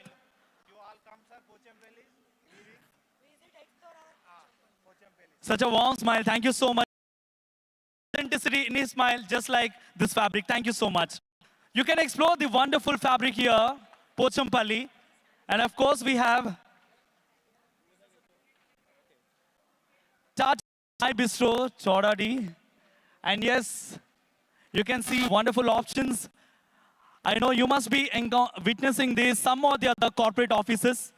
What exactly is the new feature, or you would say, this is only here, others cannot offer it? So we have a cold coffee option that we recently launched. So this is a freshly milk-based cold coffee that you can try. Any cold coffee fans here? Raise your hand. Okay, this is for you. Yeah, such a wonderful feature. Thank you so much, Tata My Bistro. And yes, here we are at Eventara, the wonderful luxury spaces in Hyderabad. For whatever the event needs, you can always find this with across 8 acres, right? 8 acres, 12 acres. Okay, it's going big and big, but anyways, this is the destination for all your corporate weddings, whatnot. Every celebration, you always dream of something like Eventara. Can you say something about this, like any USP of this Eventara, which you can claim that clients are always happy about? Of course, the entry, as you can see, it's one of its kind with an expansion, right? And this huge hall of 40,000 SFT. And our main USP is the after party hall, which is in the cellar. You have to look for yourself. Everyone who's attending this event, I request to take a look at the entire venue and please experience it. Thank you so much. I think we are witnessing it tonight, right? After party, you said. So I'm excited. How many of you are excited to explore those spaces? We are at Eventara. This wonderful space is Eventara. Thank you so much. And this just claimed that it's around 40,000 square feet, right? Huge space. Thank you so much. Yeah. Let's get on to the next brand we have, the business partner, Sarayu. Hello, sir. Hi. You can see the branding. It is actually pulling you up towards the stall. The gravity. Hello, sir. Your good name, please? Raghunath here. Okay. Can you tell me more about this branding? How exactly are different from the other branding companies we have in market? Once the client gives a PO to us, there should not be any follow-up from their side. We'll do from our own itself. That is the impact we can create to the clients. As you all know, branding always ask you to spend a lot of hours in follow-ups, here and there, in WhatsApp, in mail, in every way possible. But here is the brand which says, you just order, we will take rest of it. Yes, you can always reach out to Sarayu Branding and Printing. Thank you so much. And I like the tag, tell your stories visually. Thank you so much, sir. I request all the attendees, all the dignitaries, all the delegates to please explore the stalls. That is the crux of today's wonderful conclave, Sustainx 2026. And we are here at Flip Spaces. I built, and we have our gentleman to explore, to explain you in better way. Yeah? Yes, sir. Hi. Hi, everyone. My name is Arpit Arora. So what Spaces is actually about, we're a turnkey company which does design to build end-to-end with tech-enabled products. So you see all this, you can change the carpets, you can change the entire furniture. The end-to-end project from just your design part to the entire build part is what Flip Spaces. We're the pioneers in the market. We have done projects like TCS of the world, the Wipros of the world, the Adanis of the world, and that's what we deliver. The biggest thing which we deliver is transparency. The biggest thing which we deliver is taking on that trust. And the most accurate part is when we commit to a date, is what we commit on that date and we deliver onto those aspects. That's what Flip Spaces is all about in a nutshell. When you say future of spaces, as you all know, AI is taking more and more in everyday life, right? For your particular industry, what exactly is like, how exactly you leverage on AI? I can see the automation going on. Can you just give me? Absolutely. Now, AI is a term which is being used everywhere. But how are we using in the space agency and especially in the corporate workspace environment?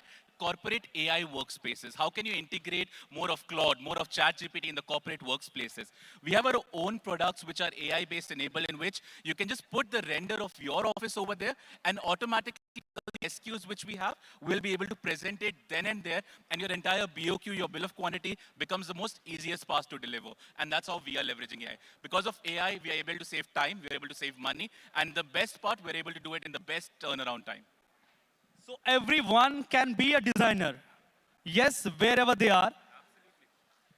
So imagine you are sitting in Hyderabad right now and your colleague is sitting in Mumbai and one colleague is sitting in Delhi. You all can collaborate together, get together on our client over here. You can select the things and make that BOQ happen right then and there. That's what Flip Spaces is all about.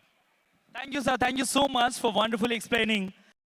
I believe that you are already leading the future of spaces. Yes, I request, I recommend, I encourage everyone to be the same way. You have to explain your space so that everyone will be aware of it. Thank you. Thank you all for your efforts. And we are here, the prestigious events management company. And you can see this wonderful event is organized by Page 3 Events India. And yes, we have wonderful people here. Anyone here who is yes. See, the best part about Page 3 is the excitement you see on the day one is the same till the delivery of the services, right? May I know your good name, sir? Vikas. Vikas Garu. So tell me, what exactly is that USP? You only say Page 3 is the ultimate solution. You can't go anywhere. Only we can deliver that point. Actually, Vishesh is the right person to tell all this. Yes, I have been waiting for Vishesh ji. Vishesh sir, are you here?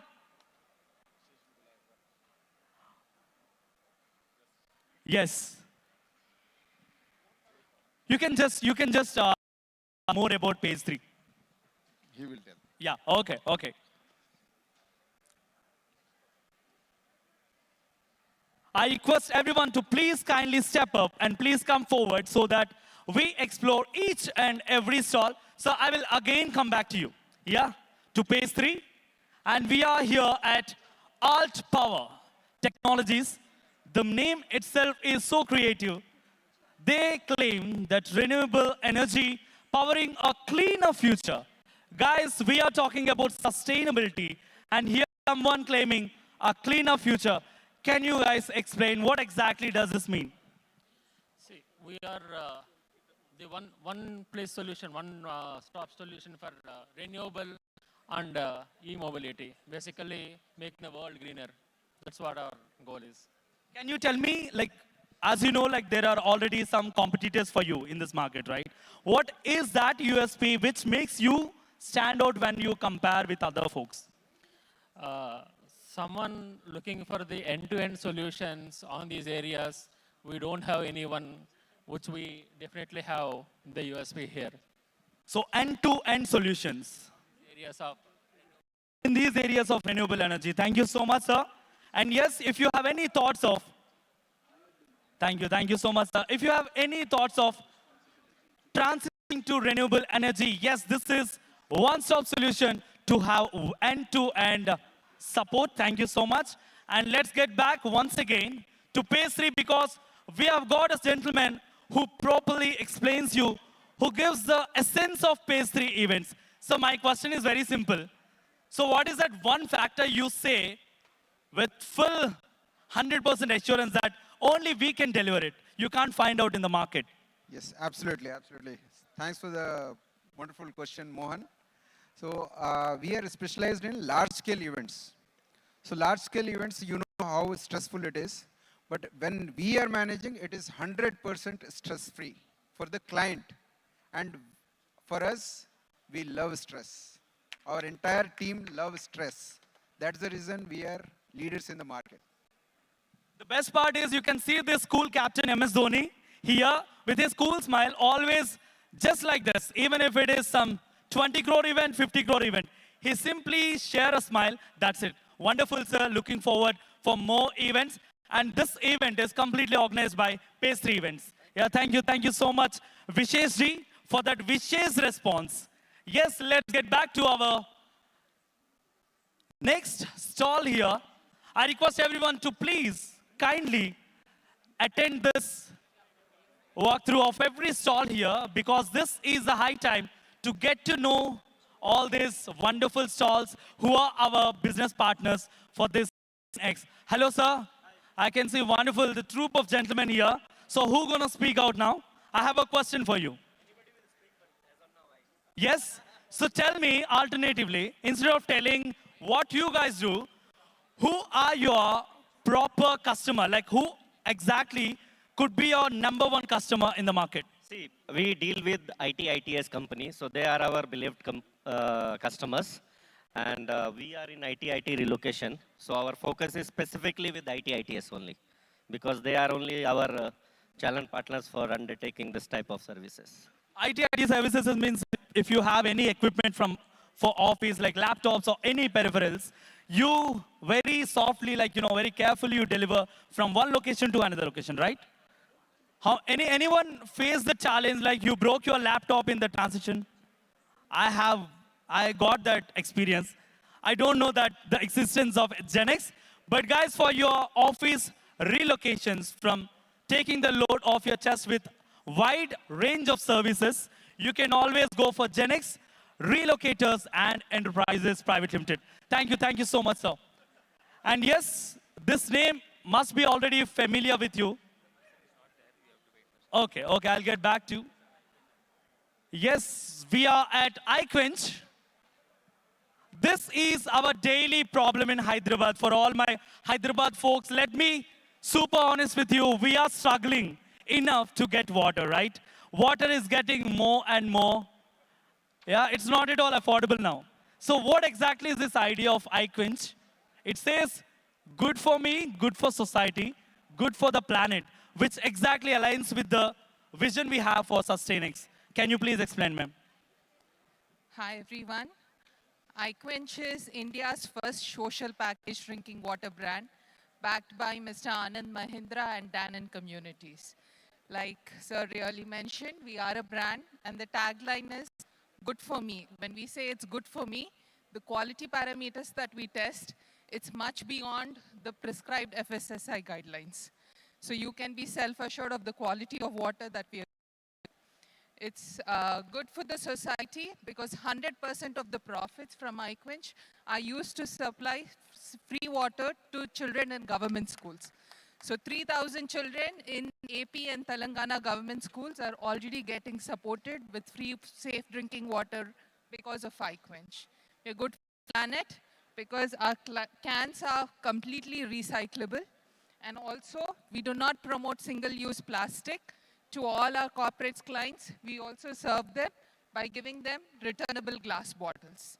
So we not only give you water in these, but we take this back, we sterilize it, and we give it back to you. So that's how we are also saving the environment. That's why we are good for you, good for the society, and good for the planet as well. I could see you just stayed to your word of like good for me, good for society, good for the planet. And I would say like you can taste the water as well. As they said, it is, you can be sure of the best water you can get. And you're already supporting the children as well from the profits out of this, which is really highly appreciable. Thank you so much, ma'am. And yes, for your corporates, it is already been trusted by 500 plus organizations, guys. iQuench, your water solution. Thank you so much, ma'am. And yes, we are here at iCabs. As you all know, in Hyderabad, every employee, if you go and ask one challenge they are facing on day-to-day basis, they only say commute. In office, they only spend 6 hours, but in commute, they are spending around 4 hours, right? Yeah, what exactly is the solution you are giving for this problem, sir, with iCabs? What's your question? The solution you are actually offering with iCabs in the commute system. Yeah, we are providing cab facility in end-to-end service. We have introduced EV vehicles also because nowadays sustainability is required. So we are providing all facilities to our clients. Yeah. You hardly see EV vehicles in office commute. That's what already. So is it like entire system is now EV in your company, or you are just completely transitioning into it? No, mix up, sir. Yeah, mix up. It is up to clients' requirements, sir. Some clients who want to go for EV vehicles, we'll provide EV vehicles. Some clients, conventional fleet, if they want, we can provide, sir. I have seen in some softwares the technology is lacking in the commute system. I will be here, the cab is there, but it shows we are at the same point. Yes, I found it difficult in Bangalore, but this, you can see the technology powered mobility. So you can be rest assured like your travel is on point and safer. Thank you so much, sir, for embedding technology into this mobility. And let's move on to the next stall, KSRC. This is something so Instagrammable for all our lovely folks. Yeah. What exactly is the special about this KSRC? Can you please elaborate? Yeah, so we KSRC provide landscapings to IT hubs usually. So that's our main vertical, where we can sell the also. And also I just wanted to introduce a new indoor plant, which most of us in Hyderabad won't witness this. So this is called open concept, which has zero maintenance, no need of water. Like it can stay up for years and there's no need of water to spray it. Just like unlike other plants, which... Did I just hear something like you said, it stays for years together, but you need not drop one drop of water, right? What exactly is the plant? So these are tropical plants, which are actually, built in tropical areas, which only grows, which needs only just a moisture, and it would. So this concept is we built in a way so that whichever the water evaporates, it condenses back again. So the moisture which is already condensed, that will be used. Lot of biology class, but I can say one thing. You see how exactly they arranged everything. So in order to make your offices more colorful, more vibrant, more lively, so the same landscaping you can do to every corporates, right? So thank you so much. And they are always in indoor and outdoor as well. Thank you, KSRC. Brings life to spaces. Yeah, I can see the life here already. And let's move on to the next stall, Safa Logistics. Proud to serve you, commitment to quality. Hello, sir. Hi. So can you please let us know what exactly this offers to the public? Yeah, hi. Hello. Yeah, hi. Yeah, myself Sheikh Azim. I'm from Safa Logistics as a general manager. Safa Logistics is a 2011 established company. We provide employee transportation, local booking, offshore bookings, and we do all kind of services like cars, buses, vans. We have a 200 plus own fleet we have, which includes to 4-seater to 50-seater. 50-seater. And we provide services across Pan-India. 110 cities we provide services to like hospitality and educational institutions, IT company and pharma company, and the BPOs, call centers, and sports teams like IPL, ISL we do, and we do services to embassies as well. We can, the best part about this is, I can see you serve from 4-seater to 50-seater. Wonderful. This is like you can accommodate 4-5 employees or on a trip to any outstation, right? So your fleet offers every way, and you have pan-Indian presence in 100+ cities.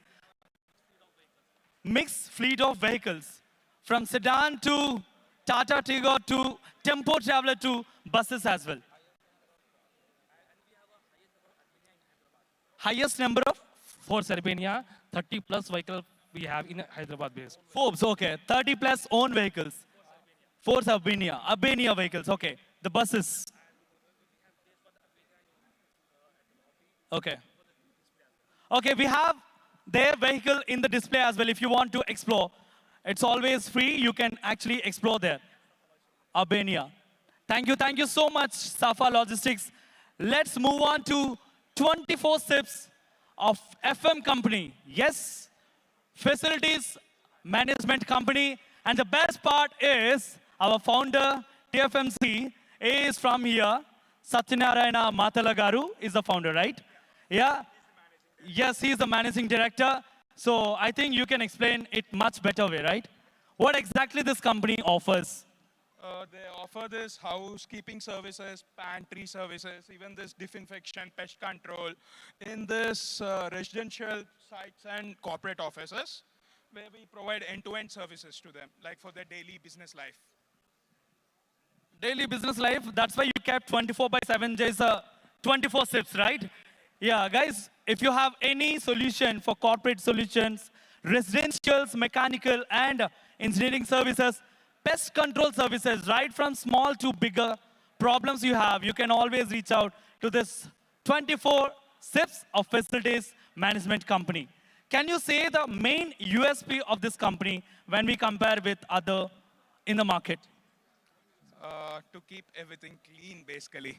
A greener, safer, clean environment for everyone, basically. I can see your stall. This is also so clean. Okay. Coming back to the sustainability initiative which we are talking about. So,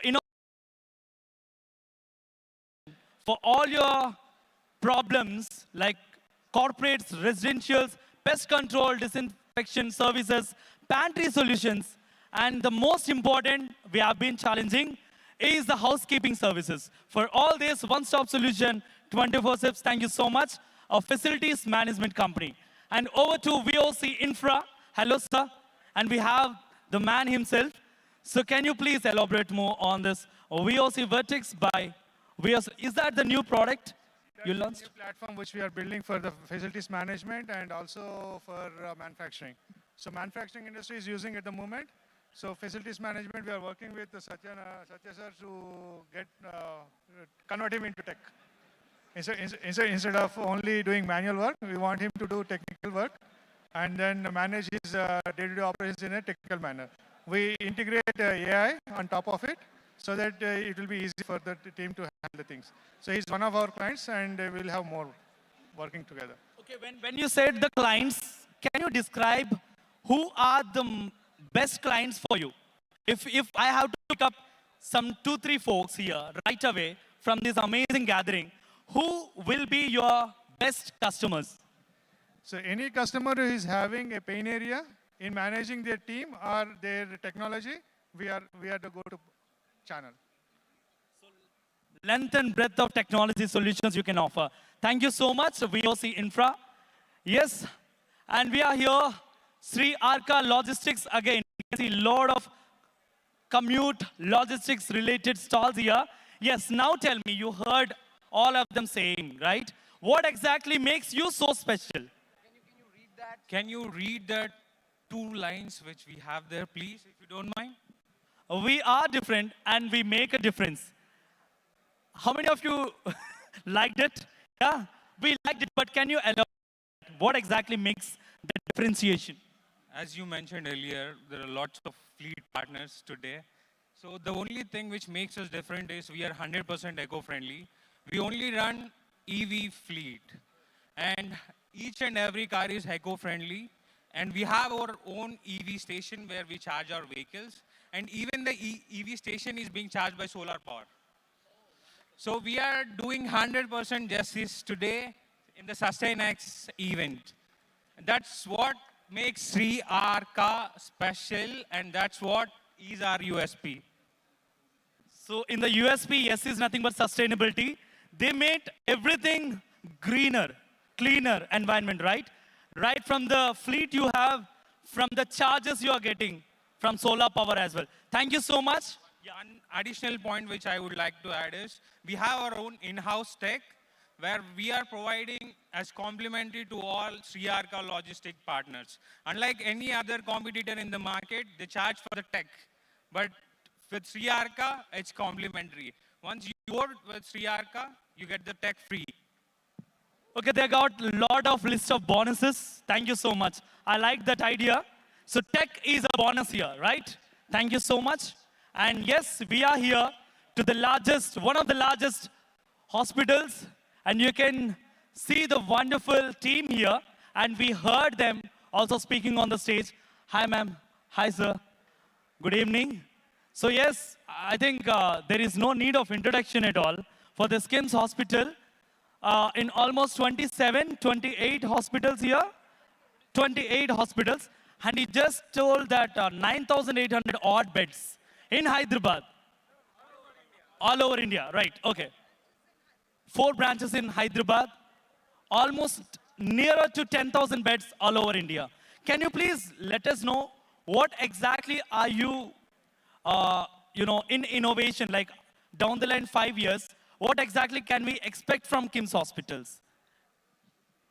Nothing more. We just want the patient safety and other things, as sir told us. From a sustainability perspective? We will be the same from now till 5 years only. Wonderful. And I mean, a lot of people, what they think is, like when they see KIMS Hospital, trust me, if you go there, it's a corporate healthcare chain, which actually offers affordable, top-class treatment at affordable prices. You won't believe me? Try it on. Thank you so much, KIMS Hospitals, for being our business partner today. And we are only left with few of the stalls, guys. This is still the time to explore the stalls. This is the crux of today's conclave. And we are here, again, one more logistics, guys. This is half a dozen now, yeah, if I'm not wrong. But everyone has their own USP. And I'm so much interested in knowing your USP. Shyam Salazar Logistics. So Shyam Salazar Logistic USP is very much aligned with TFMC, the Sustainx. So we are encouraging our clients to reach with EV fleet at the same price without any increasing incremental in cost. So that's how we are encouraging. That's the uniquity of our company. As a finance guy, I could say one thing. When they say EV, EV, EV, it actually makes you, it is not that easy on a pocket side, right?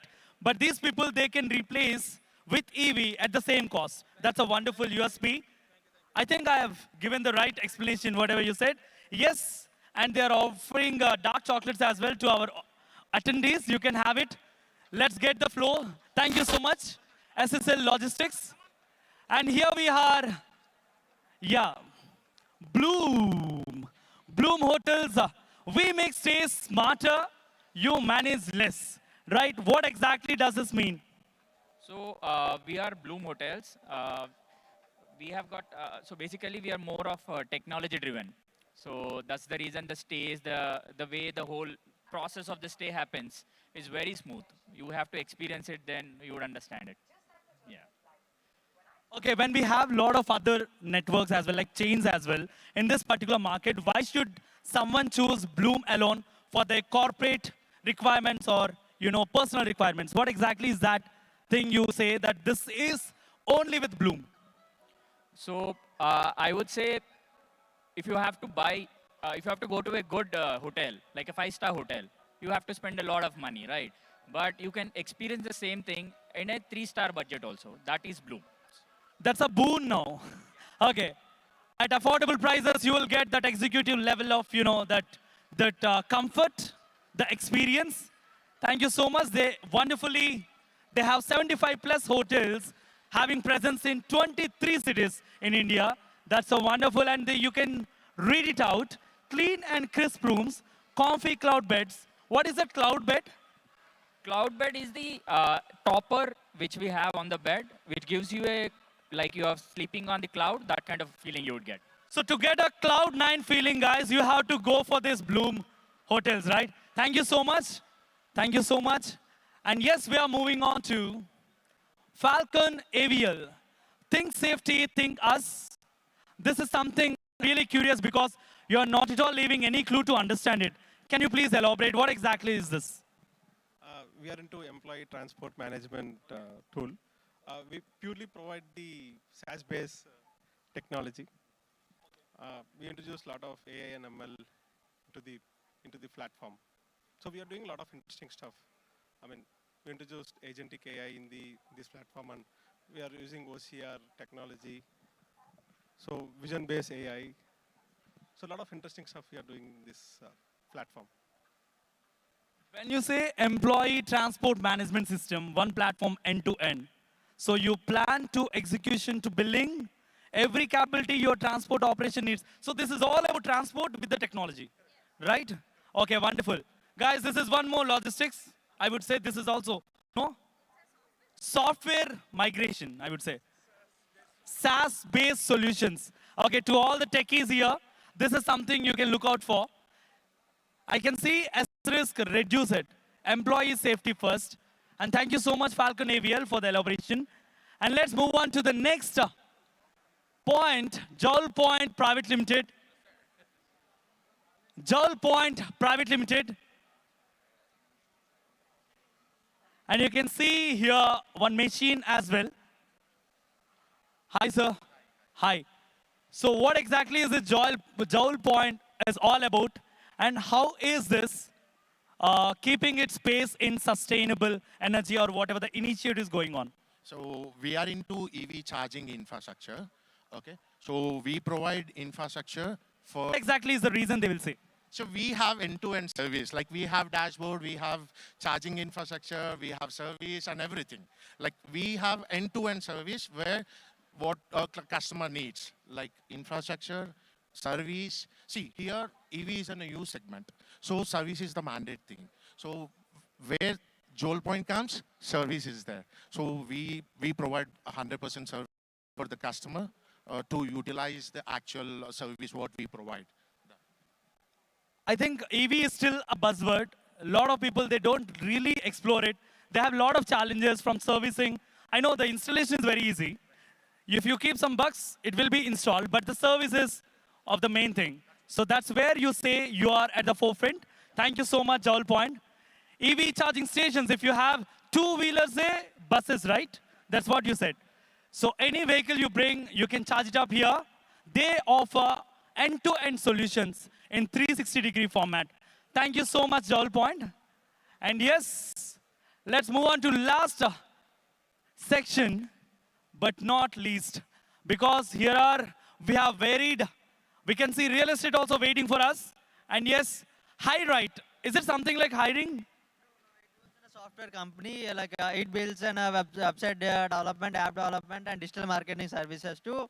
And we are moving to service-based to product-based too, like creating a product and launching too soon. Okay, this is something like digital solutions you offer. Okay, what exactly is the differentiating point when we compare with other, like today we can see a lot of digital platforms, right? Why exactly I have to choose this HiRite corporate services? Because we are startup and we can customize this our own ideology to develop things, and we comes and experience. You can consult us anything more than that. You see the honesty. He is a newcomer. Are you a new joiner in this company? The same honesty, the same initiative they have. So if you want any digital solutions, as they are a startup, right, they can customize it, be more flexible when compared to other companies, right? Thank you so much for all the elaboration. And next we'll move on to TFMC. Yeah, TFMC. I think there is no introduction for that because TFMC is our yeah, in the Facility Management Council. We only wish more and more feathers in its journey. And let's move on to Whistle Drive, Whistle Pod. You know that dialogue, famous dialogue? Yes, hi sir. Wonderful, nice meeting you, sir. So you are here at Whistle Drive. We have already seen the employee fleet commute system, which we all witnessed. We have a lot of stalls here. But what Drive, as you say, think, what exactly does that mean? So basically Whistle Drive, the name itself is very smooth, right? So you whistle and a cab arrives. So our services are so seamless that it is as simple as whistling and immediately our service is provided. So you want to bring back those nostalgic days, like where you whistle, something will come up, like an auto or whatever the vehicle, right? It is as simple as that, right? And what exactly is AI doing here? Can you please explain? AI is basically optimizing our routes in the sense that it takes certain parameters in terms of how many hours an employee is sitting in the cab, what best route can be en route to the office. So all these aspects are considered by AI and it is giving us an optimized solution. Essentially what it does is it will ensure that the employee is not spending too much time in a cab and at the same time ensure that the route is optimized from the customer side of it. Superb. Sir, as I already discussed, there are a lot of already other platforms, right? Why exactly, as you said, it is very smooth, right? What is that one challenge always you see your client or customer suffer, but we have that solution here? See, no matter how good a technology is, no matter how strong your ground operations are, end of the day, the employees at 11 p.m. or 2 a.m., they should not be waiting for a cab on the ground. That's the last thing, employees want. So that's where, we provide that end-to-end accountability, right from providing the technology to the ground operations, that the employee commute experience is seamless. Because we believe that employee workplace experience doesn't start when they enter the office. It starts when they step out of the door and get into the cab. So wonderfully articulated. Thank you so much, sir, for that wonderful line. So it doesn't stop just with the time when he enters into the office. It's still he gets into home, right? So even at 2 a.m. in the night, you're ready without any delays. No delays at all. Whistle Drive, thank you so much, sir. And yes, let's move on to the last leg of this wonderful journey, Petter Rock. The name itself is rocking. We have Rahul here. We have Srikanth. So what is this Petter Rock? Of course, you are a real estate partner. But what exactly, I heard a lot of things about you. So what exactly you offer which is different from the rest in the crowd? Yeah, currently we are a leading real estate company in Hyderabad. Apart from a regular consulting company, we actually do all the videos, all the content free of cost for all our clients. And as and when we do the transaction, that's when we charge the typical brokerage. So unlike other consultants, we typically manage close to 180 buildings in Hyderabad. So we have wide range of options for all the retailers and office clients. And whenever they have any requirement, right from legal due diligence and the inspections and negotiations, everything is covered under our scope. So we are end-to-end real estate company that way. Yeah. End-to-end, you are saying that you won't charge for all these negotiations or anything. I mean, yeah. So we don't charge anything for the graphic content and the videos, but as and when the deal happens, then we charge. What are the typical percentage? Yep. Yeah. I mean, there are a lot of like competitors where they right from the very first inquiry, they start charging some or the other way with many different names, right? But you're saying when the deal is approved, then we charge. Till then, we are more friendly. I heard that latest, like the project which is going on. So can you please elaborate more on that? The latest project. So basically, it's not about project. We generally lease the buildings. So for example, any kind of retail showrooms or any kind of office spaces. For example, if you ask me, a jewelry store, jewelry owner, he wanted to open something in Hyderabad. So a Delhi-based brand or Bombay-based brand who actually wanted to expand their wings in Hyderabad. We actually help them through Petra Rock. Yeah. So we're one of the leasing company. Yeah. I think this explains it much better. Like you help in leasing out, right? So if anyone has a thought of opening any showroom or any jewelry shop or anything for that matter, they can simply consult with you and you are ready to offer them the wonderful spaces which can cater to their needs. Thank you so much, Rahul. Thank you so much, Srikanth. Wonderful talking to you, Petter Rock. And yes, we are almost towards the end. Here we are at Gralit. How exactly to pronounce it? It's a Gralit, you are right. Gralit, yes. Gralit India Biotech. Can you please throw some light on this biotech? What exactly does it mean? See, we are basically in a scenting solutions. So if we talk about that, scenting means like normal, like common word is air fresheners. So we are not providing the air fresheners. You can just check that there's a DNA word. So first we analyze the customer requirement. Customer, you can just say that the area, geographically, we learn about them. Then we provide the scientifically solutions. So we are basically the partner, the scenting partner of the corporates and the hotels lines. So this is basically the things what we are providing. Guys, the aroma, the fragrance you can feel, they are the sending partners. For a lot of corporates, we can see the client base here, and they actually make the office spaces much more comfortable, much more fragrant. Design the air around you. So this is something which you can curate on the basis of their needs, right? Basically, fragrance, then experience. With this scientifically, basically we mix the biotech, chemical, everything we mix and we design basically for the our customers. So we are the manufacturing, last 13 years we are manufacturing and we're providing the customized signature scents to the hospitality industry. If you talk about that, many Taj, ITCs or Radissons, Intercon. If you talk about the corporates, Raheza, and so many properties where we are providing these things in the last 13 years. 13 years. So from 13 years, you are making the offices more fragrant with your wonderful DNA curation. Yes, if you want any fragrance in your offices, they can curate for you. They don't just offer anything just like that.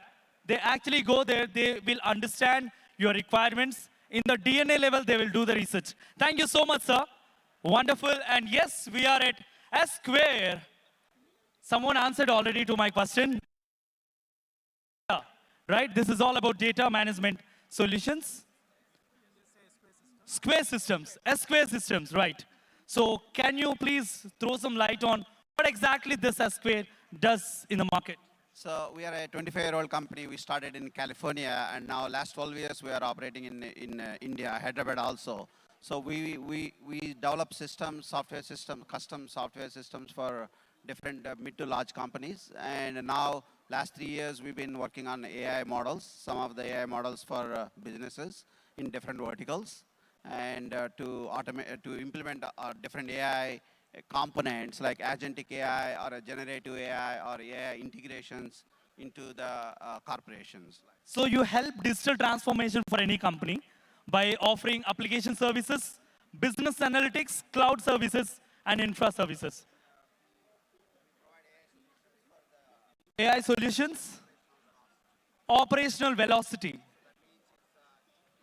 How to make their operations go faster and more secure and more agentic, yeah. To all the corporates who are having an idea to shift digitally for your digital transformation, we found a wonderful partner here, S Square, right? S Square. Thank you so much. Trusted, tested. I like the tagline. So yes, we are here. Origami, right? Origami. So I'm so curious to know what exactly this offers. I can see a lot of hygiene for modern living. Can you please elaborate on that? Yes, we are into personal hygienes, and we are one of the largest manufacturers of tissues. And we probably help you keep yourself clean and in your workplaces also. Yes, when you said the hygiene thing, so what exactly is this hygiene when we compare to the other companies? What is that USP you can offer to the customers? My products are 100% sustainable. We don't cut any trees in this product. So this is all from the pre-used industrial, and which basically saves a lot of trees. Additionally, when we convert those waste, we save a lot of natural resources like your water, chemical, electricity, because ideally we are converting from a paper waste to again a paper. So it saves a lot of natural resources in that way. So which probably will help you in terms gaining your ESG goals also. And basically one liner for my company is good karma. Good karma. Actually, they are doing that good karma, right, to the planet as a whole. Thank you so much for not cutting trees for your products. And now I remember I have it in my car, that issue, Origami. Thank you so much, Origami. And yes, we are here at Srinija Logistics. Guys, has anyone counted how many logistics here? Do you want to say? How many logistics you found so far? From in these stalls? Yes. Yeah, Yeah, more than 6. More than 6? Now I'll tell you why you have to choose Srinija Logistics, right? Who gonna explain? I can see a warm smile at the team faces here. Hello, sir. Good evening. I like your excitement. Come on. Ramesh, this is Ramesh. I'm the MD of this company. Hello, Ramesh Garu. So can you tell me why exactly clients can choose, without any doubt, Srinija Travels for their needs?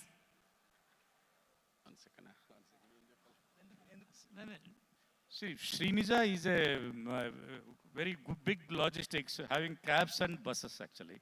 So it is end-to-end, it is operating in Hyderabad, and it is a very, got so much of good clientele value. And it is in most of the industries, it is giving like pharma and all, Dr. Reddy's and all. It is an onboard vendor for Dr. Reddy's. And they have got lot of cabs in the IT segment, and nearly he is operating 1,000 cabs. So it's a very big company. It's almost 180 crore turnover company. So Srinija is an end-to-end, a reputed company in Hyderabad.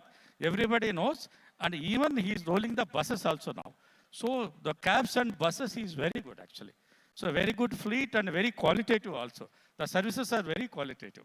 Okay, thank you. When you say Dr. Reddy's is relying on you, I can expect the scale of service you provide. And for that matter, this is the biggest fleet we have, right? For the corporate services. There is no USP to actually offer to anyone. Guys, this is all about Srinija Logistics Private Limited. Thank you so much, sir. Thank you so much. And yes, with this, I think we have covered every stall here.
moment to appreciate them.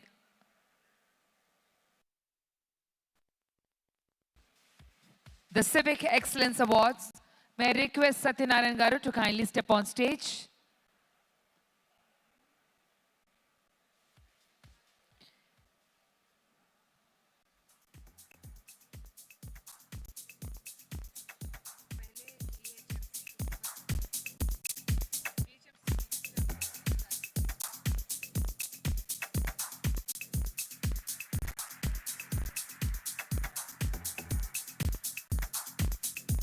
Can we have these quickly?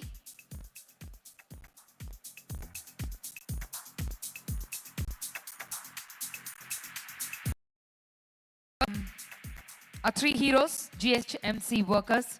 Can I have R. Ramesh Garu onto the stage, please? Alage G. Kushal Garu. Alage M. Vijay Lakshmi. Can we have all three of them onto the dais, please? Taking a moment to celebrate.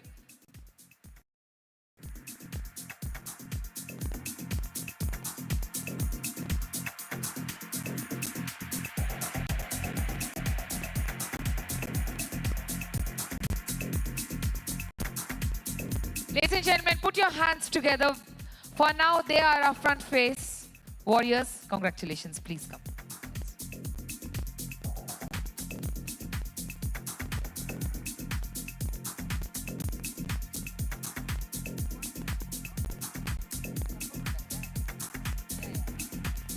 Sure, thank you. Yeah. Okay. Yeah. So we will also hear from them just for the next 30 to 1 minute. Center Kuchi.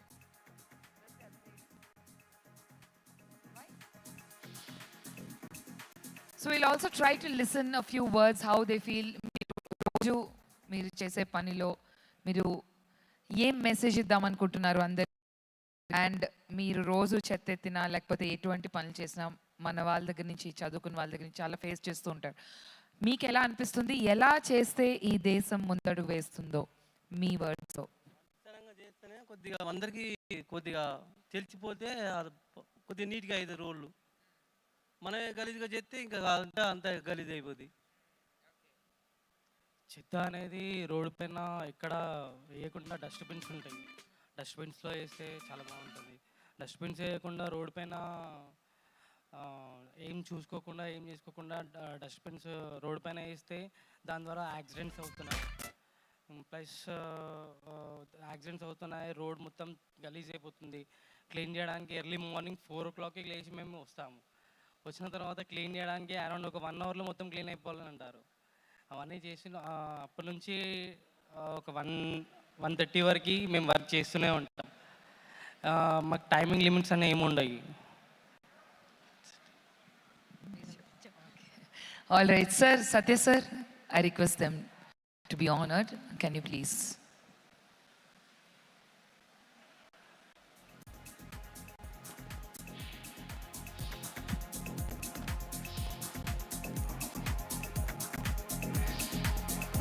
Huge round of applause. They work tirelessly every day from 4 a.m. on the roads, and they request, they're pleading us not to litter, in order to avoid accidents on roads.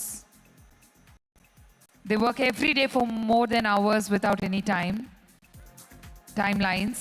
Thank you, thank you.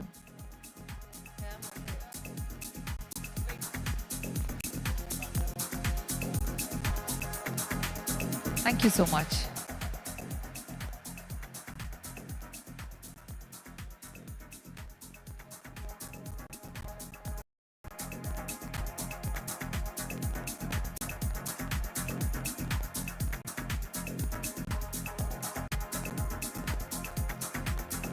Thank you very much.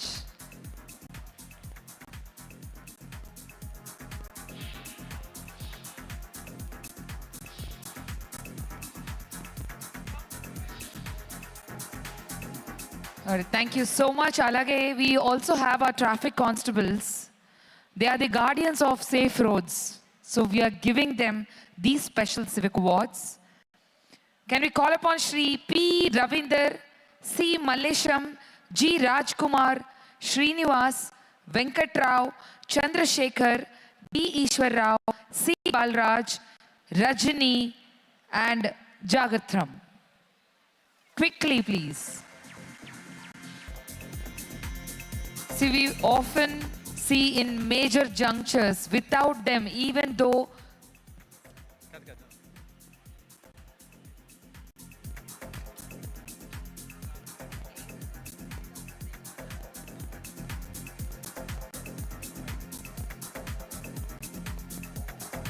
ladies and gentlemen, every juncture need a person like this. Otherwise, we know how, especially in a city like Hyderabad, even though we have traffic signals, even though we have got advanced systems like even AI, even we have vehicle automated systems, still we need people like them to regulate us. That is because we lack some self-discipline. We have to accept, and be it in rain, be it in sun, no matter what, be it at midnight, we see them work tirelessly. Let's take a moment to celebrate them. Everyone, please put your hands for each and everyone. They represent the entire traffic constable community, and we try to listen from them. మీకు రోజు face చేసే problems, challenges ఏంటి? మీరు ఎంతో మందిని ఆపుతారు, పంపిస్తారు, మీ ఇషారాతో చాలామంది నడుస్తారు.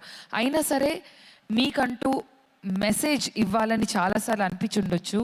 ఇఫ్ యూ కెన్ టెల్, మీరు ఇలా చేస్తే this will be a better better future for ఆ సిటీ ఆర్ బెటర్ ఇండియా అనుకుంటున్నాము అని మీకు అలాంటి థాట్ ఏదైనా వచ్చుంటే ప్లీజ్ షేర్ విత్ అస్. అందరూ కూడా మీ యొక్క వాల్యుబుల్ సజెషన్ కానీ మీ మాట కానీ అందరికీ, మీరు ఎండనక వానగనక ఎక్కడైనా రోడ్ పైన ఉండి ఒంట్లో బాగోపోయినా కూడా పనిచేసే రోజులు ఎన్నో ఉంటాయి. సో మీ యొక్క ఆవేదన ఏంటి, మీ మనసులో ఉన్న మాట ఏంటి?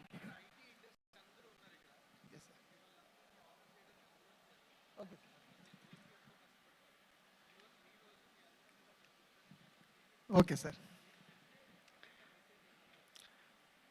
అందరికీ నమస్కారం. వేదికను అలంకరించిన పెద్దలకు, వేదిక ముందు ఉన్న పెద్దలందరికీ, సైబరాబాద్ పోలీస్ తరఫున, మా ట్రాఫిక్ తరఫున అందరికీ నమస్కారములు. అందరము ట్రాఫిక్లో పొద్దున్న నుంచి పొద్దుముకున్నంత వరకు చూస్తూనే ఉంటాం. ఏ బండి ఎలా పోతుంది, ఎవరు ఎటు పోవాలి, ఎవరు ఎటువైపు వెళ్తే సేఫ్గా వెళ్తారు, ఎవరు ఎక్కడి నుంచి వస్తే వాళ్ళకి ట్రాఫిక్ క్లియరెన్స్ ఇవ్వగలుగుతాం అనేది మేము గత ట్రాఫిక్లో. అలా అని కొంతమంది అందరూ ట్రాఫిక్ రూల్స్ పాటిస్తున్నారు అని అనలేం. కొంతమంది కూడా పాటించకుండా సిగ్నలే కదా వెళ్ళిపోదాం, జస్ట్ మనం వెళ్ళిపోదాం, ఎప్పుడు కూడా మనం ఇంటికి వెళ్ళిపోదాం, మనం ఒక్కరమే ఇంటికి వెళ్ళిపోదాం అని ఆలోచిస్తారు తప్పించి మనతో పాటు మన ఫ్రెండ్స్, మన ఇంటికాడ వాళ్ళు ఎదురు చూస్తారు అని ఆలోచించారు ఎవరు కూడా. ఒక స్టాప్ లైన్ ఉంటుంది. స్టాప్ లైన్ ఉండి దేనికోసం? మనం ఆగటానికి కోసం. నీకు already red, orange, yellow 3 signals అందరికీ తెలుసు. ఆరెంజ్ పడితే ఏం చేయాలి, రెడ్ పడితే ఏం చేయాలి, ఎల్లో పడితే ఏం చేయాలని. రెడ్డే పడింది కదా వెళ్ళిపోదాం, ఏం కాదు, 1 మినిట్లో ఇంటికి వెళ్ళిపోతాం. జస్ట్ అదొక్కటే చూస్తున్నారు. నీకు రెడ్ పడేటప్పుడు ఇంకొకరికి ఎల్లో పడుతుంటుంది. వాళ్ళు రెడీ టు మూవ్లో ఉంటారు. మీరు సిగ్నల్ జంప్ చేసేటప్పుడు ఆయన ఎంత స్పీడ్గా వస్తారో మీరు కూడా అంతే స్పీడ్గా వెళ్తారు. అప్పుడు యాక్సిడెంట్ గట్ట అయితే ఆ యాక్సిడెంట్ వాల్యుయేషన్ మీది ఒక్కరిది కాదండి, మీ కుటుంబానిది. మీరు ఒక్కరు రోడ్లో యాక్సిడెంట్లో ఏమైనా అయితే ఆ బాధ మీ కుటుంబం మొత్తం అనుభవిస్తుంది. ఏమైనా ఇప్పుడు మనకు ఉండొచ్చు, మనం ఇంటికి వెళ్ళిపోవాలని ఆలోచిస్తాం తప్పించి, కానీ మనతో పాటు మన కుటుంబం రోడ్డు మీదకి వస్తుందని ఒక్కరు కూడా ఆలోచించారు. అది ఒక్కరు ఆలోచించండి. తర్వాత అందరూ ఎడ్యుకేషన్ పర్సన్స్ చాలా ఎక్కువ మంది ఉన్నారు. ఇవంతా వైలేషన్ చేసేది మొత్తం ఎడ్యుకేషన్ పర్సన్సే. మీరు తప్పుగా అనుకున్నా పర్వాలేదు, ఎందుకంటే నేను 4 ఇయర్స్ నుంచి ఎవరిని అడిగినా సరే ఐటీ ఎంప్లాయ్, తర్వాత సాఫ్ట్వేర్ ఎంప్లాయ్, తర్వాత హాస్పిటల్ మేనేజ్మెంట్, తర్వాత security in-charge, any minimum qualification intermediate and above rank persons మొత్తం వెళ్ళిపోతుంది. జస్ట్ సార్ ప్లీజ్ వెళ్ళిపోతుంది సార్ ప్లీజ్ ఒక్క నిమిషం ఆగితే మన సిగ్నల్ మనకు వస్తుంది. ఎక్కడా సిగ్నల్ రాకుండా ఉండదు. దాని గురించి అందరూ కూడా, మీరందరూ పెద్ద పెద్ద చదువులు చదివిన వాళ్ళు, పెద్ద పెద్ద స్థాయిల్లో ఉన్నవాళ్ళు, మీరు కూడా కొంచెం మోటివేషన్ చేసి ఈ ట్రాఫిక్ని మాతో పాటు కొంచెం సహకరించి మమ్మల్ని ఆనందంగా ఇంటికి పంపిస్తారనేసి. ఏమున్నా సరే ఒక 10 నిమిషాలు ఇంటికాడ మేము పొద్దున్న డ్యూటీకి వచ్చేటప్పుడు చెప్పి వస్తాం. ఏ టైంకి వస్తామనేది మాత్రం చెప్పాం ఇంటికాడ. అది గంట అవ్వచ్చు, 2 గంటలు అవ్వచ్చు, 3 గంటలు అవ్వచ్చు, 5 గంటలు అవ్వచ్చు, ఇంకొక 6 గంటలు అవ్వచ్చు. బట్ ఇంటికాడ వచ్చేటప్పుడు మాత్రం చెప్పొస్తాం, అమ్మా ఈ టైంకి వస్తామనేసి. బట్ వచ్చే టైం మాత్రం మీకు చెప్పలేము. మీకు అందరికీ వచ్చే టైం కూడా చెప్పిస్తామంటున్నాం మేము. ఆ టైం కల్లా మీకు ఇంటికి పంపిస్తామని. ట్రాఫిక్లో ఎటువంటి ట్రాఫిక్ కాకుండా, అబ్జెక్షన్ లేకుండా మీరందరూ సహకరిస్తే మా సైబరాబాద్ తరపు నుండి మీరు ఇంటికాడ చెప్పే టైం కూడా మేము మీకు పంపించగలుగుతామని అందరూ మనస్ఫూర్తిగా మీకు ధన్యవాదాలు తెలియజేస్తున్నా. Thank you sir. ఈ అవకాశాన్ని ఇచ్చిన పెద్దలందరికీ ధన్యవాదాలు.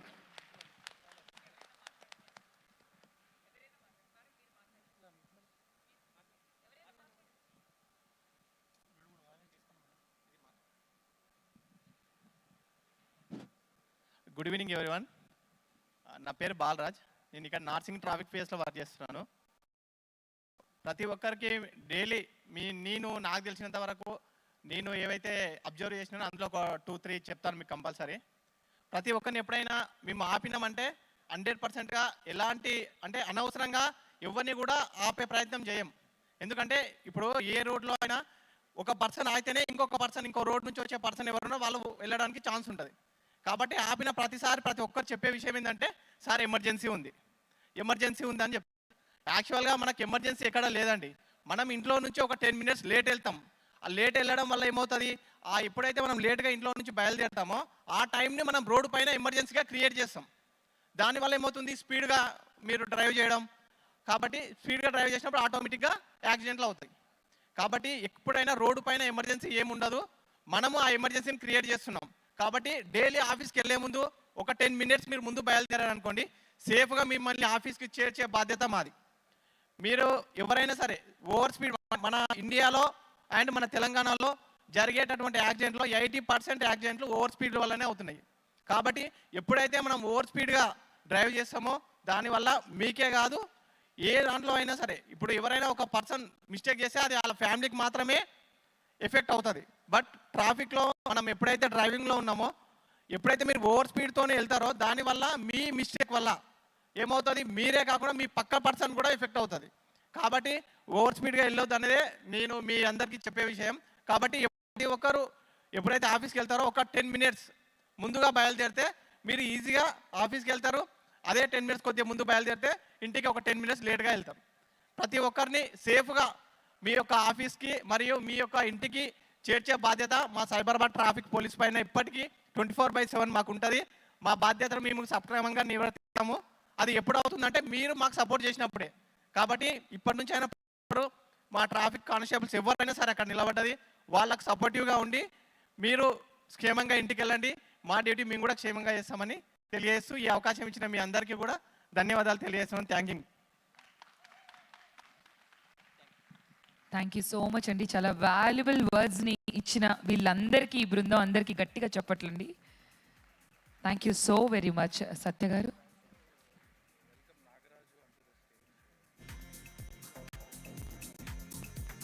May request Nagaraj Garu from Raheja Group. Ladies and gentlemen, give a big round of applause. Can we have him on the dais, please?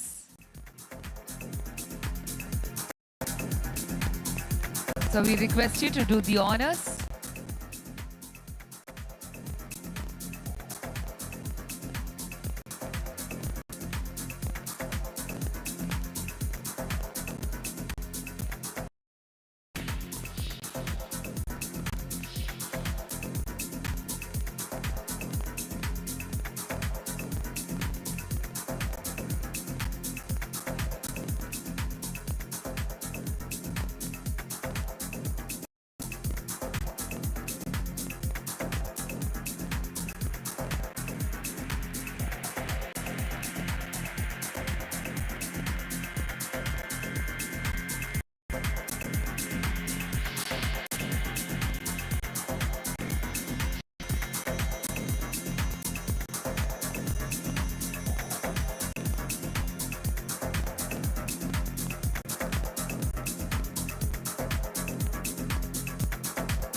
gentlemen.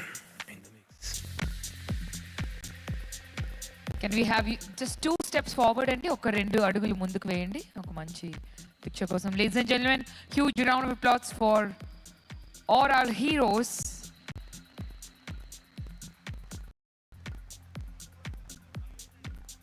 Yes, sure sir. Thank you.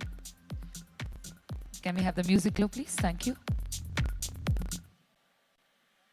So మా request accept చేసి వచ్చిన police టీమ్కి I think every year మేము అనుకుంటాం అంటే టీఎఫ్ఎంసి awards ఇవ్వాలి అనుకుంటే మేము ఒకటే మా ప్రిన్సిపల్ ఏంటంటే the government servants who take care of all the industry. అంటే మీరు జిహెచ్ఎంసి వర్కర్స్ లేకపోతే హైదరాబాద్ ఈజ్ నాట్ హైదరాబాద్.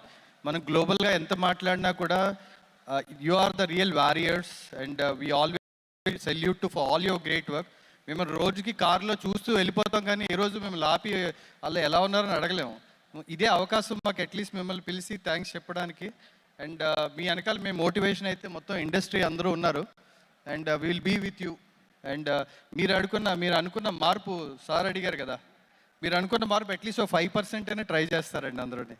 అది ఆ ప్రామిస్ అయితే ఇవ్వగలుగుతాను. థ్యాంక్ యూ అండి. Thank you so much everyone. Thank you so much sir. Thank you.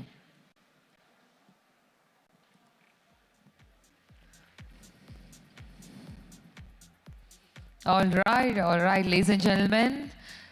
Time to move. Yes, you heard it right. Get ready to move, groove, and energize yourselves. Our next guest is a dynamic personality who wears many hats as an actor, as a television host, as a fitness professional, as an influencer, and an entrepreneur. She's the co-founder of Abhimanika Entertainment Concepts and a mom athletic. A woman who has made wellness, fitness, and positivity her mission. Her achievements speaks for themselves. She's the proud recipient of prestigious titles including Mrs. Universe Intelligence 2017, Mrs. Asia Pacific Universe 2017, and Mrs. India Beauty Queen 2016. Her television show, Get Set Fit, created history with more than over 900 episodes, making it the longest running regional fitness programs. Her work has even found its way into management textbooks across the world, and she continues to inspire as a sought-after motivational speaker, encouraging people to embrace wellness, positivity, and a healthy way of life. And today, she's not here just simply to talk about fitness, and she's here to get you moving. So, ladies and gentlemen, I want everyone to get ready. Are you ready?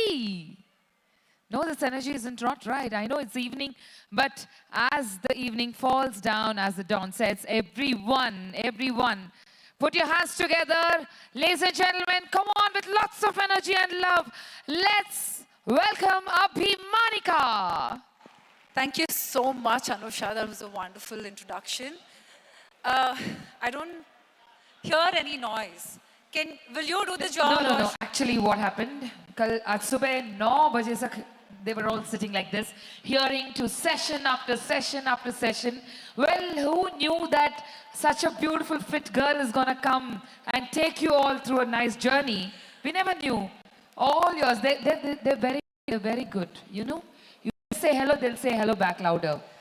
Really? Yeah, you want to try? But they didn't do it to you. Do you No, think because they did it for me? they wanted a beautiful girl to come up and do that. Do you want me to do it? Yes, please try. Come All on. right, she 3, 2, said- 1. Come on, now, Abhimanika, over to you. Okay, she said, if I'm going to ask you all to just shout in, she said, you will do it for me and not for her. Is that true?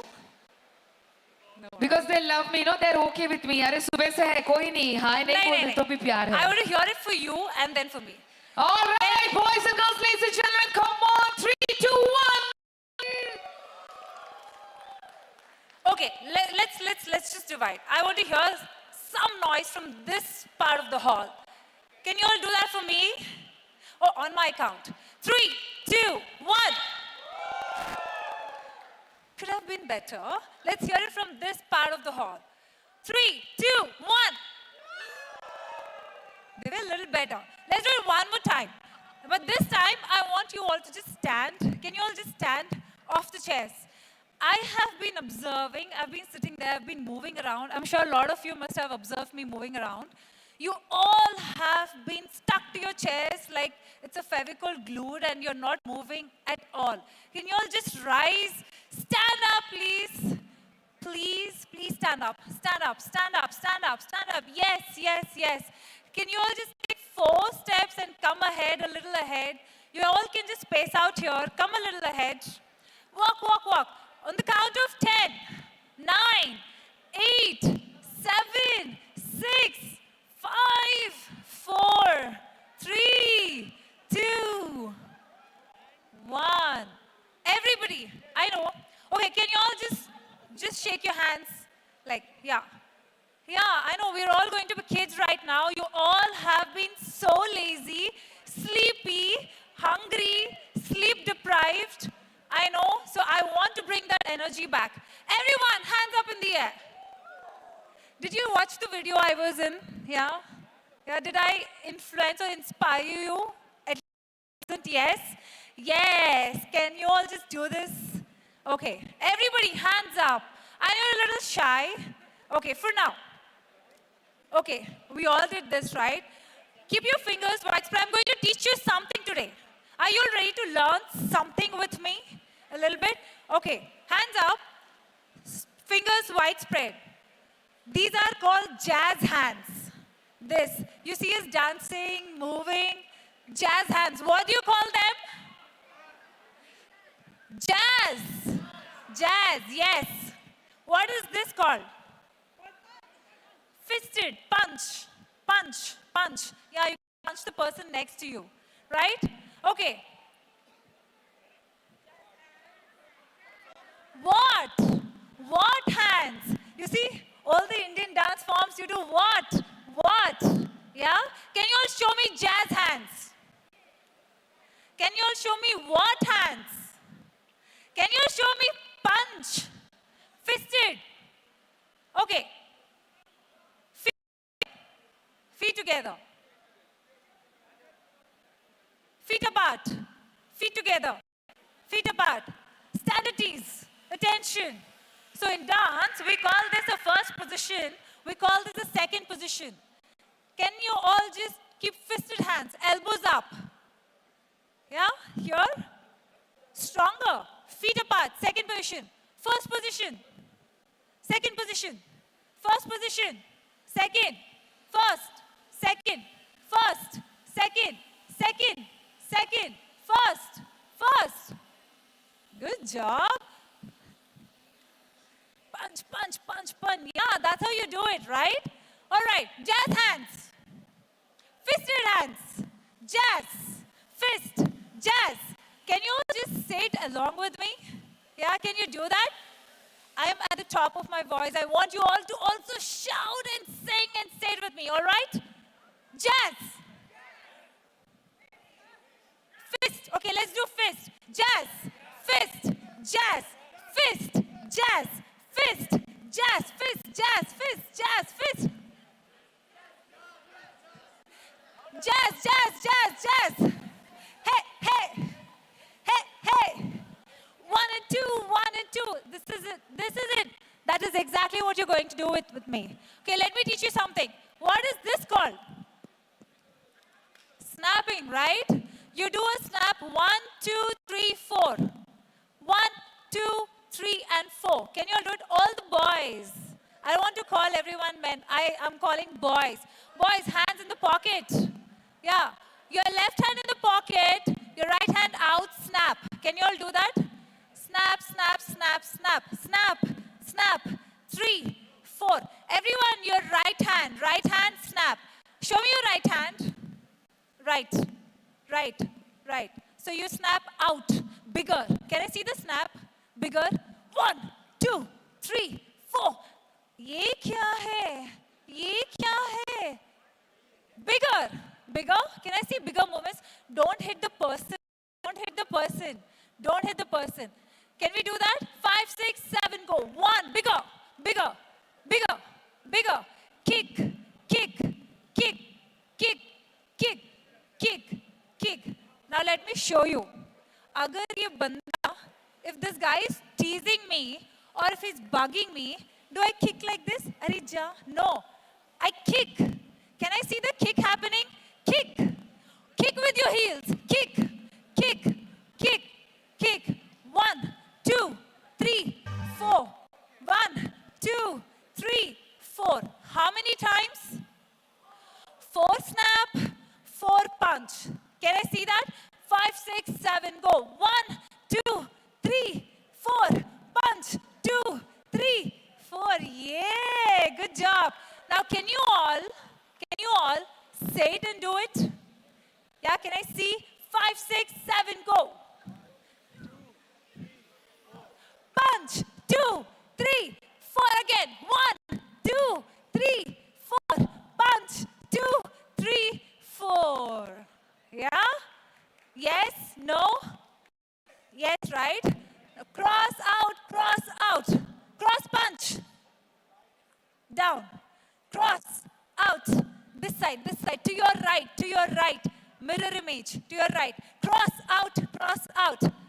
From here, 5, 6, 7, go. 1, 2, 3, 4, 5, 6, 7, 8. 1, 2, 3, 4. Can we all do that? Can we all do that?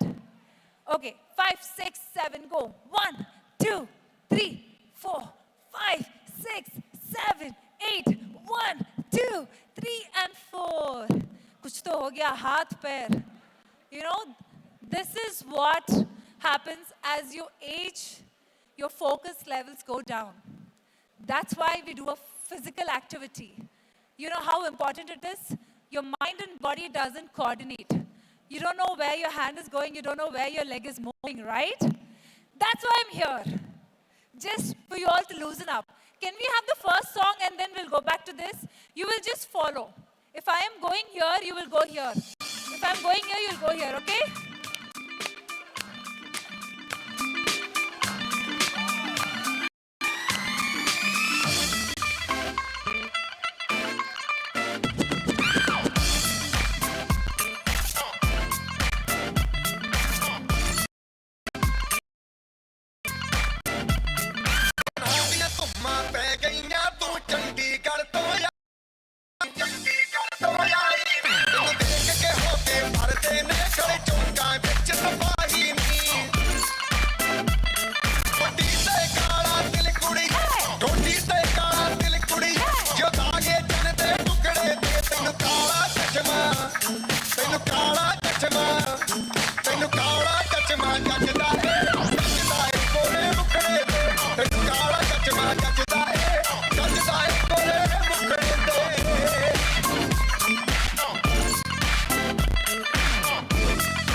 जब लड़कों के दिलों में तू आग लगा दे baby fire नकली से न करे तू करे जब देखे हमें झूठी लायर काला काला चश्मा जचता तेरे मुखड़े पे जैसे काला तिल जचता है तेरे चिन पे अपनी अदाओं से ज्यादा नहीं तो 10-12 लड़के तो मार ही देती होगी तू दिन में जैसे 36 फिरते हैं मेरे वर्गी और न होनी वे वर्गी और न होनी वर्गी और न होनी तू मुंडा बिल्कुल देसी है मैं कटती ना तो सोनी वे मैं फेड अप हो गई हूं मुंडिया मैं फेड अप हो गई हूं मुंडिया सुन सुन के तेरे दुखने वे मैनू काला चश्मा ओ मैनू काला काला काला काला काला काला काला ओ मैनू काला चश्मा जचदा ए तेरे गोरे मुखड़े ते मैनू काला चश्मा जचदा ए गोरे मुखड़े ते जचदा ए गोरे मुखड़े ते सड़कों पे चले जब लड़कों के दिलों में तू आग लगा दे बेबी फायर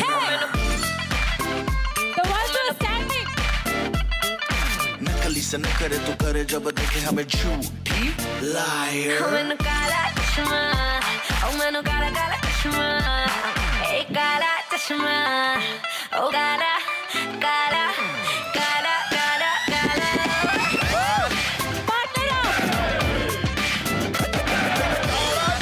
जचदा ए गोरे मुखड़े ते काला चश्मा जचदा ए गोरे मुखड़े ते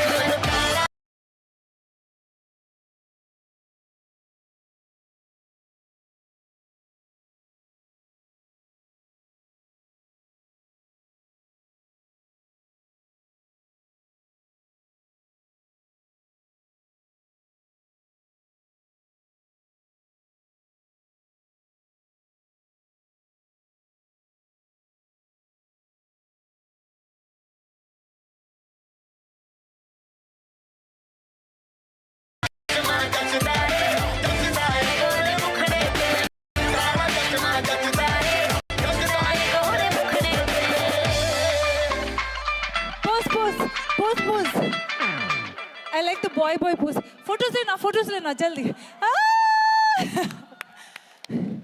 Okay, that was a warm up. I kind of like the backbenchers. Can we all exchange? Can I see the second row people here? Yeah, can I see the second row? Yeah, can I see the second? Everyone, why are you all going back? We are not done. We are not done. We are not done. You remember this? Do you remember this? Oh, are you all already tired? Do you want a water break? Are you tired? Up. I want you on stage. Come. Come. Okay. On stage. Come. Yes. The ones over here. The ones over here. Yeah. She. Yes. Okay. Tavish is coming to pick you all. The ones who are sitting. Can you all stand up? Can you all please stand up? Please don't sit. Please don't sit. You see the energy? Yeah. Everyone. Up. Even if you do not have space, just move your upper body. Trust me, it's really good. Up. Just stand up. Second song. You'll follow what I'm doing. Move your body to the beat. A jet ball. Move your body to the beat. Piernita para aquí, piernita para allá, moviendo la cintura, pam, pam, pam. Piernita para aquí, piernita para allá, moviendo la cintura, pam, pam, pam. Métela, sácala, métela, sácala, métela, sácala, métela, sácala.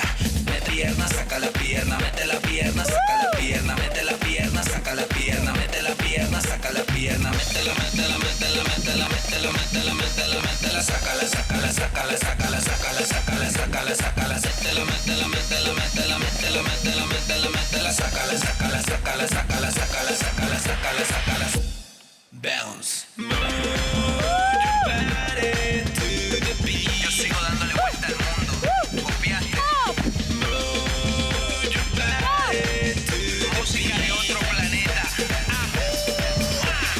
Piernita para aquí, piernita para allá, moviendo la cintura, pam, pam, pam. Piernita para aquí, piernita para allá, moviendo la cintura, pam, pam, pam.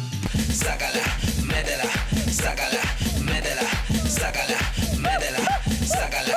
Mete la pierna, saca la pierna, mete la pierna, saca la pierna, mete la pierna, saca la pierna, mete la pierna, saca la pierna, métela, métela, métela, métela, métela, métela, métela, métela, sácala, sácala, sácala, sácala, sácala, sácala, sácala, sácala, métela, métela, métela, métela, métela, métela, métela, métela, sácala, sácala, sácala, sácala, sácala, sácala, sácala, sácala, métela, sácala, métela, sácala, métela, sácala, métela, sácala, mete la pierna, saca la pierna, mete la pierna, saca la pierna, mete la pierna, saca la pierna, mete la pierna, saca la pierna.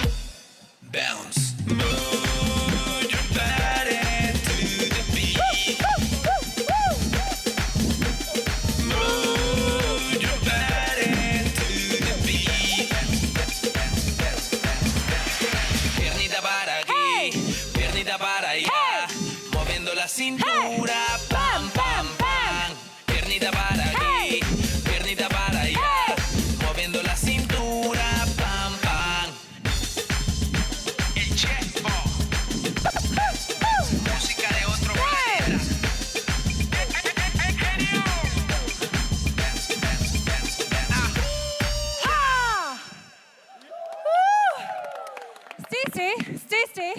Stay.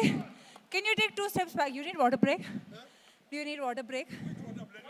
Ah, I love that energy. He says, bring it on.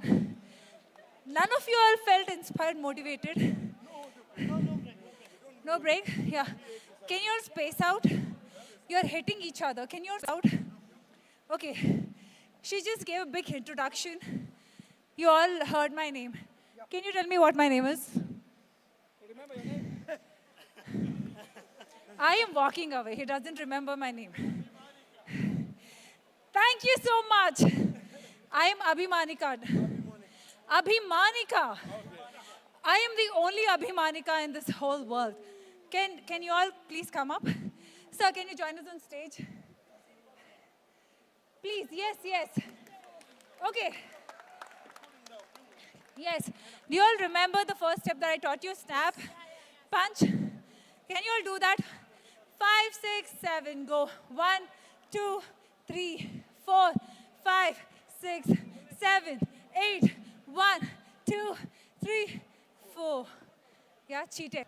5, 6, 7, go. 1, 2, 3, 4, 5, 7, 8. 1, 2, 3, 4, 5, 6, 7, 8. 1, 2, 3, 4, 5, 6. Okay, I'm the only one who's shouting. Can you all just shout with me? I love that energy. One more time.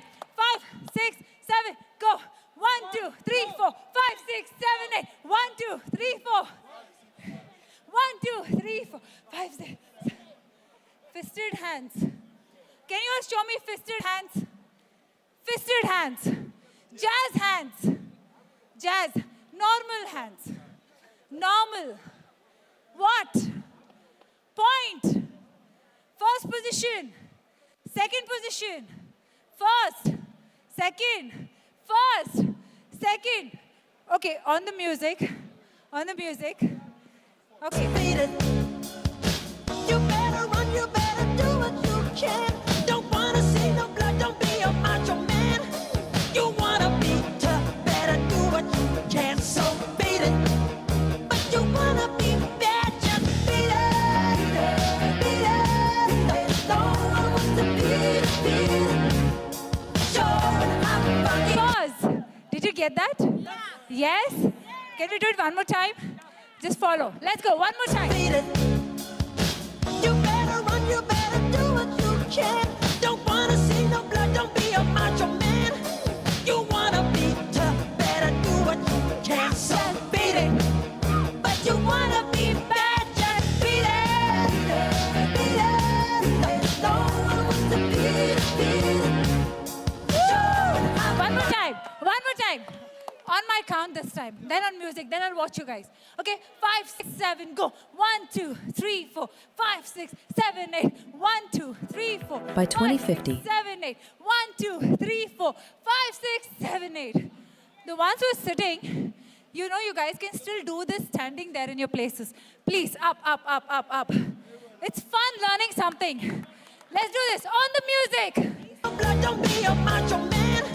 You wanna be tough, better do what you can. So beat it.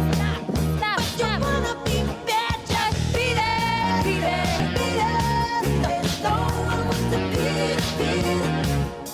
Woo! Good job, you guys. Okay, after this, you cross, turn. Cross, turn. Okay, can you all just do cross out, cross out, cross out, cross out, cross out. Yeah, can you all just do cross out? 5, 6, 7, go. Cross out, cross out. Okay, just do this for them. 5, 6, 7, go. Cross out, cross out, cross out, cross out. Oh, look at my pros here. Wow. Okay, can we do it from here? Then we need to have you on stage. Please, on stage. Mr. Vasim and Mr. Joshi.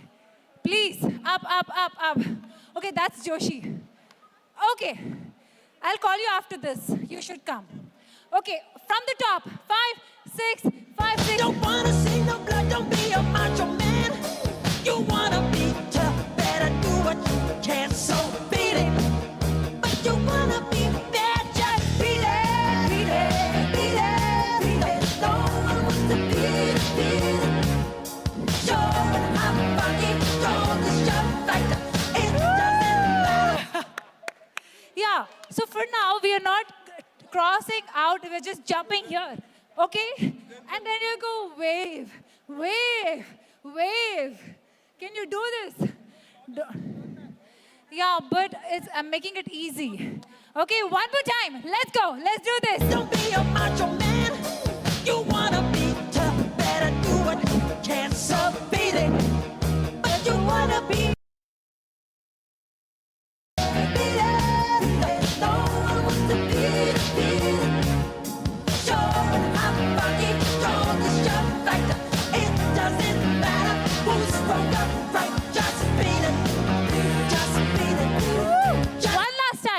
Yes, yes.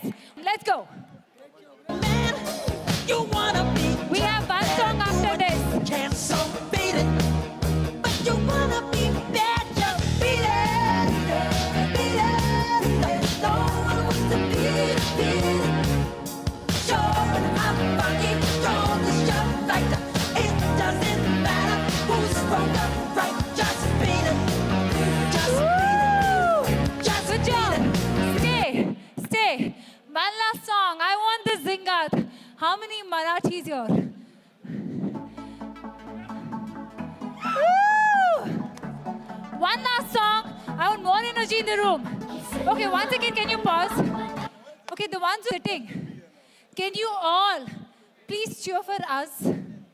Can you do that? Please? Do you want them to cheer for you? Yeah! The ones who are sitting. Where are your friends? Where are your friends? Where are your friends? Oh, the rest of them are not your friends? They say that you're all not their friends. Yeah? Okay, can you all, okay, don't dance. Can you all just stand up? Can you all stand up? It's a request. Stand in your places. Stand up, up, up, up. Stand. Stand.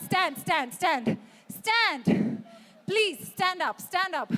Okay, we are not here to perform for you guys.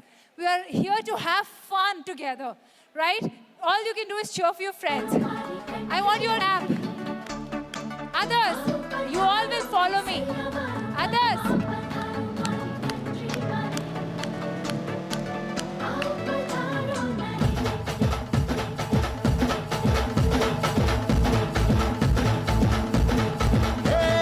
धड़क चिक तुम धड़कन बोले जब तू छत्ते आए नैन लड़ा के तुझसे मन मंदिर में जिंगल बेल हो जाए तुम धड़क चिक तुम धड़कन बोले जब तू छत्ते आए नैन लड़ा के तुझसे मन मंदिर में बेल हो जाए तेरा हसीन चेहरा आहा मेरे लबों से निकला वहाँ ढूंढ गूगल पे जाके मिलेगा मजनू मेरे जैसा कहा पूरी पलटन के साथ लेके बारात बलमा ये तेरा नाचे डिंग डिंग डिंग डिंग डिंग डिंग डिंग डिंग डिंग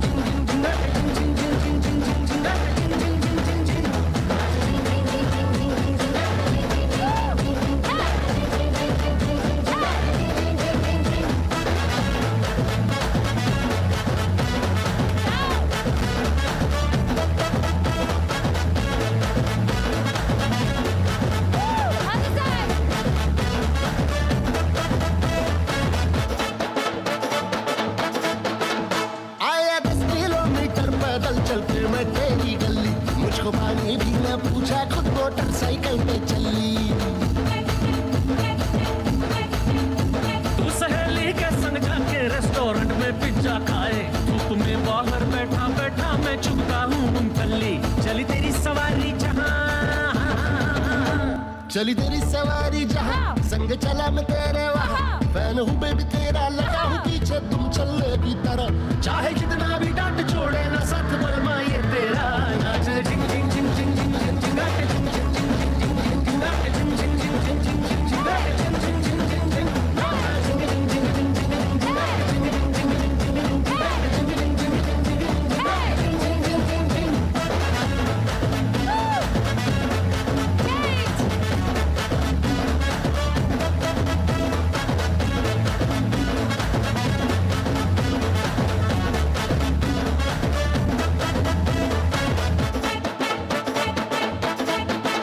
भेजू मम्मी डैडी को घर तेरे लेके मेरा रिश्ता ओ शगुन में काजू पिस्ता चूड़ी कंगन विद गुलदस्ता चाय बिस्कुट से मुंह मीठा करके शादी डन हो जाए ना मिलेगा तेरे घर वालों को दूल्हा इतना सस्ता बाकी तमाम रिश्ते हटा पतली गली से उनको कटा और सजा के मंडप तेरे बगल में कोई मुझको बिठा दे दे हाथों में हाथ बन जाए बात बलमा ये तेरा नाचे झिंग झिंग झिंग झिंग झिंग झिंग नाचे झिंग झिंग झिंग झिंग झिंग झिंग नाचे झिंग झिंग झिंग झिंग झिंग झिंग नाचे झिंग झिंग झिंग झिंग झिंग नाचे झिंग झिंग झिंग झिंग झिंग झिंग नाचे झिंग झिंग झिंग झिंग झिंग नाचे झिंग झिंग झिंग झिंग झिंग नाचे झिंग झिंग झिंग झिंग झिंग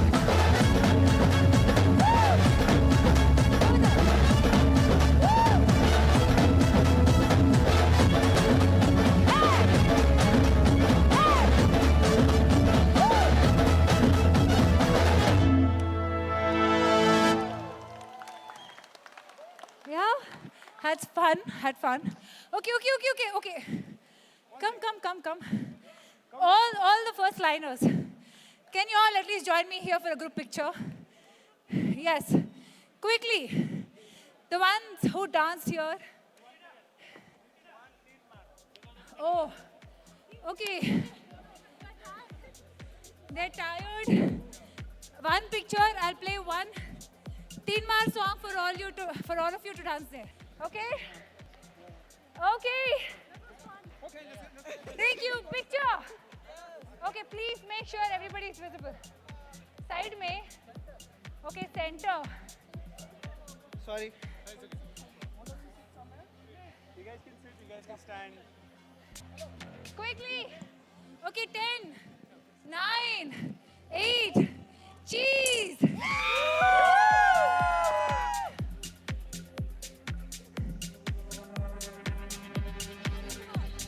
Korean heart. Thank you.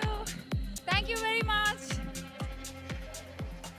All right. Don't forget 9. Thank you so much. Thank you so much. Thank you very much. Thanks, everyone. Thank you. See, I love them all. Yes. Thank you. Well. Okay, Huge leaving the round of stage. applause for Abhimanika. Everyone, resounding applause. Come on. Okay, For all the viral energy. Can Oh I my have God, you some- were amazing. Can I hear some noise for Anusha? This pretty lady has been at the top of his voice. She's been trying to constantly motivate you, bring back to that energy. 3 cheers for Anusha. Thank you, sweet. Thank you so much. I'm all sweating. Thank you so much. Do you all remember my name now? Woo, I love you చాలా all. అభిమానంగా అభిమానికకి మనం thank you చెప్తూ thank you so very much for all the lovely energy Abhimanika, I need you to burn some more calories and come up on stage. We have a small token of love from all of us. Give me a second. All right, sure. Oh, just setting my hair. Okay, Tavish on stage. Okay, can I introduce you all to one of my best partners? You saw this guy dancing with me on stage. Did you all see him dance? Can I hear some noise for this kid? This kid is my son, Tavish. Yes, that's my son, Tavish. He's been with me on stage, helping me, support me throughout, which he did. I hope he motivated, inspired you guys. Did he? Now we will not allow you. Oh my God, such a pretty girl. I thought. Unmarried? Oh, she's the mother of such a kid. Oh, give a big round of applause. Yeah, a little information as you guys are talking a lot about, doing good things. First thing that happens to us is taking care of ourselves first. That should be a priority. I know each one of us live a very stressed life. We forget to breathe. You all, I'm sure, you know the theory of a tortoise living for 100 years and the dog living for 12 years. You know the reason why? Absolutely. Because, you take slower inhale, slower exhale. That's how you're supposed to breathe. Can you all just sit straight once? I'll take a minute. Can you all just sit straight with your spine straight? Yeah, relax your shoulders. Take a deep breath. Do you all know how to inhale and exhale? No, you all don't know. This is what you're doing. Whenever you inhale, I want you all to expand your bellies. It's like a bubble, almost on the verge of bursting. You inhale so much. Whenever you exhale, you have to push your belly inside. Can you do that for me? I'm going to count. Inhale, 1, 2, 3, 4, you expand. Exhale, 1, 2, 3, 4, you exhale. Yeah? Can we do that? Okay, on the count of 3, 2, 1. 1, inhale. 1, 2, 3, expand. Exhale, push your belly inside. 1, 2, 3, 4. One last time. Inhale, expand your belly. 1, 2, 3, 4. Exhale, push it inside. Your navel is sticking to your spine. That's how you're supposed to exhale and inhale. Did you get it right? You will live longer. Abhimanika, is that the secret of your beauty and skincare and what you look today? Also, a lot of strength training. All right. Put your hands together, everyone, for the duo. Bestest wishes and loads of love. Thank you so much. much. Can we have Ramya ma'am and Satya sir quickly onto the stage, please, to do the honors for Abhimanika and her team? Thank you.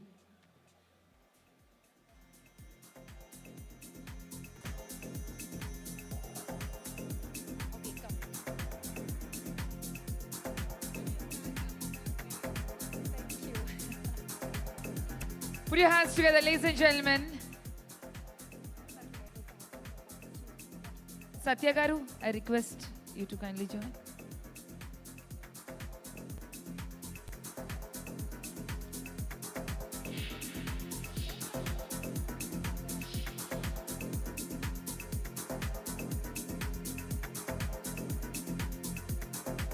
Huge round of applause. We have Satya Garu also.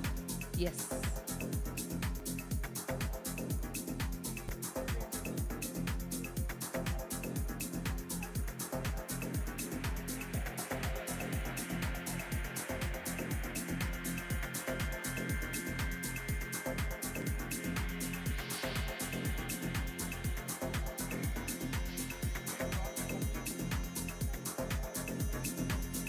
Thank you very much.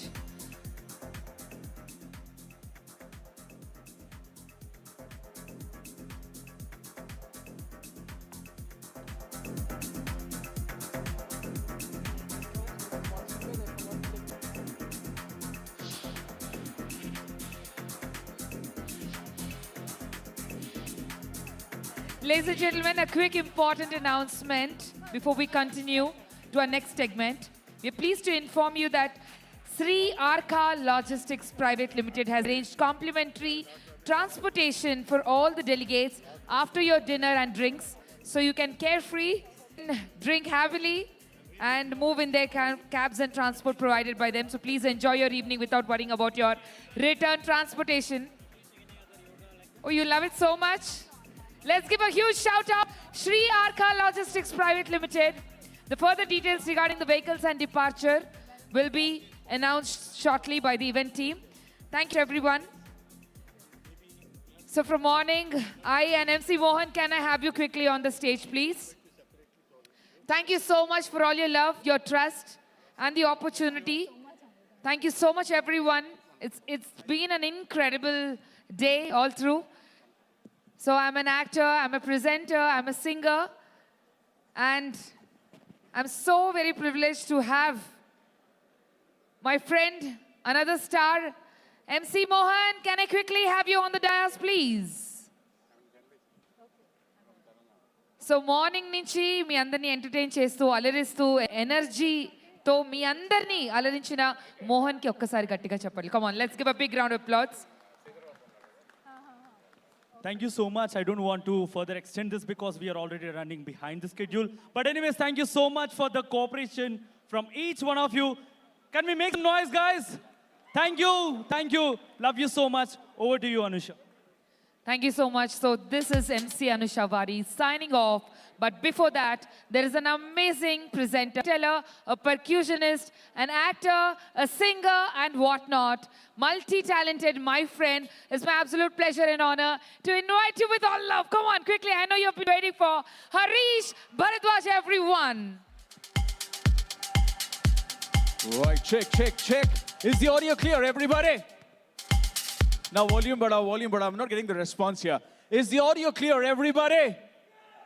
We got an amazing news already. We got the news that being taken care of, so you can go happy with your drinks and you will be taken care of. So I think that's an amazing news. And presenter is going to come on stage and give you better news, because whenever we talk about office spaces, the biggest challenge is to see and to visualize how is it going to shape up. Now, this company that's going to be presenting, coming up next, they come up with a solution. It's a tech-led solution. They will help you design. They'll help you visualize. And they will execute. And the only thing remaining is hiring bhi kar do, right? So, ladies and gentlemen, put your hands together as I invite on stage the brand, Flip Spaces. And we have Romil Kulshrestha, right? He's joining us. He is the Vice President Offline Growth. So, lovely having you here. You're going to be using this mic or the podium mic? Yes, all yours. Thank you. Thank you, everybody. So today I'm representing Flip Spaces. We're a tech-led design and build firm, and we have been in the business for about more than 10 years now. Our founders are from IIT Bombay, and we have designed and built more than 10 million square feet of commercial space already. What's interesting about us is that we have more than 200,000 SKUs in our supply chain that are there to serve any requirement that comes from the commercial design and build industry. Moving forward, I think I wanted to really talk about the industry and the evolution. We talk a lot about hybrid work today and work from home, but human beings had been working from home until the 18th century. Because if you were a farmer, you were working from home. You were working at your farm.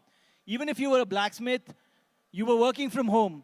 The whole culture of going to office or going to some place else to work only started in the 18th century when the Industrial Revolution took over. And that was what we call the doing era. And if you can just go back. Every space we have ever built, we built for ourselves. Stop.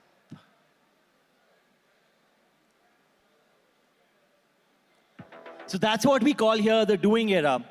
Then in the 1950s, we had the thinking era. People really started going to the offices, and offices were basically cubicles. And those cubicles defined the output and the productivity, everything else.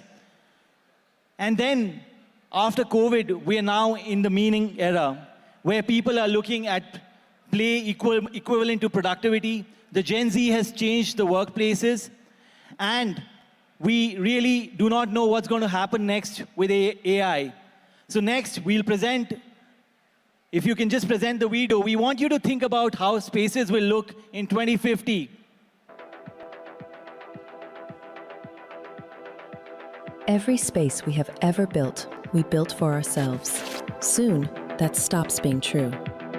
By 2050, intelligence may be everywhere. In our devices, in our cities, in our homes, perhaps even inside us. It may write faster than us, remember more than us, work without sleep, and possibly attend meetings on our behalf. So why will we still need a place?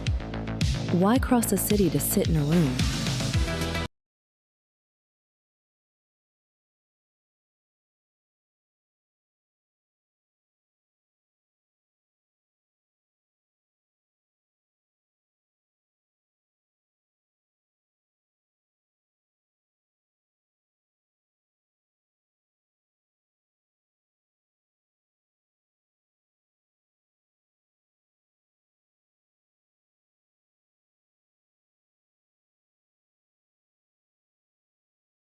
Offices when work may no longer need one.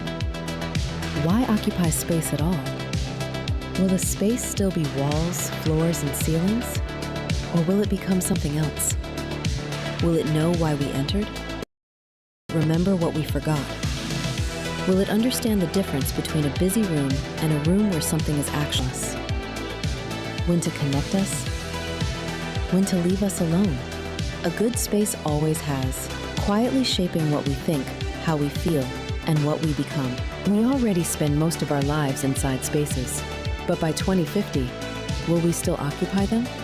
Or will they begin to occupy us? We built them for ourselves. Now, quietly, they are building us. The only question left, into what?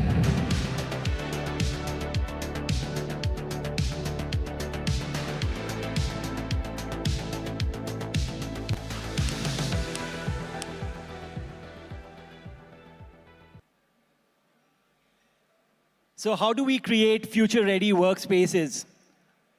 Recently, Elon Musk in an interview said that by 2035, people will not need to go to work. So how do we design spaces where the ideas will meet, where teams will click, and where you can enforce the culture of your organizations?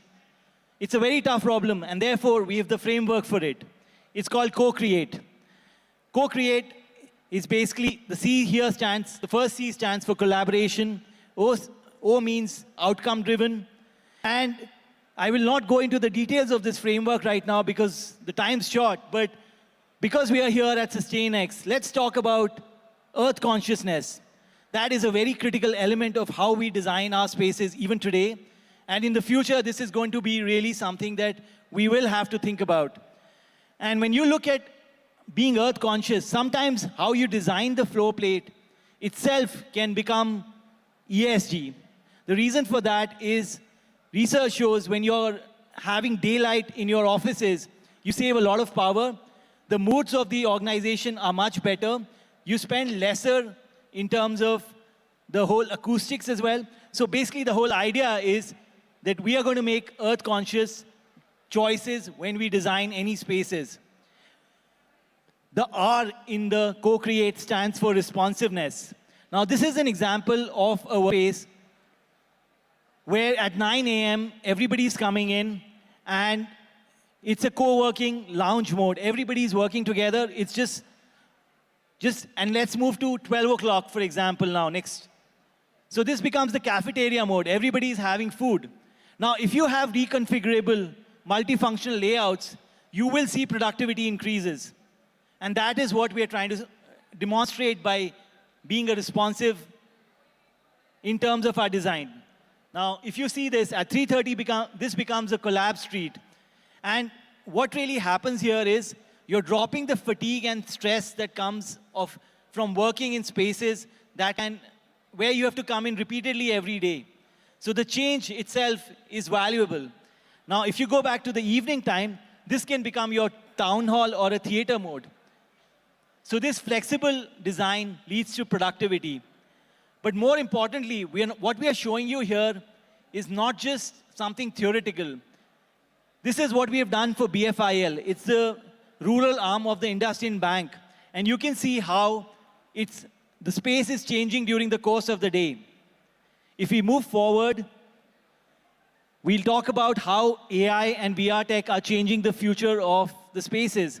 And basically, we have our own VR solutions where you can walk into a space before even if it's built. And you can see 100% of that space.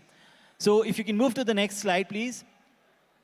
So seeing your space shouldn't feel like you're solving a jigsaw puzzle. And that is really a problem right now because with AI, with Pinterest, you can't converge easily on a design. And that's where we've brought in all this technology. Now, let's go through some of the body of work that we've done. This is TCS. We've done over 1 million square foot of work already with them.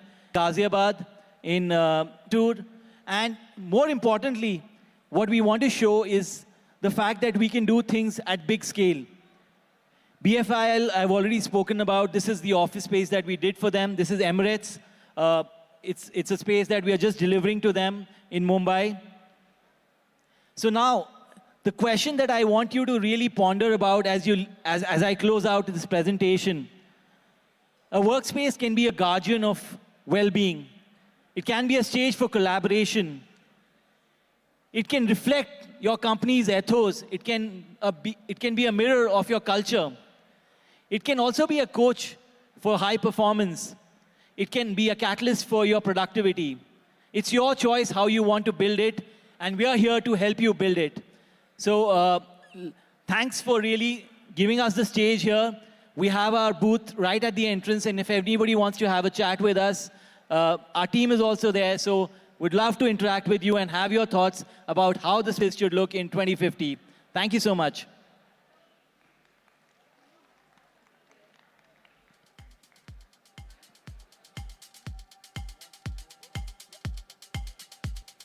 Thank you so much for so quickly walking through. I want you to stay back on stage. I would like to request Mr. Satya Narayana, please join us to present a memento. Satya Garu, check.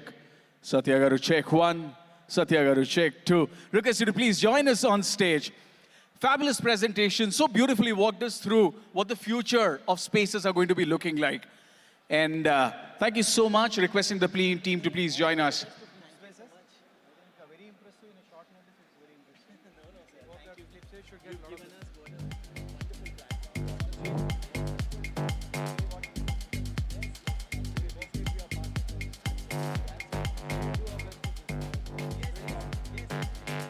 Right, so in case you're yet to visit their stall, please do walk in. And I'm pretty sure you will center stage. Satya Garu, request you to please move center stage.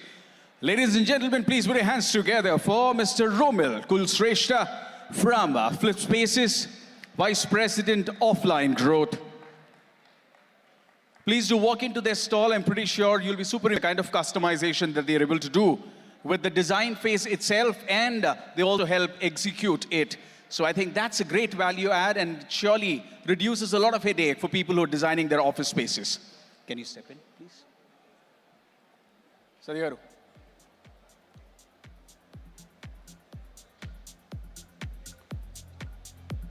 That's the best part of TFMC. There are so many people who come together.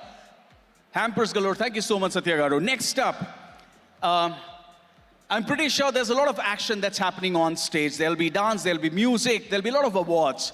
But you also know there is some beautiful action that's happening on the other side of it. And I think that's extremely important, and that's the food. One brand, one name in Hyderabad that resonates with everybody. We absolutely love them. Not just for the quality of food, but the way they serve it. There's so much love that they wrap their food in. So ladies and gentlemen, time to invite on stage Mr. Shubhankar and Chitra from Team Vasishta Sri Lakshmi. All the food that you taste here comes from this one beautiful kitchen. They add so much love to the food that you taste it every time you put it in your mouth. So ladies and gentlemen, put your hands together for Team Vasishta Sri Lakshmi, Ms. Chitra and Mr. Shubhankar, General Manager, joining us here.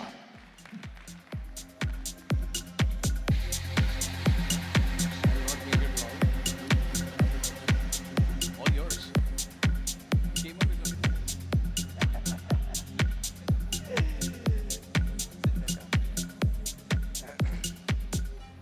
Hey, thanks Harish for the wonderful introduction. I won't take much of your time. I can see that everyone's restless and they all want to go behind. But yeah, it's just because of your support that we've been able to deliver and cater to this amazing crowd every year, time and again. And I'm sure everyone is synonymous of the brand. I wish that you all have a great evening. Now the logistics are also being taken care of, food and beverages care of. You'll have a great time. And I'm sure you all will be a part of this journey every year, time and now, then and every time. Thank you so much. Here?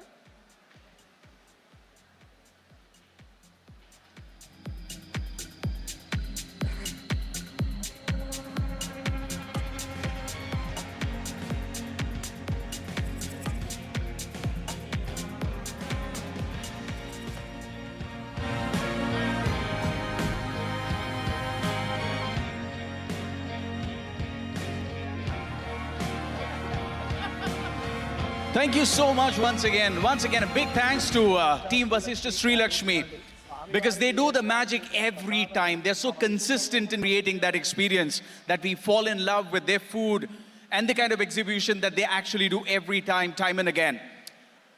I've known the fact that they have the biggest of kitchens possible. Every inventory is in-house and the kind of experience that they create is unmatched. Trust me, whatever scale you think of, there is one brand that always does a lot of justice to that, and that has to be Team Vasishta Sri Lakshmi. Next up, we're going to be talking about something that's very close to our heart. We're talking about the art, craft, and culture of Telangana. And whenever we talk about that, we just can't do any justice unless and until we talk about Pochampalli. Pochampalli Kat. The design that talks so much about Telangana. In fact, I would encourage anybody and everybody who's part of Telangana to own one piece of Pochampalli and Ikkat. For men, they come up with such beautiful jackets. For women, the saris are unmatched. I've seen saris that actually fit into one matchbox. It can be that intricate. And Pochampalli is not just another fabric for us. For us, Pochampalli is an absolute emotion. Every time you wear it, you feel so connected to the ground. So, requesting Team Pochampalli, somebody from Team Pochampalli to please join us on stage, because we would love to know more, because we know you directly work with weavers. We are not talking about all those power looms. We're talking about every fabric that screams emotion, that screams design, right? So,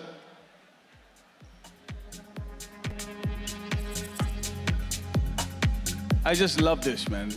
You're stuck center stage and somebody says, give me 2 more minutes and yeah. Right. Thank you so much. Stage all yours. Walk us through. We have a presentation. Can we have the presentation on, please? It's all up there. You want to use the podium mic, handheld mic? Perfect. All yours. A very good evening, everyone. Thank you, Satya Garu and Collector Yadadri for actually making this happen. I'm Sahiti, co-founder, Creative Economy Impact Collective. And I'll quickly take you through a 5-minute journey of what is happening in Pochampalli. What do we actually think when we think about Pochampalli? Handloom, right? But the travelers and the way we perceive travel, the way we perceive experience is changing. So we have come up with a concept of mapping the circuit around Pochampalli, making sure that whoever comes to Pochampalli is not only thinking about wearing Pochampalli, but also experiencing Pochampalli. And as you know, that Pochampalli has got a United Nations award, it has a GI tag, it has more than 4,000 weavers. But to everybody in Hyderabad, I would like to tell you that we are curating and creating a replicable model which will allow you to experience the experience economy.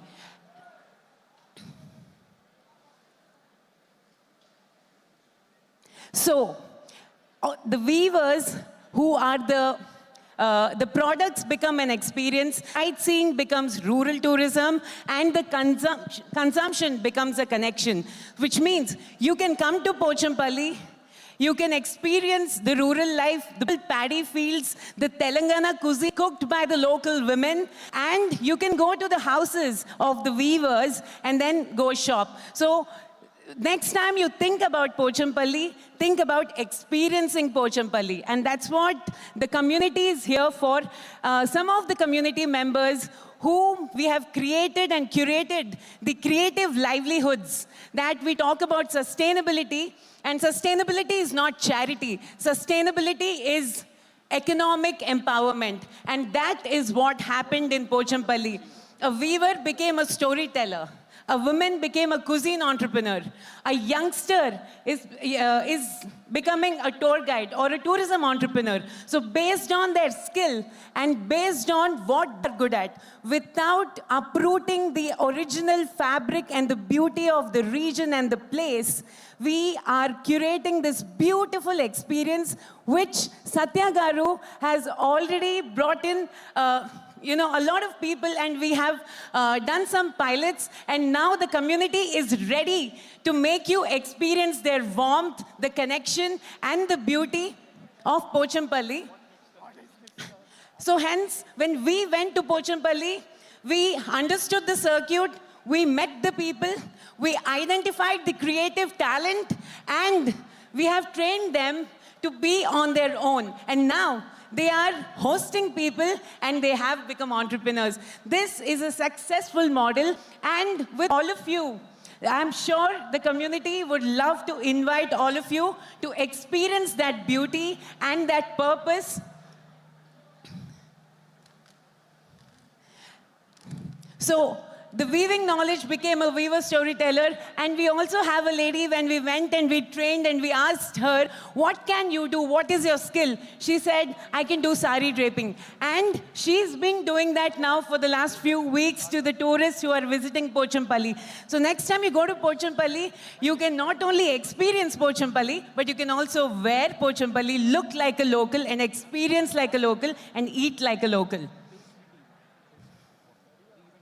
So, Pochampalli is a story packaged enough to travel the world and rooted enough to bring the world home.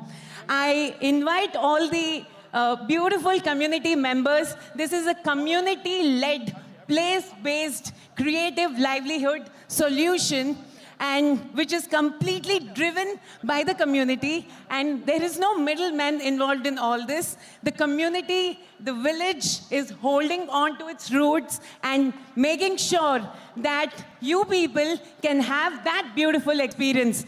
So these are the beautiful community members, and this is first round of people, and we are in the process of curating more such people so that it can cater to Hyderabad, to the schools, to the corporates, and to all the conscious travelers who want to experience, who want a human connection, and who want more than just pictures.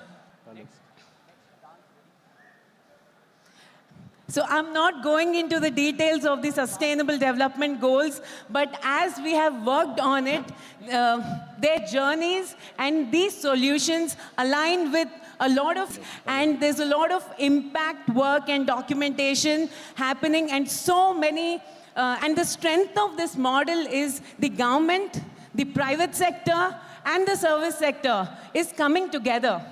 This model proves that together, we can change the villages. If the villages shine economically, India's ecosystem will be strengthened. And at the same time, as it's not charity, it is also giving you a very, very memorable and a powerful experience. So the village of Pochampalli is, and I really want to thank Satya Garu. He's one of our major partners who's working closely with the collector of Yadadri district, and together I hope we can make this a beautiful a success story which can be replicable in the similar geographies. At least the method can be replicable, and we can take this across India. Thank you so much. And on behalf of the community members of Pochampalli, we would love to invite you all to come go through that beautiful experience. Thank you. Fabulous, fabulous, fabulous. Ladies and gentlemen, put your hands together because the story is so beautiful of people coming together. Srini Garu, request you to please join. You can come with the handbag. You've been running around with that handbag for quite some time now. Satya, Nagaraj Garu. So తెలుగులో ఒక రోజు at Pochampally నేను వెళ్ళాను. I was with all of them. ఒక రోజంతా వాళ్ళతోటి spend చేశాను. మగ్గాలతో పాటు వాళ్ళ 3 జనరేషన్స్ పోచంపల్లి, వాళ్ళ already father, grand father. So నా personal experience, I visited. There is nothing commercial. Go to Pochampally, buy some clothes. I think their families will rock. So request everyone to support the Pochampalli initiative. Thanks to Sahiti Garu, and she is the one who invited me, and Anurag Jayanti Garu is the collector for Yadadri. So he is the one who is supporting this initiative. So everybody believes that as a cause will always bring so much of happiness in your life. So I always believe 11 years of handloom is always supporting. Today what we are seeing, TFMC is all about the blessings of handloom and the people from the fraternity. Thank you. Fabulous. Requesting Satya Garu and Nagaraj Garu to please honor the entire team on stage. So I would love to repeat what I just said. If you are in any way associated with Telangana, please, please, please make sure you own a piece of Ikampalli and Pochampalli, because that is so much a part of our own fabric. Right? Every time you interact with the weavers, their humility will floor you. It will teach you so much more. So please, please, the request is to please visit Pochampalli, see how they go about creating those designs, the intricate work that they do. And every time you meet them, they will come with something so innovative. And that has been their story, that has been their journey always.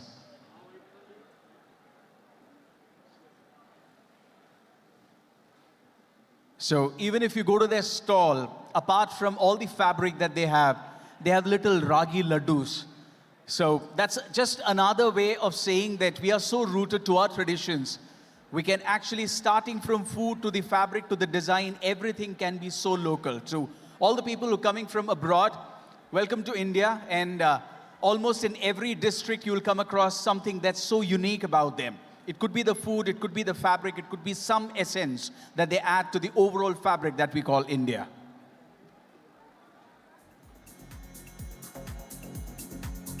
There is something missing in this photo, the handbag. You want it? I'll get it for you. It's just that you should have a photo with that.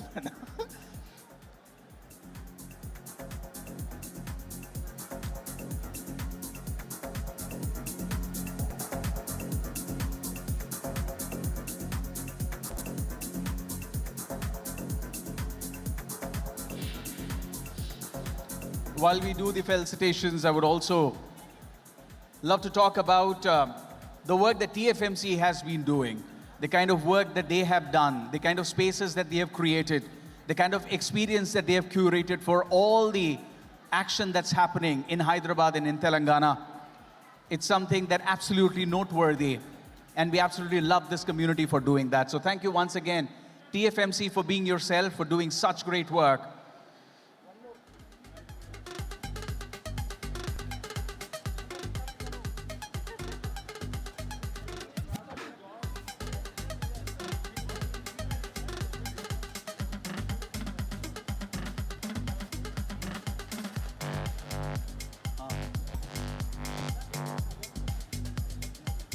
And this is also one thing that we're extremely proud of. Whenever you are associated with the TFMC, you know that there are a lot of people who step in. There'll be a lot of hampers, because that's just our way of saying, TFMC, that we love you and we love the work that you do.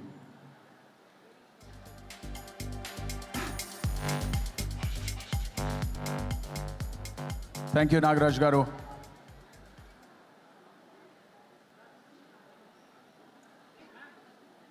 Right, requesting Satya Garu and Nagaraj Garu to please join us center stage for a group photo.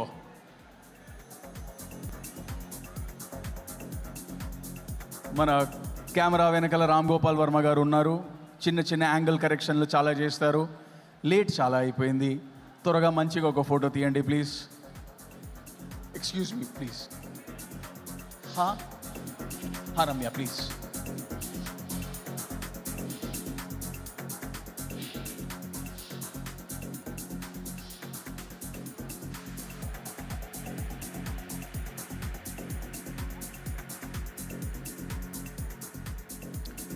Fantastic, fantastic. Thank you so much, ladies and gentlemen. Put your hands together for the people who very proudly represent Telangana, Ikkat and Pochampalli. You are absolutely the proud. That back, please take the hand back, take the hand back. Right, I love that. The man purse that we're talking about, go for it. Thank you so much, Andy. Next up.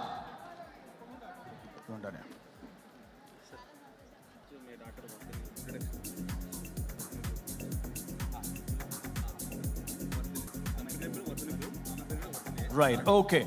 So the next presentation is going to be super special because it's about, it's by Vardhani Group.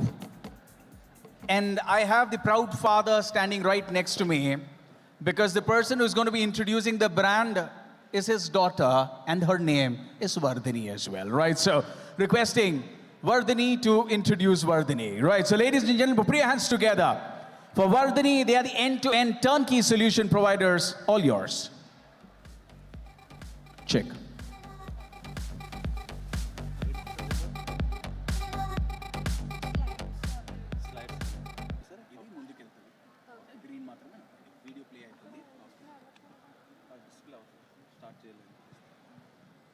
Can we have the presentation, please? First, we play the video. First, could you please play the video, please?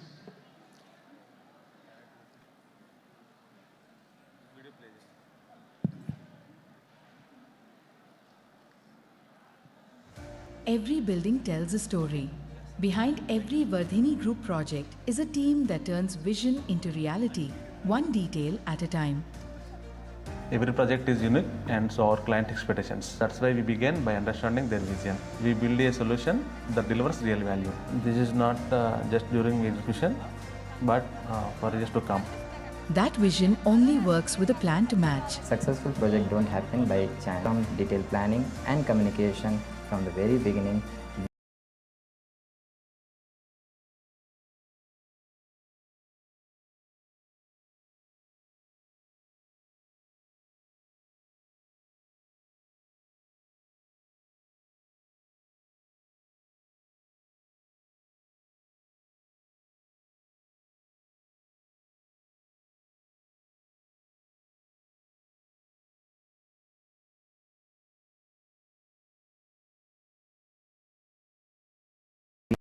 where all the team works together.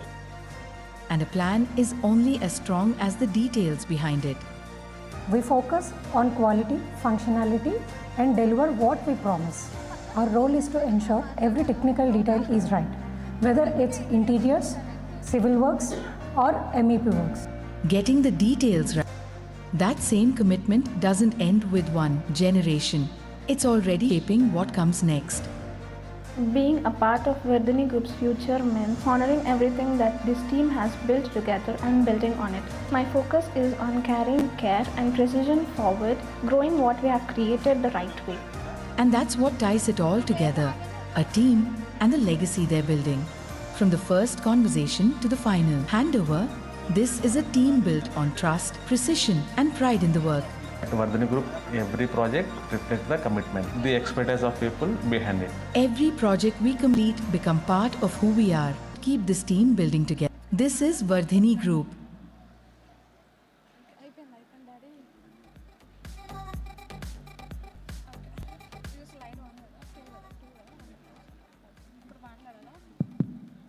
Good evening, everyone. It is a privilege to be here at TFMC Summit X among leaders shaping the future of facilities, workplaces, manufacturing, and business infrastructure. I'm here not only as a representative of Vardhani Group, but as the next generation of a business. My father, Ramaya Kamishetty, started in 2011 with a simple belief: great workplaces can transform business and people. What began as an interior workspace solutions, FIM has evolved into an integrated workspace solutions company. Over the years, we strengthened our businesses and engineering execution capabilities, became a private limited company in 2019, launched our proprietary VIA-line modular glass partition, and our expanded operations across India. For us, growth is not simply about becoming bigger, it is about more capable. Today, Vardhani Design brings design, engineering, civil works, MEP, facade solutions, interior fit-outs, and execution together, one integrated approach. Our philosophy is simple: one partner, complete solution. Business today need more than individual contractors. They need accountability, quality, and compliance, and a partner who understands the complete project life cycle. And our approach starts with understanding the client's vision, followed by design, engineering, procurement, execution, delivery, and support. As corporate, manufacturing, healthcare, government, commercial, hospitality, and education environments, our object remains same: create spaces that are functional, efficient, and future-ready. But integration is meaningful only when it delivers results. That is why we focus on expert execution, advanced project management, sustainable practices, transparency, and long-term value. And behind every project are people. We believe in client partnership, integrity, innovation, and quality. For us, a project is not just a transaction, it begins a long-term relationship. Our engineering capabilities also continue to expand from civil works to HVAC, MEP, PEB structures, network hub rooms, and complete interior fit-outs. One of the important milestones in our journey has been VIA-line, our proprietary modular glass partition system. VIA-line is designed for modern workplaces, bringing together elegant design, acoustic performance, modular construction, faster installation, premium finishes, and low maintenance. It is a modular approach also allows businesses to adapt and expand their spaces, requirements to change. More importantly, VIA-line represents our evolution from execution solutions to design, engineering, manufacturing. It is designed, manufactured, and installed by Vardhani Group. Our manufacturing capability gives us greater control over quality, from precision fabrication and powder coating to inspection, inventory and pan-India delivery. We are proud to have delivered projects. Organizations include Zensar, Knight Frank, ISB, Genpact, Worley, Ford, EY, ICICI Bank, Tata Jasper, and Coforge, among others. Every project strengthens our business relationships and the standard we set for the next generation.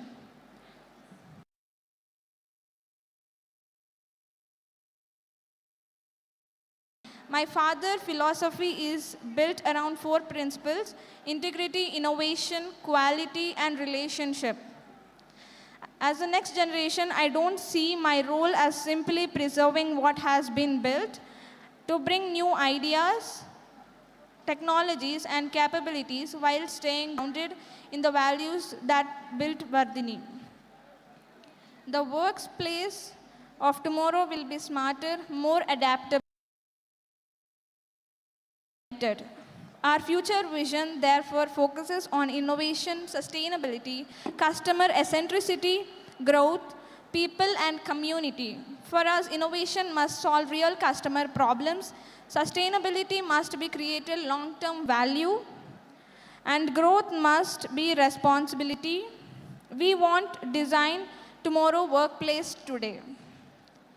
And that is why platforms like TFMC Summit X matter.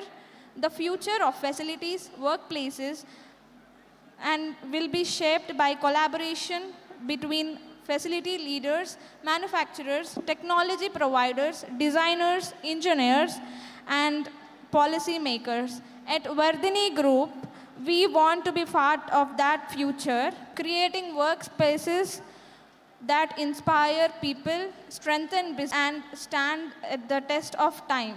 Thank you. Thank you, sir. Thank you for giving opportunity from TFMC Sustain platform. Thank you so much, sir. Fabulous, fabulous. Request you to please join us center stage. Satya Garu, request you to please join us and present a memento, our token of gratitude for Vardhini Group. Thank you, Vardhini. Awesome presentation. Thank you so much for walking us through that. Satya Garu requesting you to please. Satya Garu has already done his 20,000 steps for the day. We will make sure he does his steps for the next week as well. So center stage, please. Center stage, please, Nana.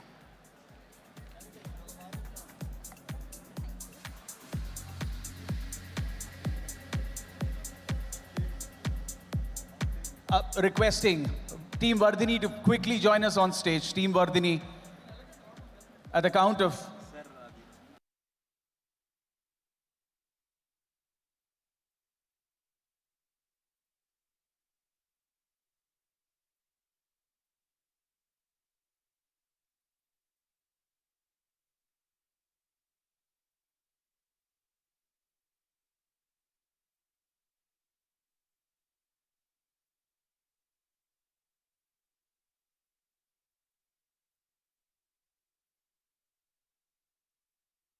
And what do they get?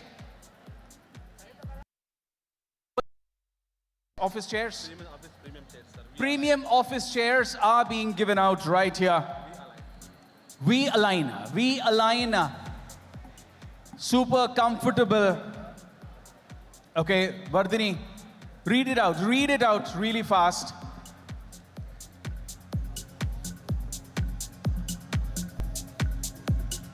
So the first one is Syed Imam from Biocon Limited. Syed Imam from Biocon Limited. Congratulations. Okay, na chiga. Arey, mat bol rahe, main leke jaunga, right? So Syed Imam is winner. The second name is Mr. Santosh from Sincher. This is why having good handwriting helps.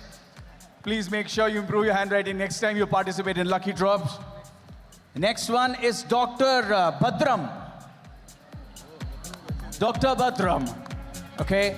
And next one is Mr. Murli Krishna from Monin. Mr. Murli Krishna from Monin. Right. And the last one is Miss Chandrika. 24 SIPs.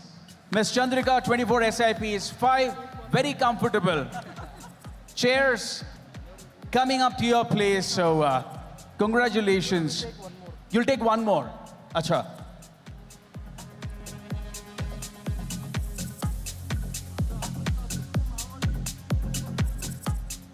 Raghunath. Mr. Raghunath from Sarayu Branding. Mr. Raghunath from Sarayu Branding. Is that you, Mr. Raghunath? Congratulations. Congratulations. One group picture, because we are waiting for at least take a picture with one of the winners. So, Mr. Raghunath, the chair won't come here. The chair will go straight to your homes, right? So, a group picture with Team Vardhini.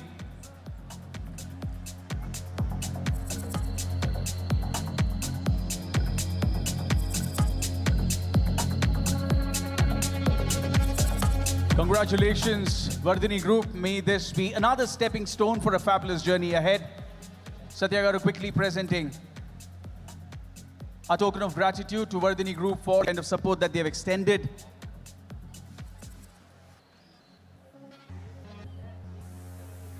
Thank you so much. Thank you so much. Next up, Hyderabad is changing is what we believe in.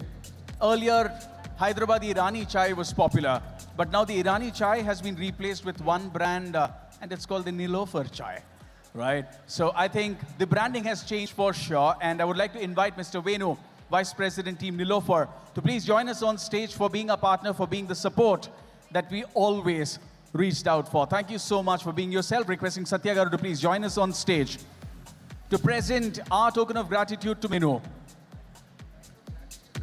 Right in the heart of the financial district, there is one brand that feels like home, and that is Nilofer. Thank you so much, Venu Garu, for being yourself. And thank you, Nilofer, for being Nilofer. Thank you so much. Requesting the team to please present the hamper.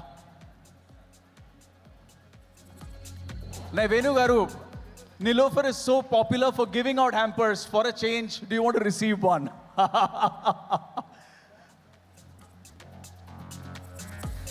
So anybody who is not from the Hyderabad ecosystem, whenever you get a chance, do steal a moment from this person.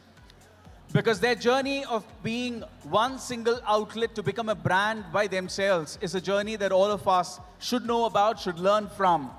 And that's a success story that we are celebrating.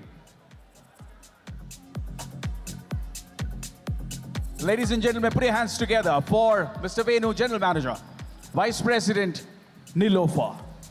Thank you so much, sir. Thank you so much for joining us here.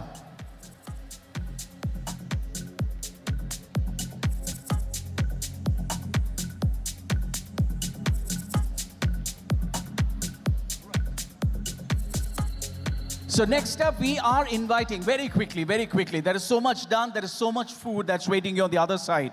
The next brand that we're inviting, they go by the name Nivara Spaces. And trust me, especially when you're out for business travel, you want the comfort of a home, but you want the place to be so beautifully maintained that you're ready for all the business discussions later in the day or the next day, right? So ladies and gentlemen, put your hands together as I invite on stage team, Nivara Stays.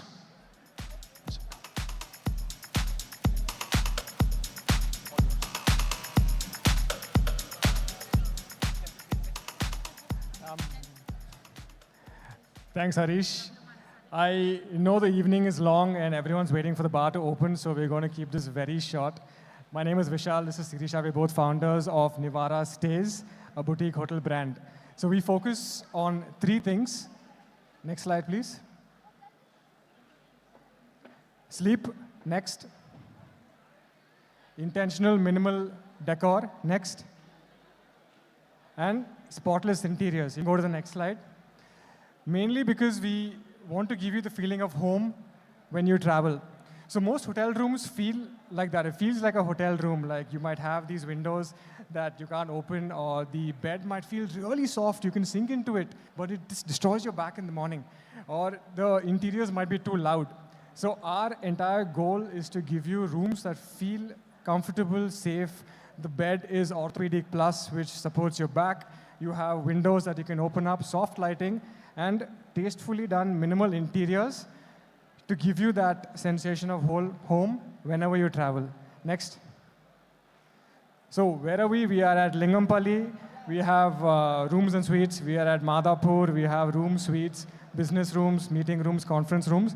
And at Kukatpalli, where we have rooms and a 2-bedroom penthouse. Oh, nice. Awesome.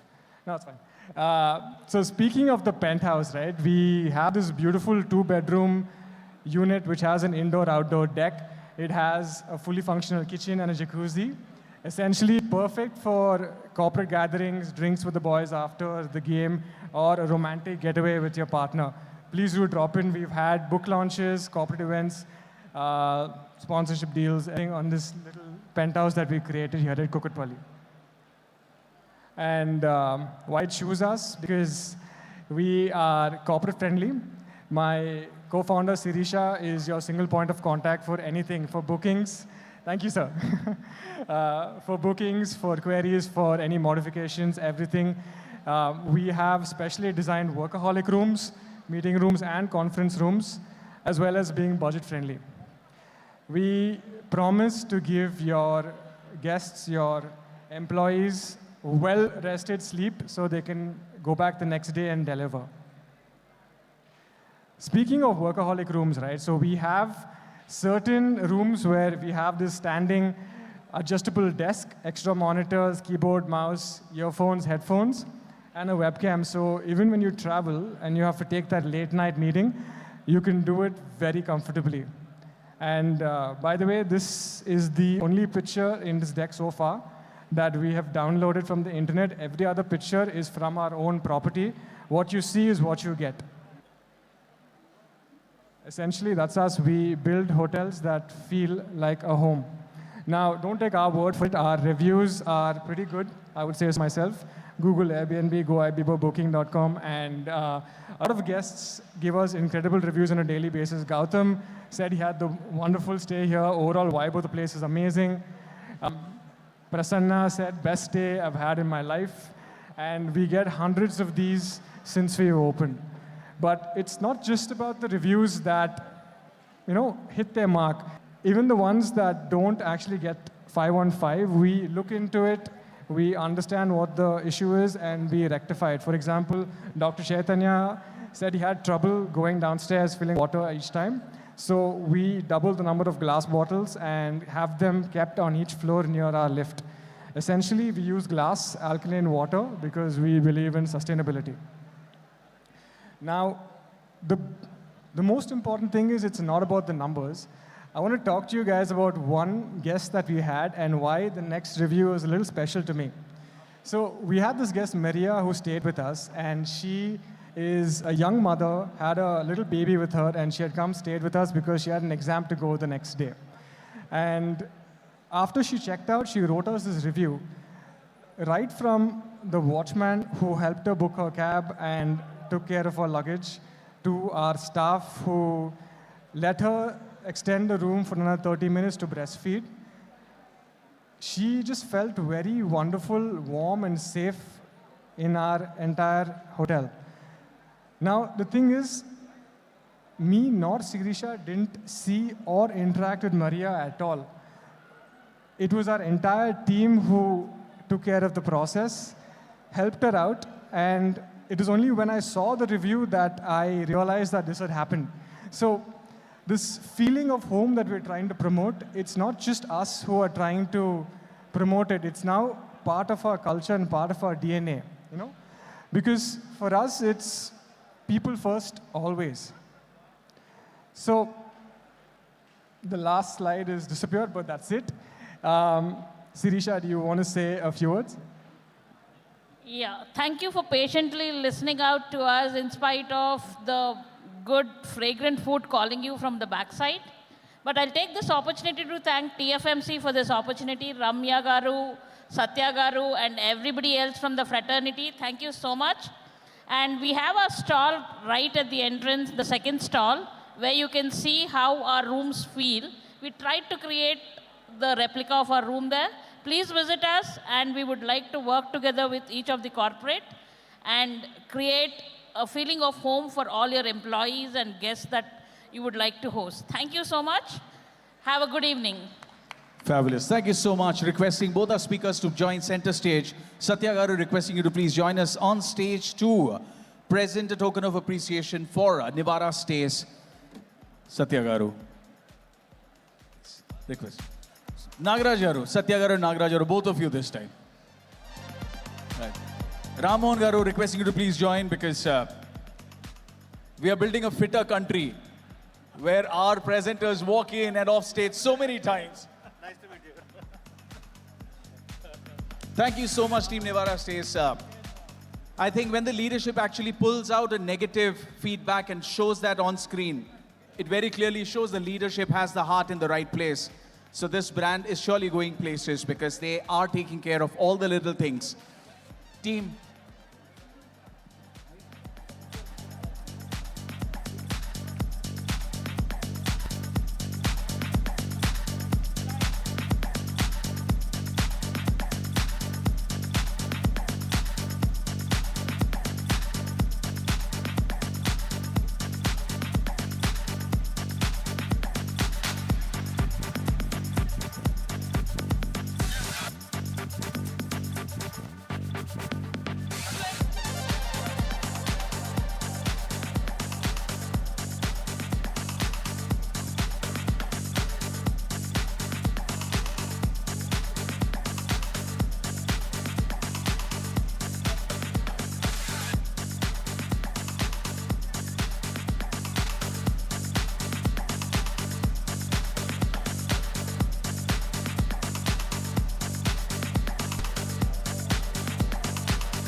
Fabulous, fabulous. Congratulations, Team Nivara Stays.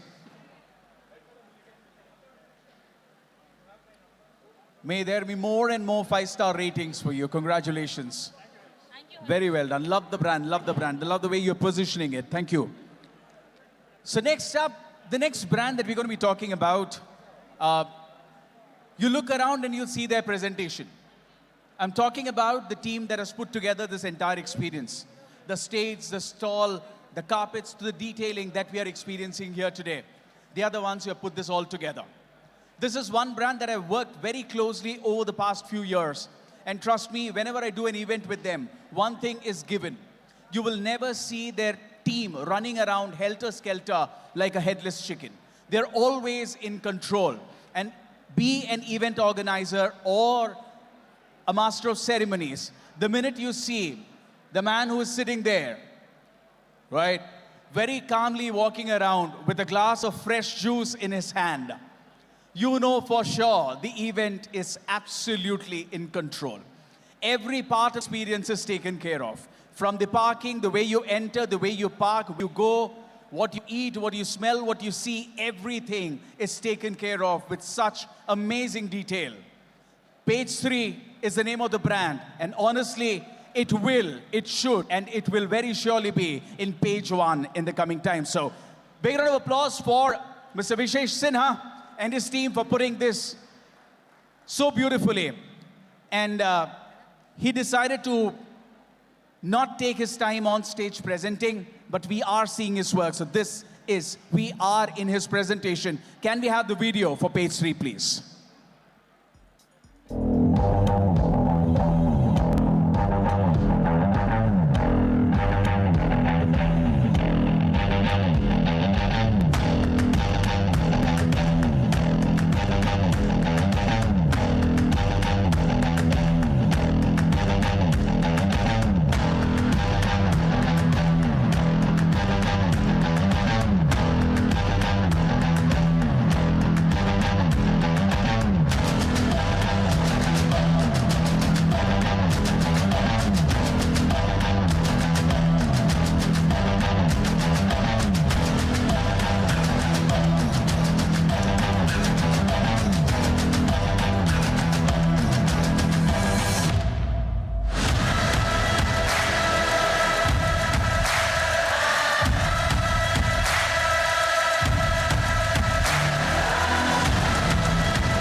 Right. So that's page 3 requesting Mr. Vishesh Sinha to please join us on stage.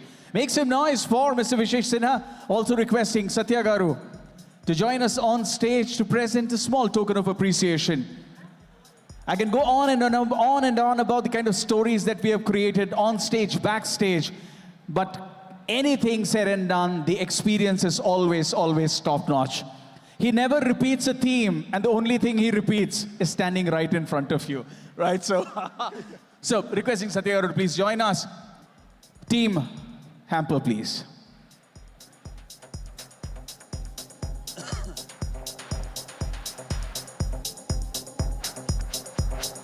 So Vishesh bhai,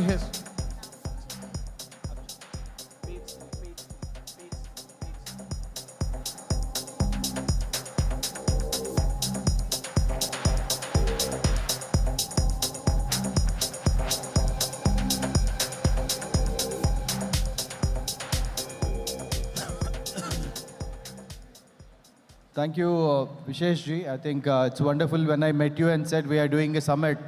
I mean, it's a couple of discussions. He said we are going to do this.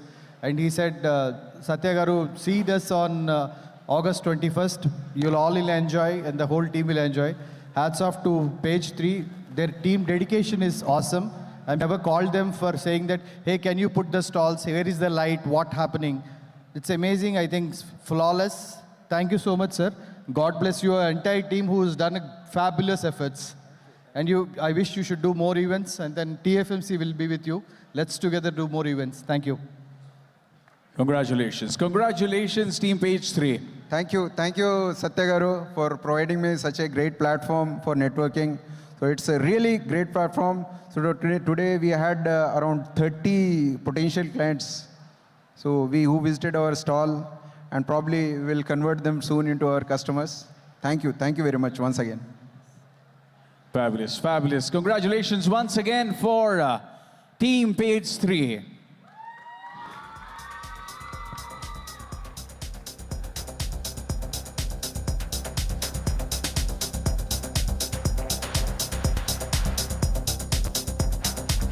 Thank you. Congratulations once again. Now it's time. The last presentation for the day.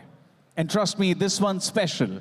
Because again, this is not a presentation because you are sitting right inside. Yes, I'm talking about this venue, Eventara. The newest and the latest star that is there on this horizon when it comes to events, celebration, and space. Look up, you look at the ceiling, look at the height, the decor can go off the roof. They can do anything that you can perceive of. Starting from the way you walk in, the place where you get to park, the spaces that you get to experience. And trust me, not many places have a special space for your after party, so beautifully thought of. I am certain a lot of action is going to be shifting to this side of the city. And even in this side of the city, Eventara is the name that we're going to be reckoning with. So requesting team Eventara, we have two very special people joining us to very quickly walk us through what this space is all about. And for that, I would request Mrs. Padmaja Rangapalli, COO of Eventara, to join us along with Mr. Sirish Kumar, General Sales and Marketing for brand Eventara. I will let you go for not clapping for any brand, but for this one, for Eventara, the space you stand in. Ladies and gentlemen, please put your hands together. Can we have some amazing music, please?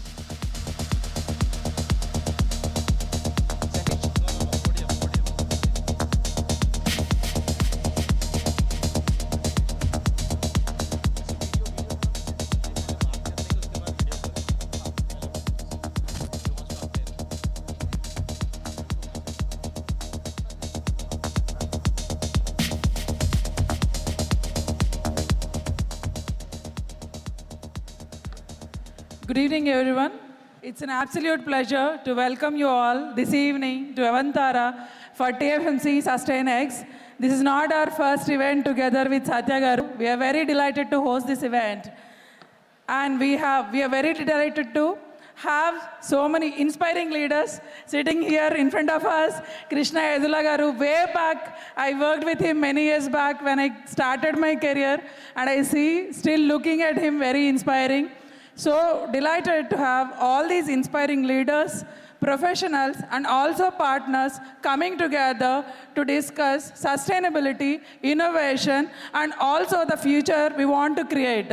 We all hoping you all have good evening and a fantastic time. Let's have fun. Thank you. Handing over to Sirish.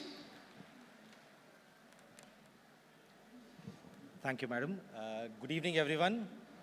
Warm welcome to all the distinguished leaders and guests. So we are truly honored to have all of you all here at Evantara for Sustainx 2026. Hope you all liked our venue, our hospitality. We would like to personally thank TFMC and especially Satya Garu, who's a dear friend, and Ramya Garu for bringing this summit here to Evantara. We thank you everyone for joining us.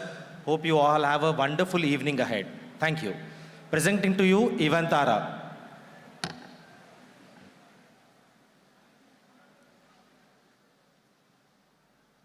Hyderabad's finest celebrations now have a new address, Evantara, where one-of-a-kind entrance makes the first impression. Hyderabad's biggest porch, held on a single X column, gives Evantara an entrance unlike any other. Inside a massive 40,000 square feet hall with a 45 feet ceiling height gives you a space to celebrate on a grand scale. State-of-the-art 900-ton fresh air HVAC system with choice of aromas will make your celebrations comfortable. And when the main celebration winds down, there is another space waiting below. It's a multi-purpose banquet venue for intimate gatherings, after parties, and corporate celebrations that continue into the night. And the celebrations does not end indoors. Step out to the 25,000 square feet open lawn, a beautiful outdoor venue for celebrations under the open sky. With parking for 1,200 plus cars, there is ample space for every guest. Beautifully designed Hyderabad's biggest bridal suites. We have in-house Harley's coffee shop. This is our conference room for our guests, our guest lounge. Getting here is easy.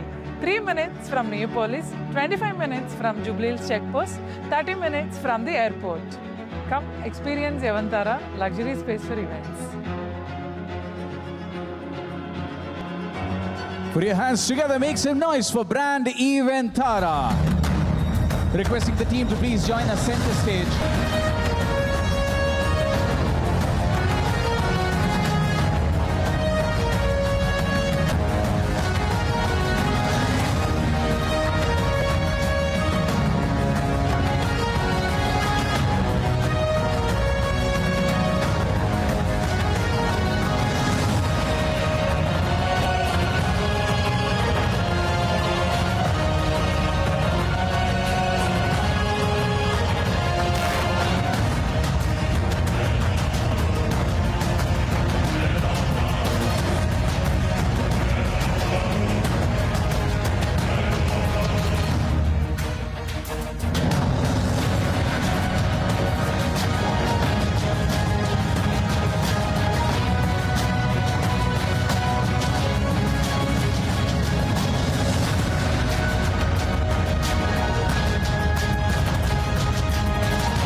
Right, and I'm pretty sure that open for booking will translate to we are already booked round the year, happening very soon. Join us center stage, requesting Satya Garu to please join us to present.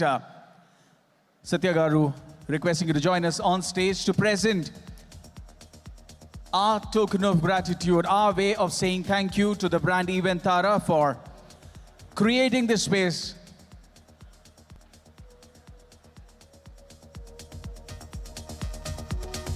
TFMC Sustain 2026 couldn't have found a better place to celebrate.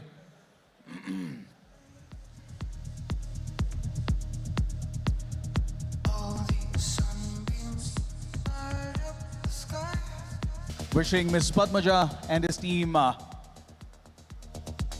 for amazing success stories coming your way.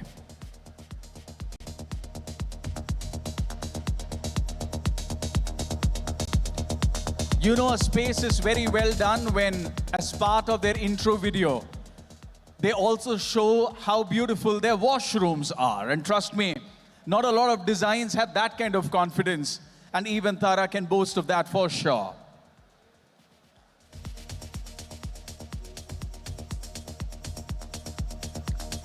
Congratulations once again, and thank you for being such a wonderful host. Thank you, Nagraj Garu. Thank you so much. Congratulations. Now, we just can't say that the celebration has ended without some proper music and dance, can we?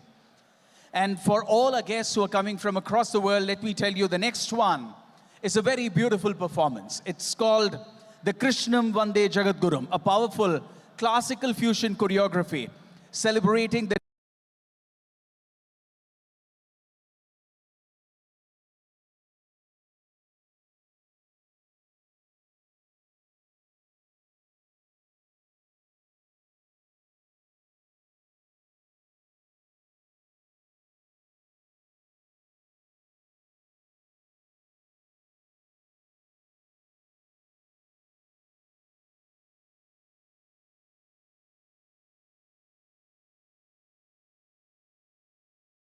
divine incarnations of Lord Vishnu, led by our very own renowned choreographer, Dr. Shravya Manasa, along with her ensemble. Each avatar carries a timeless lesson, especially today as we celebrate the theme of sustainability. We are talking about triumph over oppression. Vamana reminds us that humility can overcome arrogance, while Parashurama teaches the responsible use of strength. Rama embodies righteousness and duty, and Krishna reveals the wisdom of love, courage, and dharma. Buddha inspires compassion and peace, and Kalki represents the ultimate restoration of truth and justice.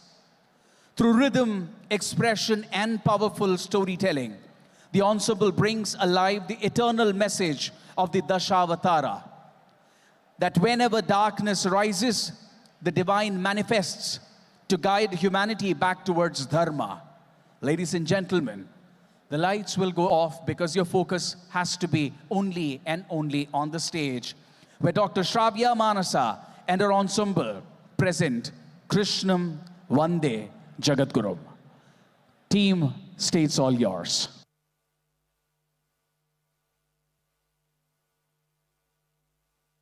What does it take to turn movement into meaning? What does it take to carry centuries of tradition and still make it feel new?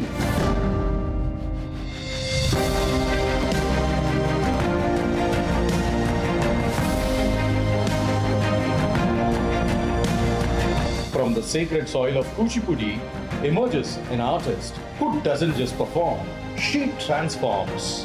A performer, a creator, a force. Over 2,000 performances across stages, across cultures, more than 5,000 dancers trained globally. But numbers don't define her. Impact does.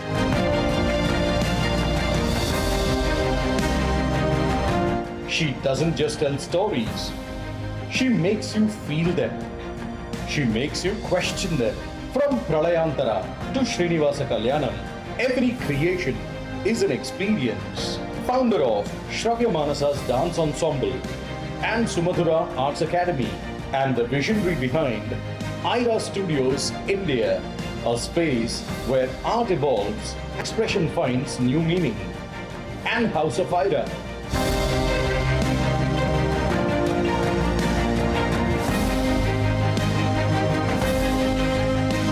where tradition meets transformation.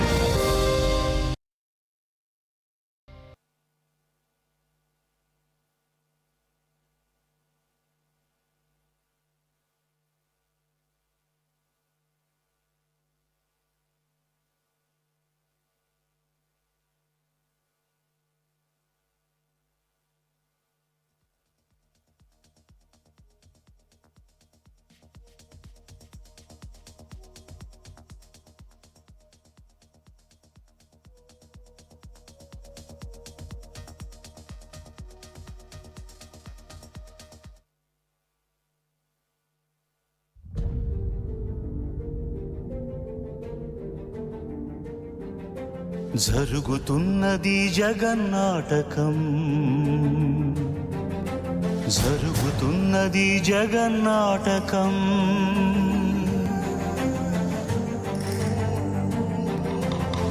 పురాతనపు పురాణ వర్ణన, పైకి కనబడుతున్న కథనం, నిత్య జీవన సత్యమని భాగవత లీలల అంతరార్థం. జరుగుతున్నది జగన్నాటకం, జరుగుతున్నది జగన్నాటకం. చెలియలి కట్టను తెంచుకొని విలయము విజృంభించునని, ధర్మమూలమే మరచిన జగతిని యుగాంతమెదురై ముంచునని, సత్యవ్రతునకు సాక్షాత్కరించి సృష్టి రక్షణకు చేయూతనిచ్చి, నావగ త్రోవను చూపిన మత్స్యం, కాలగతిని సవరించిన సాక్ష్యం.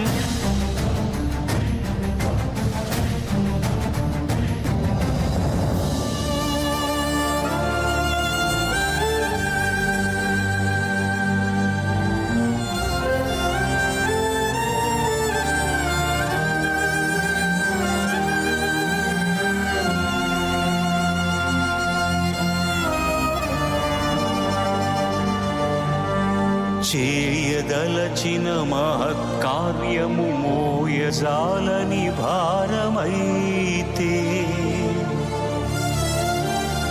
పొందగోరినదందలేని నిరాశలో అణగారిపోతే, బుసలు కొట్టే అసహనపు నిట్టూర్పు సెగలకు నీరసించక, ఓటమిని ఓడించగలిగిన ఓరిమే కూర్మమన్నది క్షీరసాగర మదన మర్మం.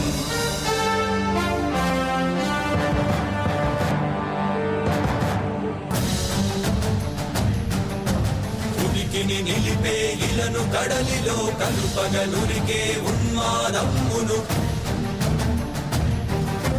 కరాళ దంష్టుల గుళ్ళగించి ఈ ధరాతలమ్మును ఉద్ధరించగల ధీరోద్ధతి రణ హుంకారం, ఆది వరాహపు ఆకారం.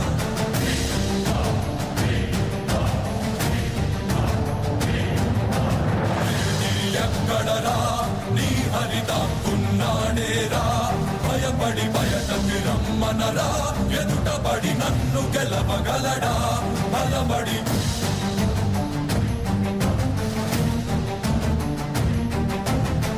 నిలిచిన ఈ నేలని అడుగు, నాడుల జీవజలమ్ముని అడుగు, నీ నెత్తుటి వెచ్చదనాన్నడుగు, నీ ఊపిరిలో గాలిని అడుగు, నీ అడుగుల ఆకాశాన్నడుగు, నీలో నరుని హరిని కలుపు, నీవే నరహరివని నువ్వు తెలుపు.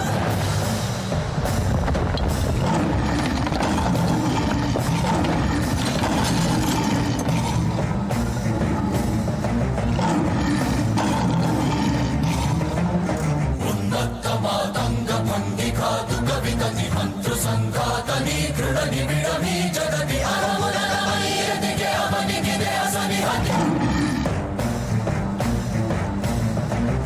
ఆతతాయుల నిహతి అనివార్యమౌ నియతి, చితహస్తి హతమస్తకారిణ కసమకాశియో, క్రూరాసి గ్రోసి హుతదాయకం శ్రుల ద్రోసి మసి జయ మహిత యంత్రం.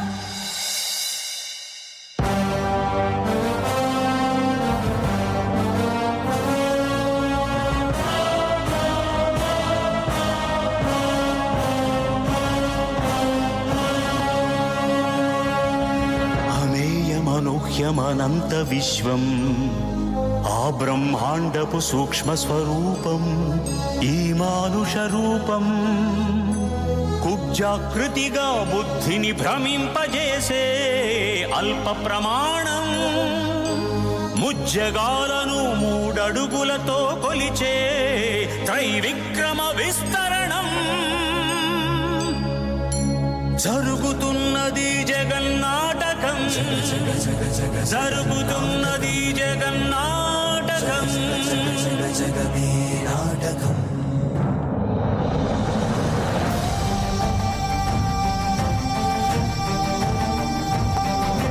పాపము కరువై పుడమికి బరువై పెరిగిన ధర్మజ్ఞానిని పెరుగగా పరశురాముడై భయద భీముడై పరశురాముడై భయద భీముడై సౌత్రియ క్షత్రియ తత్వమే భార్గవుడు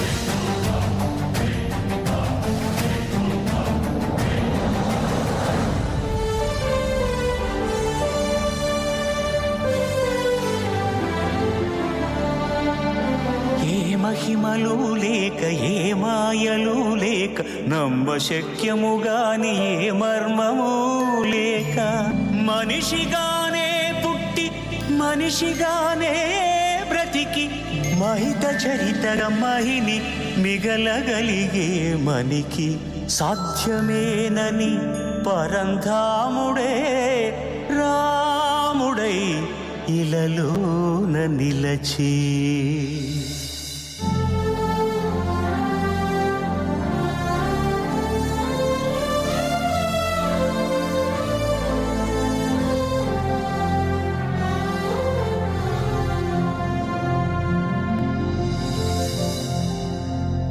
ఇన్ని రీతులుగా ఇన్నిన్ని పాత్రలుగా నిన్ను నీకే నూత్న పరిచితునిగా దర్శింపజేయగల జ్ఞానదర్పణము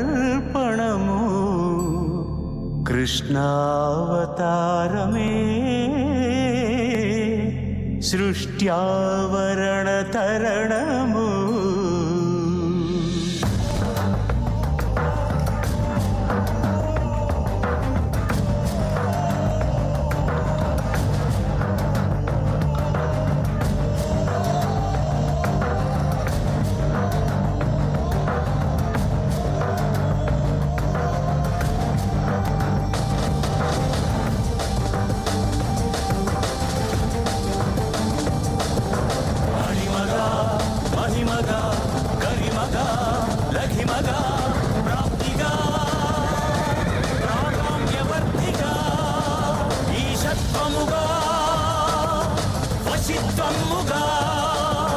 నీలోని అష్టసిద్ధులు నీకు కనపడ్డగా స్వస్వరూపమే విశ్వరూపముగా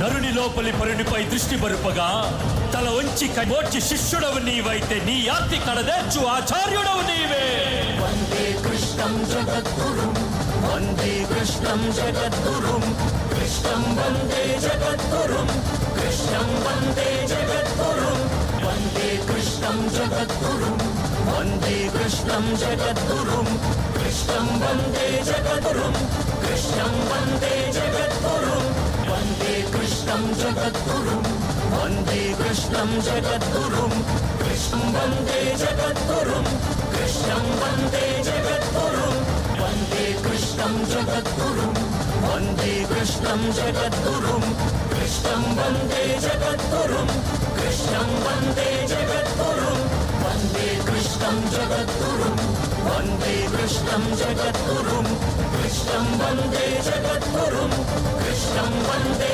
జగద్గురుం కృష్ణం వందే జగద్గురుం. Everybody on your feet, because this deserves nothing short of an applause, because I've seen Dr. Shavya Mansa's ensemble perform so many times, and trust me, every time they evoke this same response from everybody across the world. It's absolutely awestruck, awesome, absolutely amazing. So once again, thank you so much to Shavya Mansa's dance ensemble, and take a bow. Thank you, thank you, thank you. I still remember them performing the Ramayana on stage, and trust me, I wanted to capture that and share it with Mr. Om Raut, just so that you know it can be done so beautifully, and you messed it up. So requesting Dr. Shavya Manasa to please come back once more on stage.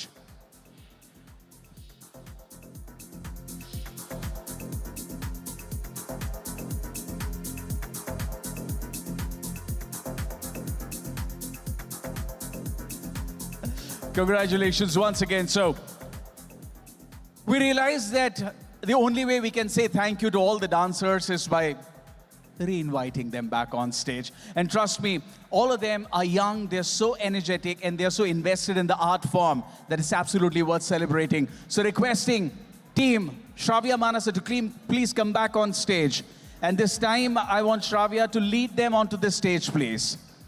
Ladies and gentlemen, once again, with some music up there.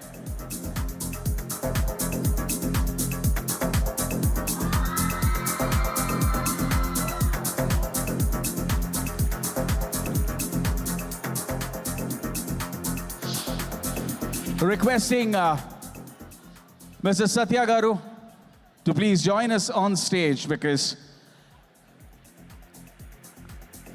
how much ever thank you we say to them, it would be so little in front of the kind of effort that they invested in bringing together.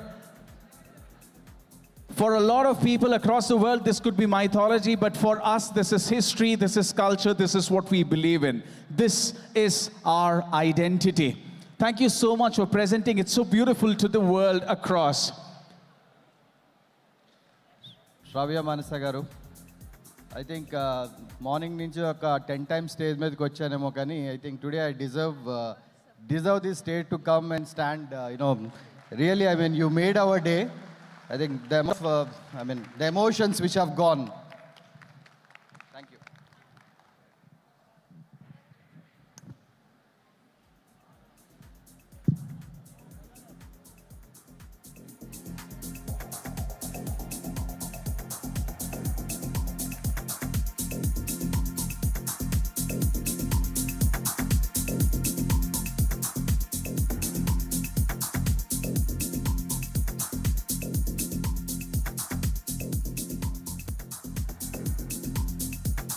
Satya Garu, you want to take a photo with them? Yeah. You can sit down there, and trust me, this is one photo that you will cherish forever.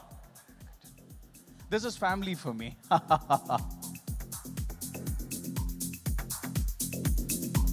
That's Shravya Manasa dance ensemble for you, ladies and gentlemen. Give them a stage, give them good music, and they will transport you to some place so beautiful. And they do that consistently every time they go on stage. So thank you so much, everybody. Ram Gopal Verma Garu behind the camera. You tell me once you're done. Ready? Thank you, thank you.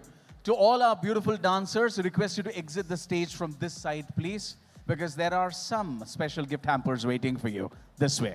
Thank you so much to all our beautiful dancers.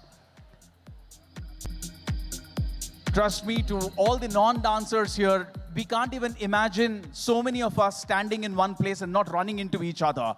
And look at how gracefully they moved around the stage, weaving stories. Bhakta Prahlada. That was a beautiful touch.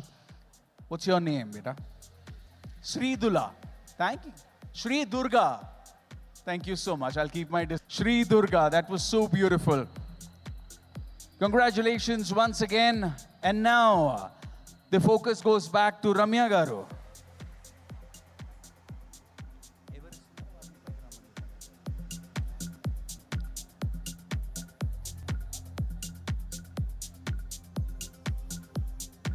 Okay,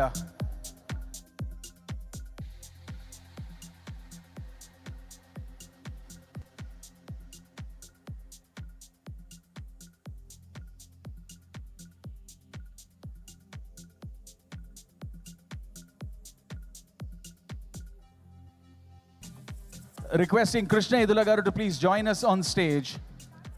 One very interesting thing about this person is, you come across anybody across industries in Hyderabad, they would say that they started their career along with him. Everybody across generations has pretty much the same story, that they've seen Krishna Idula Garu from the early times of their career. They seem to age, but Krishna Garu seems to be ever so relevant. How are you doing? Lovely meeting you, sir. Request you to please join us on stage as we present our Business Partner Awards. All the people, all the brands who have supported us, because we are running short of time, I'll very quickly call requesting all the brand representatives to be present to join us on stage. I would like to start with the people who are responsible behind all the burps that I can hear. Please put your hands together for Team Vasishtha Sri Lakshmi Masters of Culinary Craft Award. Requesting Team Vasishtha Sri Lakshmi join us on stage.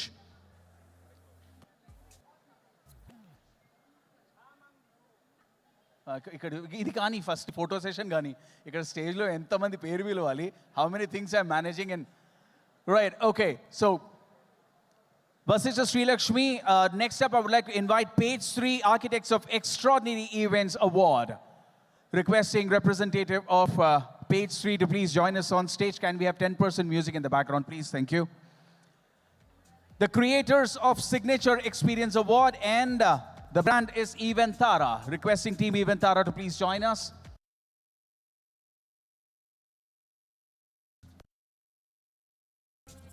You are brand Eventara, so you need not wait for anyone else, Padmaja Garu.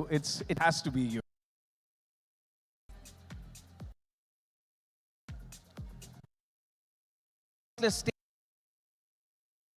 And the business partner. Just a second, just give me a minute.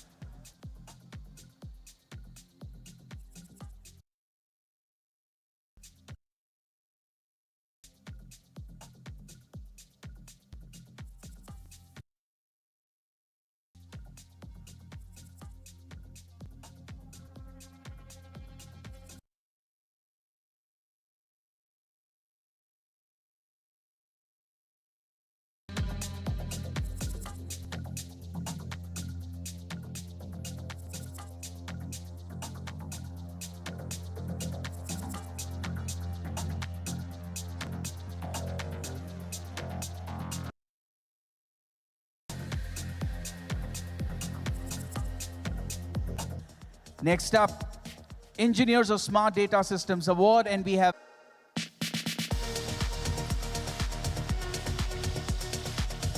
thank you so much, Team Gift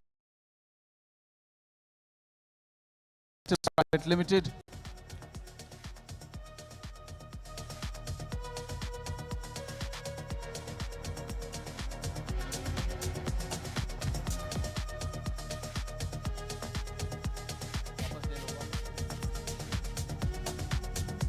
Thank you so much. Next up, Champions of Compassionate Healthcare Award and the business partner we would like to invite on stage for this is Kim's Hospital Enterprises Private Limited. Kim's Hospital Enterprises Private Limited. Requesting you to please join us on stage. Next up, Pioneers of Self-Drive Freedom Award and the business partner we would like to invite on stage is Whistle Drive Private Limited. Whistle Drive Private Limited.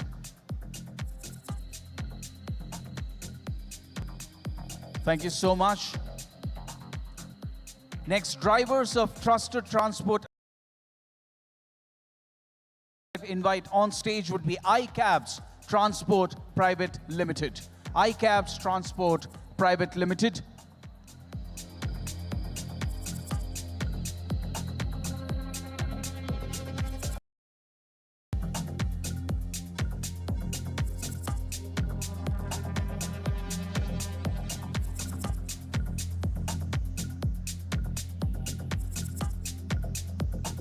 The Champions of Clean Water Access Award and the business partner would like to invite on stage would be Nandi Community Water Services Private Limited. Request representative of the brand Nandi Community Water Services Private Limited to please join us on stage. Following them, I would like to invite the Innovators of Everyday Solutions Award and the business partner I would like to invite on stage would be 24/7 Innovative Products and Services. Requesting the representative of the brand Innovative 24/7 Innovative Product Services Limited to please join us on stage.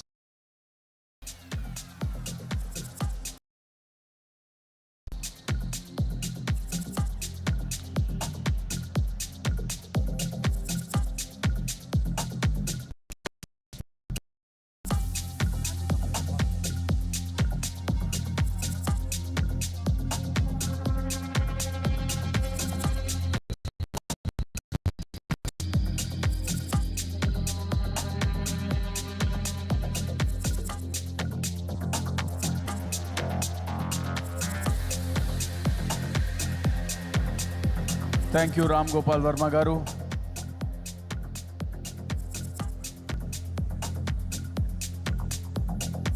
We have Nandi Community Water Services Private Limited team present here. Next up, Leaders in Enterprise Automation Award and the business partner I would like to invite on stage is VOC Infra. Requesting Team VOC Infra to please join us. Lovely having you here. Thank you so much for your support. Next would be Pioneers of Technology Solution Award and the business partner. Joining us on stage would be Colosseum Tech Solutions Private Limited. Representative of Colosseum Tech Solutions Private Limited, requesting you to please join us on stage.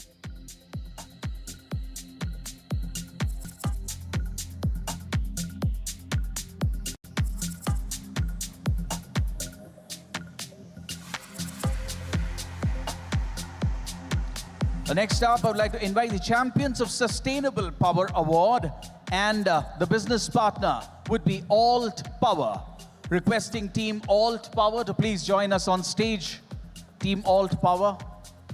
Thank you.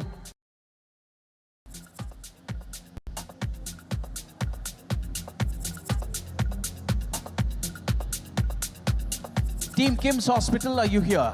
Requesting you to please join us on stage.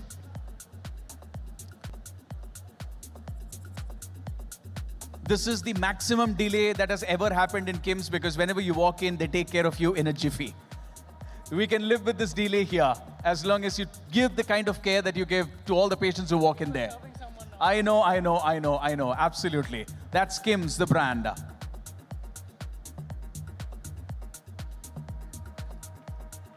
Excellence in Logistics Award, Safa Logistics. Request representatives of Safa Logistics to please join us on stage.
In Relocation Services Award by Gen X Relocators and Enterprises Private Limited. Gen X Relocators and Enterprises Private Limited. Following them, I would invite the Trusted Partners in Logistics Award. And for that, the business partner would be Shyam Salazar Logistics Private Limited. Shyam Salazar Logistics Private Limited, requesting the brand representative to join us. Next would be Innovators in Biotechnology Award, and for that I would invite Gralite India Biotech Private Limited.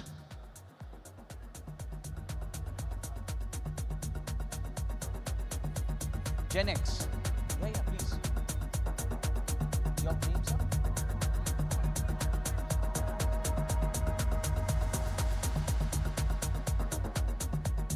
Alt Power. Oh, yeah. After them, please join us.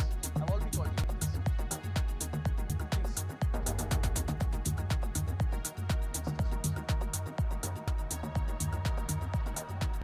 Gen X.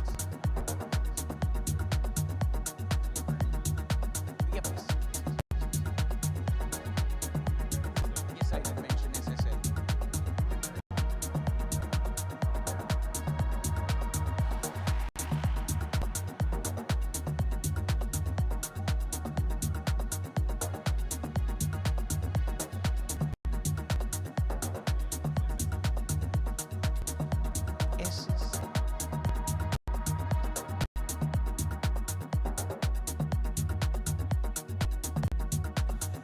Shyam Salasar Logistics Private Limited, the Trusted Partners in Logistics Award, requesting Team SSL to join us on stage.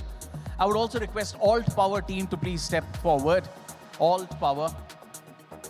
Because it's been quite some time since I've seen anybody patiently wait there, right? So, means the world to us. Brilliant, yes.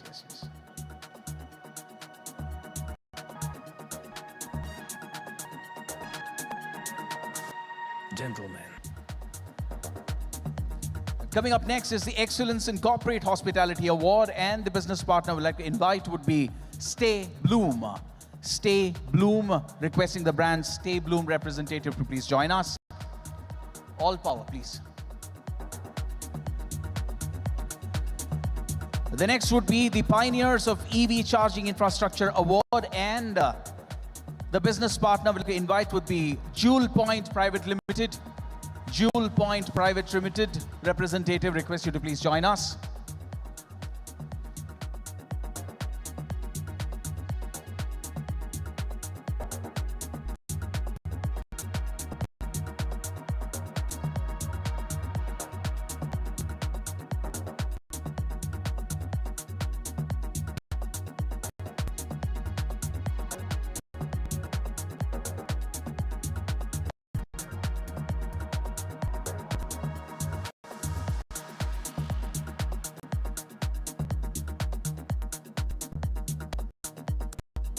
Pioneers of EV Charging Infrastructure, Jewel Point Private Limited, request you to just stay for one.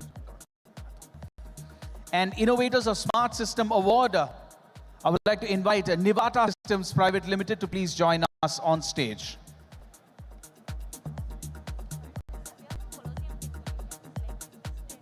No worries. Please step in.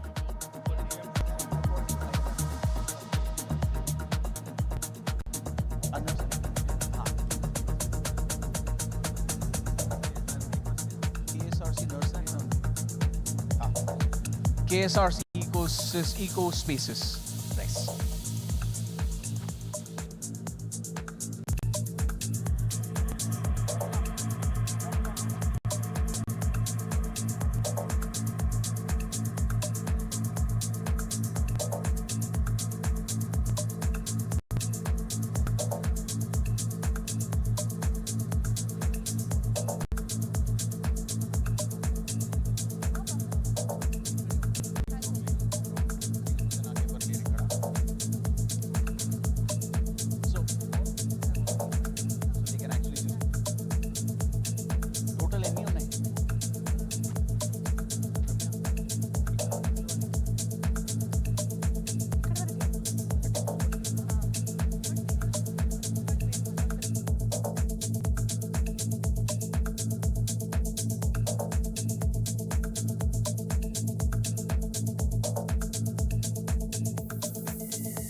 That was Team Colosseum joining us on stage.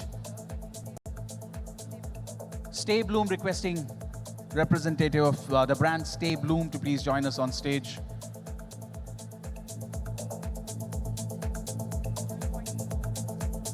The next brand joining us would be Jewel Point. That's a nice team joining us, Team Jewel Point.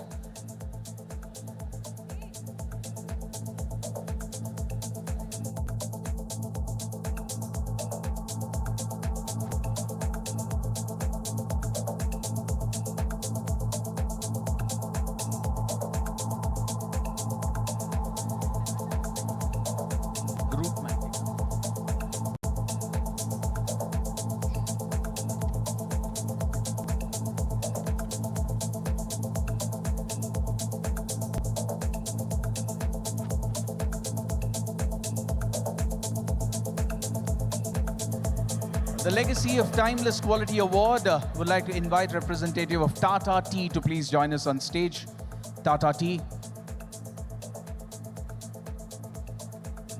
The Pioneers of Digital Media Excellence Award. Pioneers of Digital Media Excellence Award would be High Right.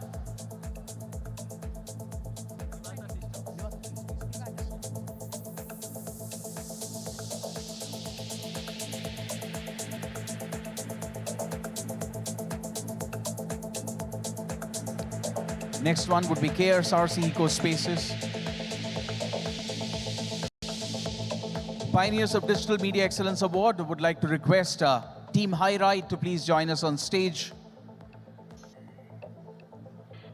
Team High Ride to join us on stage.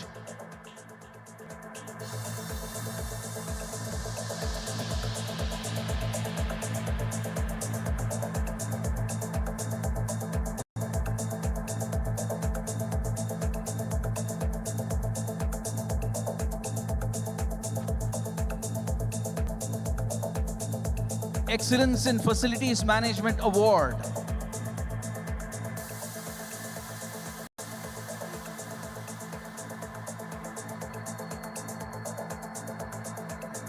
goes to TFMC, right? Absolutely.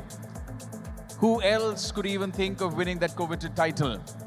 Architects of Prime Real Estate Award goes to Team Petra Rock, requesting representative of Team Petra Rock to please join us. Team Petra Rock. Pioneers of Everyday Human Wear Award. For that, we have Team Origami, requesting Team Origami to please join us.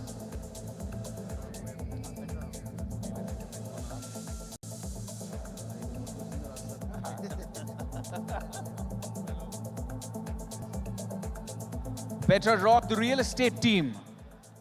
You find a place, they sell it for you. That's Petra Rock promise.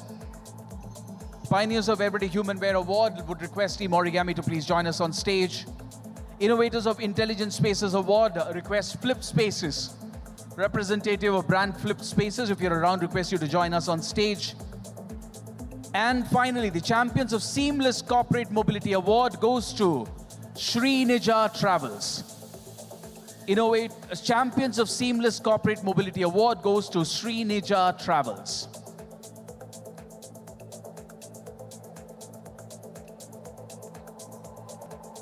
So big thank you to all our business partners. Without your support, none of this would have been possible. The Telangana Facility Management Council, TFMC Sustain 2026. Wouldn't be a reality without the kind of support that we received, overwhelming support that we received from multiple brands from across the country pouring in, extending support to create such a memorable platform for all of us.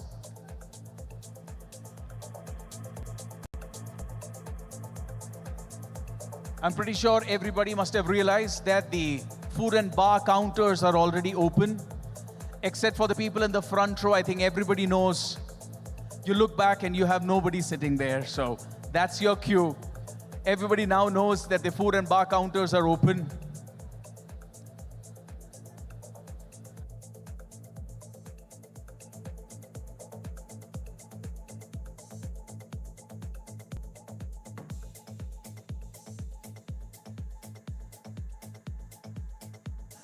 That's Team High Right joining us as part of the Business Partners Award. For something of this scale to happen and to conduct it so seamlessly,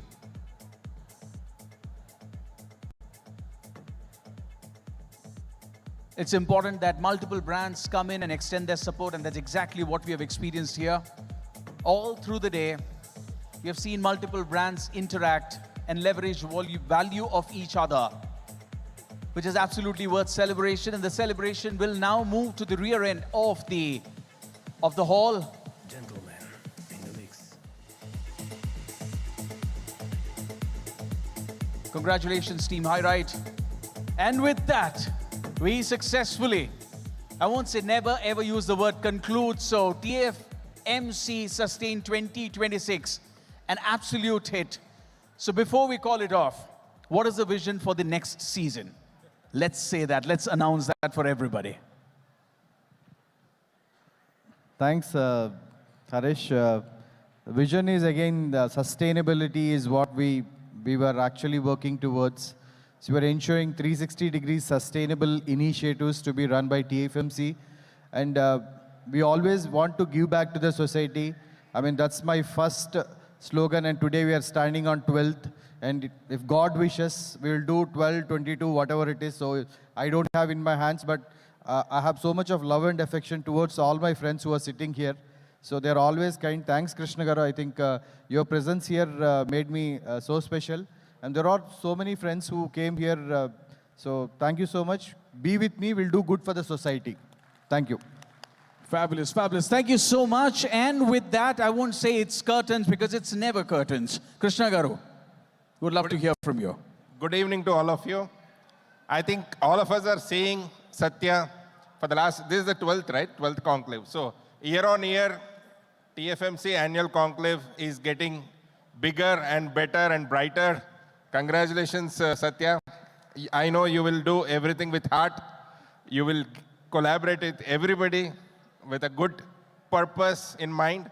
That's why I think all your programs are successful. And the good part is, Satya has this, every year he dedicates to one theme. I love that idea. I'm eager to see what his next year annual event is going to be on. Wishing you, all the best to TFMC and the entire team of TFMC. Thank you. Thank you so much. Congratulations once again. And thank you, Krishna Garu, for being present. As I was mentioning, you've been peers with people across generations. And that's a secret that we need to learn at some point in time. Thank you so much for being present here. As I said, the celebration will continue. The food, the bar counters are open.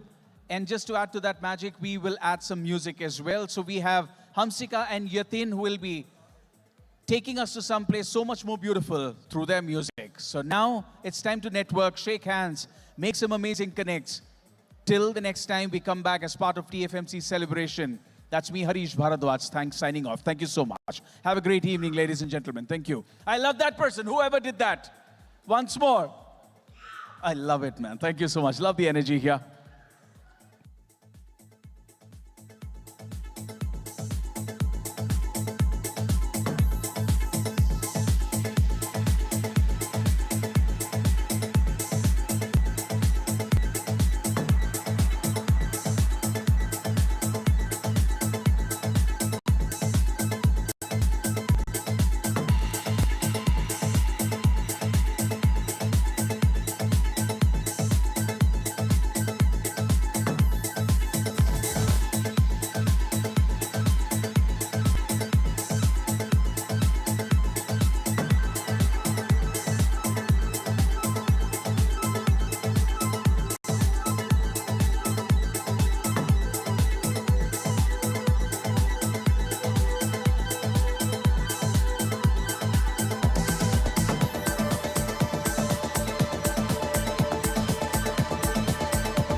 Hello. Yeah, friends, the fraternity members, if you can join us on the stage for the group photo. It's all our success. Whoever are available here, please join us on the dais.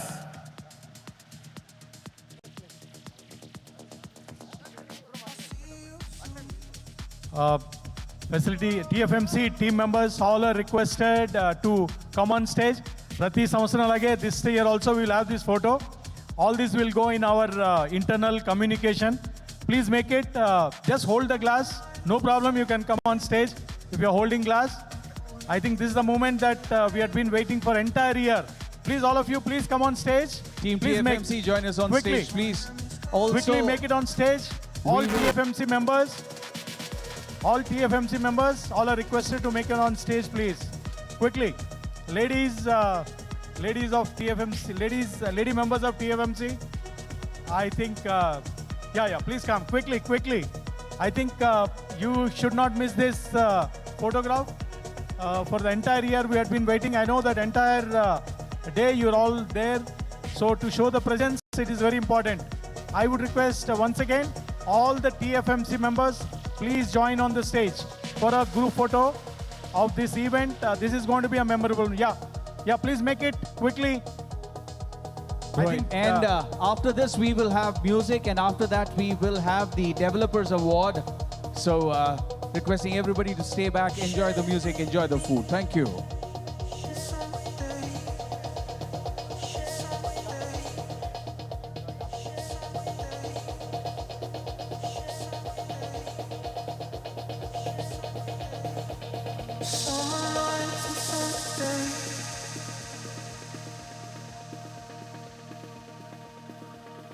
All these sunbeams light up the sky. I'll see you soon.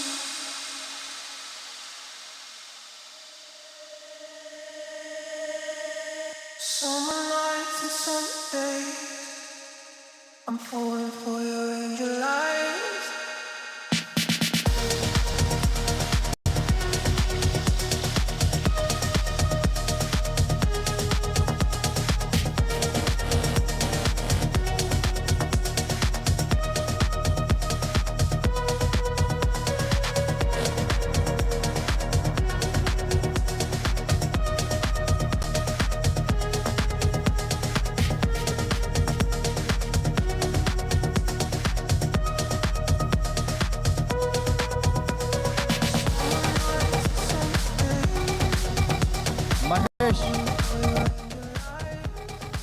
Hello team.